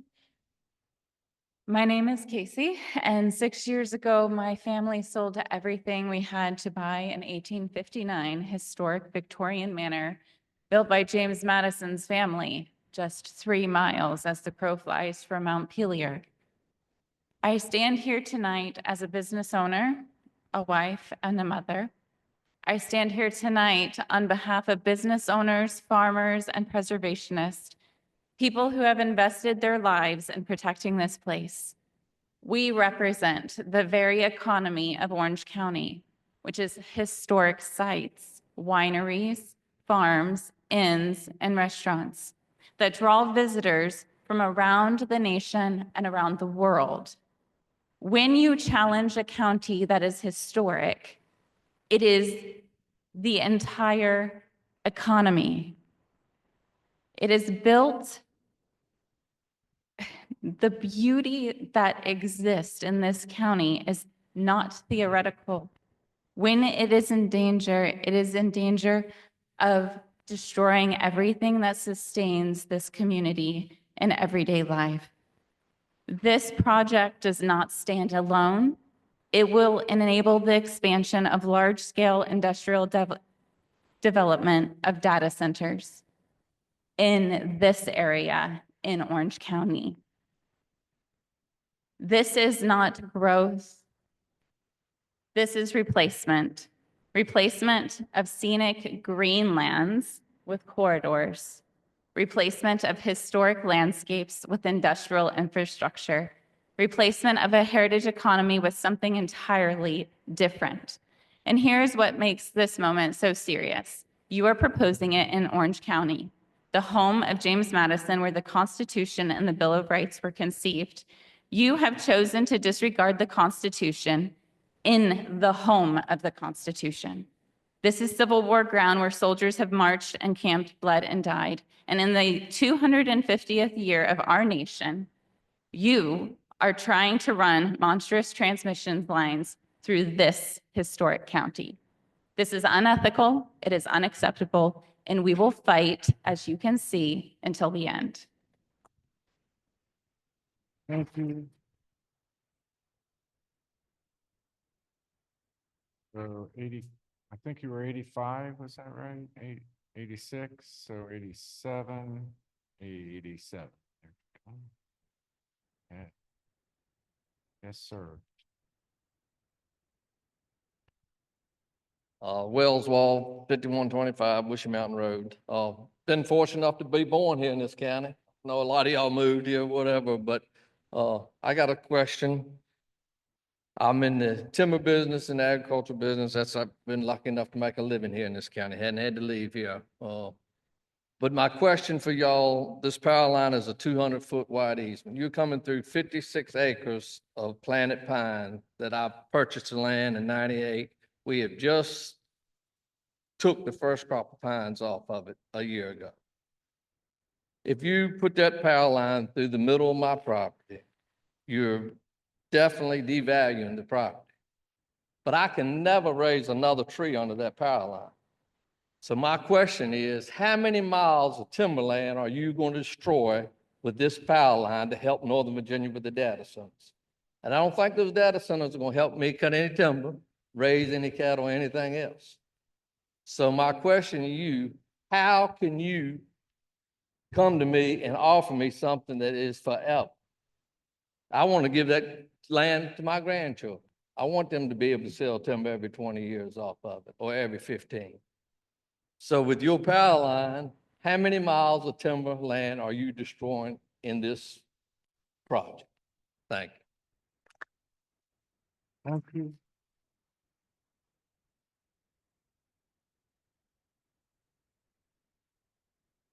All right. You're 89 and 90. I love that. Save the best for last. Okay. Thank you guys for staying this evening. My name is Saida Armstrong, 14376 Tower Road. I represent my husband, John Armstrong, Purple Heart and Bronze Star recipient, and our teenager this evening. Thank you. We are currently powered by Rappahannock Electric. I am a city mouse who became a country mouse, like the characters I used to watch on Sesame Street in the 70s. I know I look good, but I'm that old. 5 years ago, I told my husband, John, we needed to move away from there being Northern Virginia. I told him Orange County is a place we ought to be. So we loaded up the truck, cars, kid, and dog, and moved to the original OC. Orange County, that is, great neighbors, defined history, and wonderful views. I know that divine intervention led my husband and I to Orange County, Virginia. First and foremost, Mr. Pennington, thank you for your hard work behind the scenes and efforts to assist and inform your neighbors directly impacted. We received the letter, but at the time did not look too much into it because we are a home just recovering from the thralls of cancer as of January 2026. Next, thank you, Orange County Economic Development, for your continual efforts to ensure that businesses are seen throughout the DMV and beyond. Board of Supervisors, thank you for this opportunity tonight. And Valley Link, I too thank you for at least being willing to sit through, hopefully with a critical open mind at many of the poignant points that were made tonight. Orange County is home to a plethora of agritourism businesses.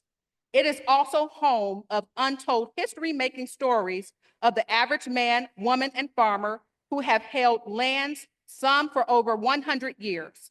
Let me be clear, I have only owned mine for 5+ years, but my presence as a landowner has impacted many beyond the Orange County community more than you will ever know. Well, I know at least one person on your team may have an idea. As we embark on celebrating and reflecting on 250 years of our great American history, let me remind everyone that with 8 presidents being born right here in Virginia, every business in the state of Virginia and beyond should go beyond due diligence to preserve our collective history as a great commonwealth. Virginia produces excellence, and I have one right now in the Orange County school system doing great things because of great educators, coaches, and even law enforcement. As a 3rd-generation winemaker, I made history by becoming the first African-American female winemaker and young developing vineyard in the state of Virginia. I represent 20% of women-owned vineyards, wineries, and/or winemakers in the United States. I am the current treasurer of Virginia Women in Wine. My business is not the only reason why I'm here. By the way, my business and home are one. I am here for this community who welcomed me with open arms and were eager and ready to partner with me and my small boutique niche business. As a lifelong educator who will be directly impacted by these lines that will take out the use of my pond as a tent and fishing area for clients who have come as far as Washington State, I implore you to tap into your STEM skills to produce innovative, solution-driven alternatives. As an educational consultant, spreading the love of STEM, which includes the return of VOTEC Ed, the original STEM education for many in this room educated years ago like me, tonight I thought I would provide a few STEM-oriented, solution-driven alternatives for you to not consider, but choose over the current one on the table. 1, efficient and impactful earthworm-inspired robots have been created to dig and place conduits stretching 1,000 feet every 2 hours. 2, horizontal directional drilling that prevents open excavation. AI technology being developed and currently researched at Virginia Tech. Please contact them.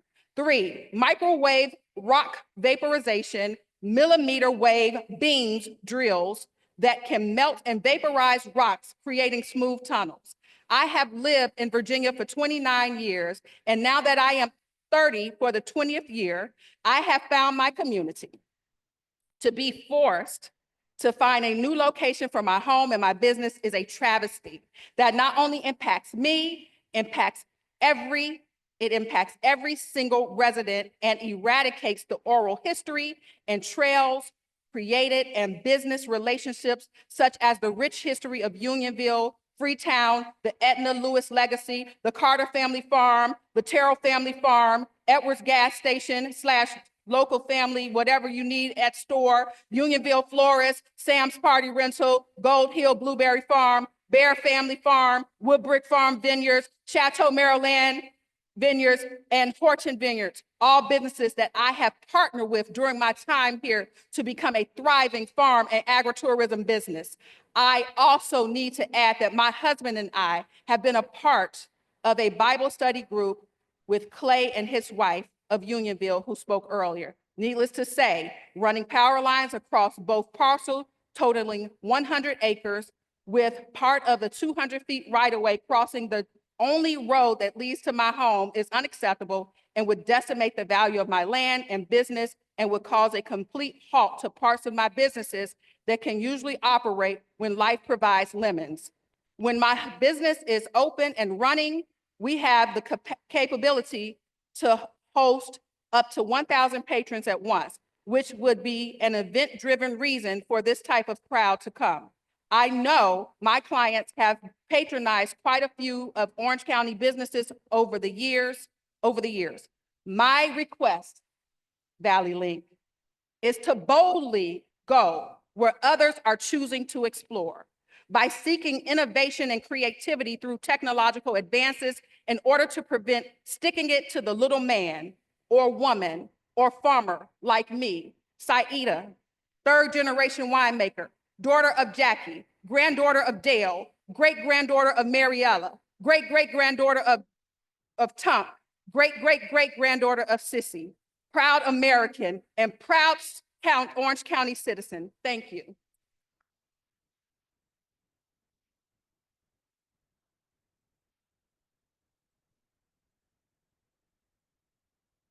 Well, I will say you earned 89 and 90.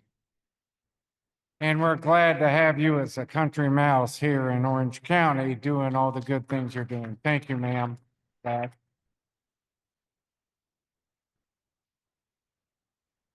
And all the best to your husband. So I believe that ends our public comment period. We will do a couple of things here.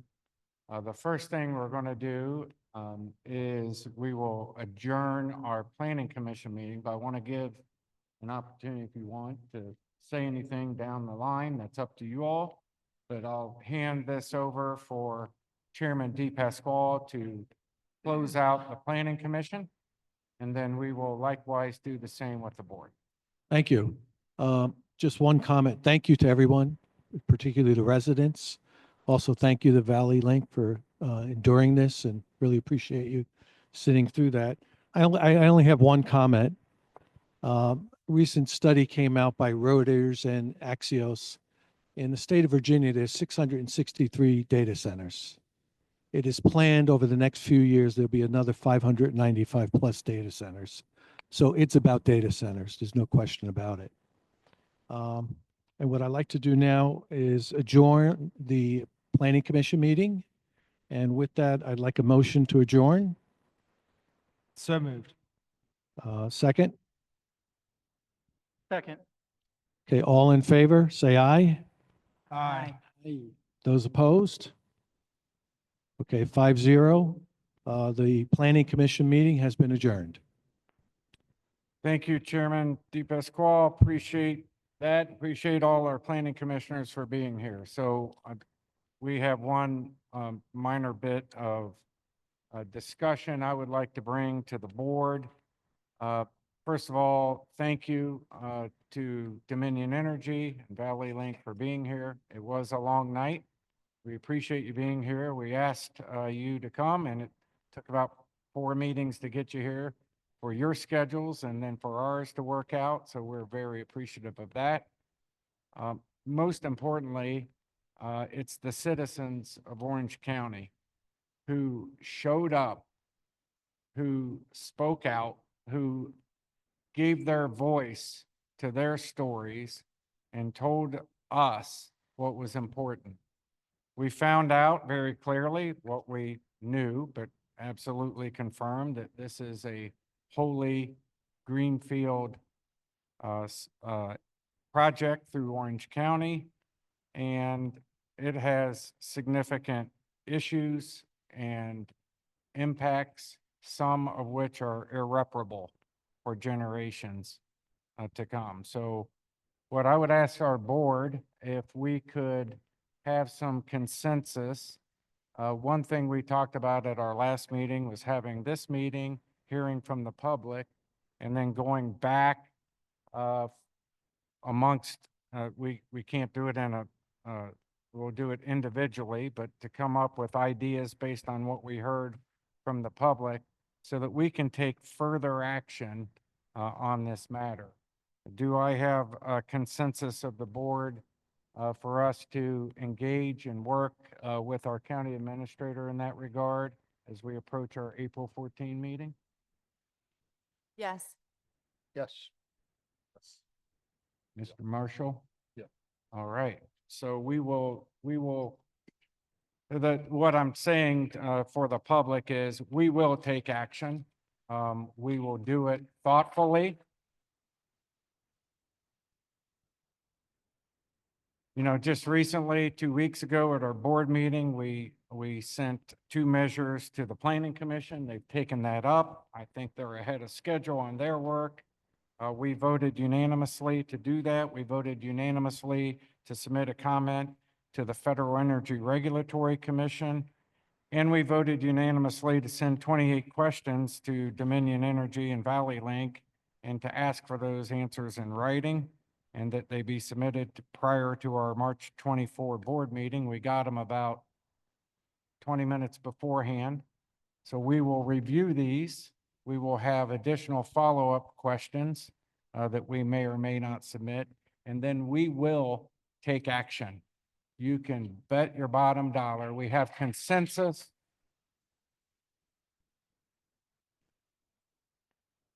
We have consensus from this board, and this project, in short, is unacceptable.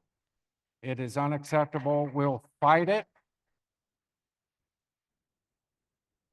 We will engage. We have a meeting with other counties coming up that has already been scheduled for the first week of April.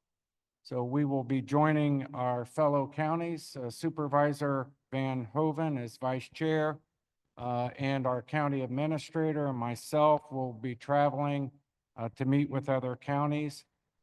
We will do everything in our power.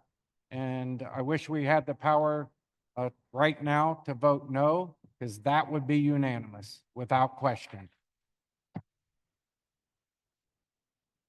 So I'll see if there are any other further comments from my colleagues on the board and anything. I'd like to say I farm for a living. And if this was Microphone. near me, I farm for a living. If this was anywhere near me, I would be devastated. So I really feel for those individuals that this is going to encroach upon. And I hope to God y'all can find a better solution. I really, truly do.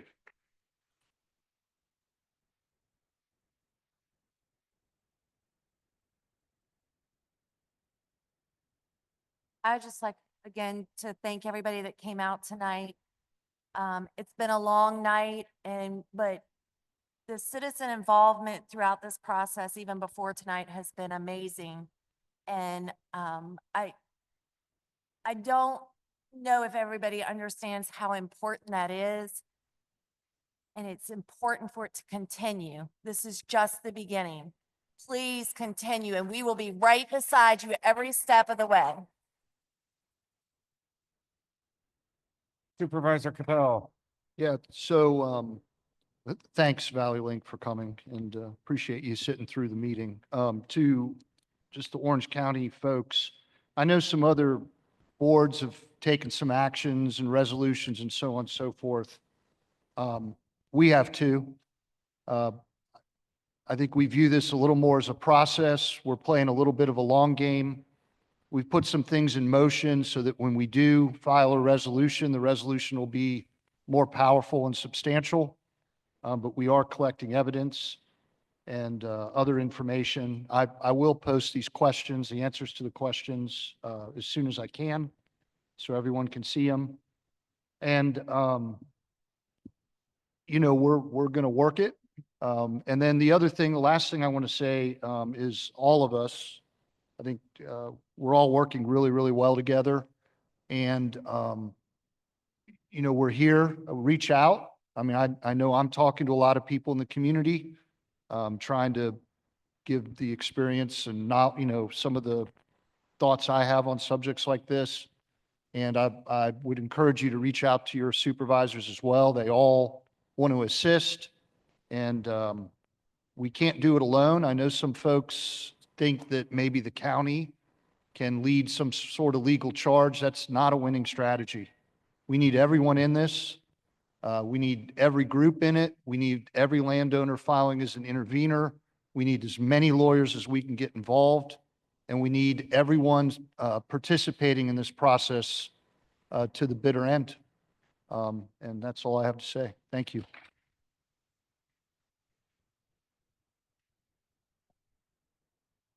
I don't have a lot more to add than that's already been said, but Vala Lang, thank you for sticking around. Everyone for coming, thank you for coming. That's what it's going to take. And thank you, Orange County, for staying nice and calm and not being out of hand, so to speak. We've seen other situations go bad. So appreciate all of that and know that we're going to do the best we can. I am so proud of our county. I'm so proud of our citizens. The conduct that you exhibited was beyond reproach. You literally came out and gave your voice to your stories and the impacts that this will have on not only you personally, but the entire county. This county is very special. This is the home of James Madison. The history here is deep, deep. You just heard Mr. Carter, 5 generations from 1735. We have on our seal 1734. We have people in this room that have been here since the beginning through their families. And we have a responsibility to have your back and do everything that we can to help you and help us preserve what we have in the best way possible. So with that, I will take a motion to adjourn. Before we do that, thanks Chairman Nickel for your leadership on this, and I'll make a motion to adjourn. Motion to adjourn. Do I have a second? Second. And all in favor? Aye. We are adjourned. Thank you.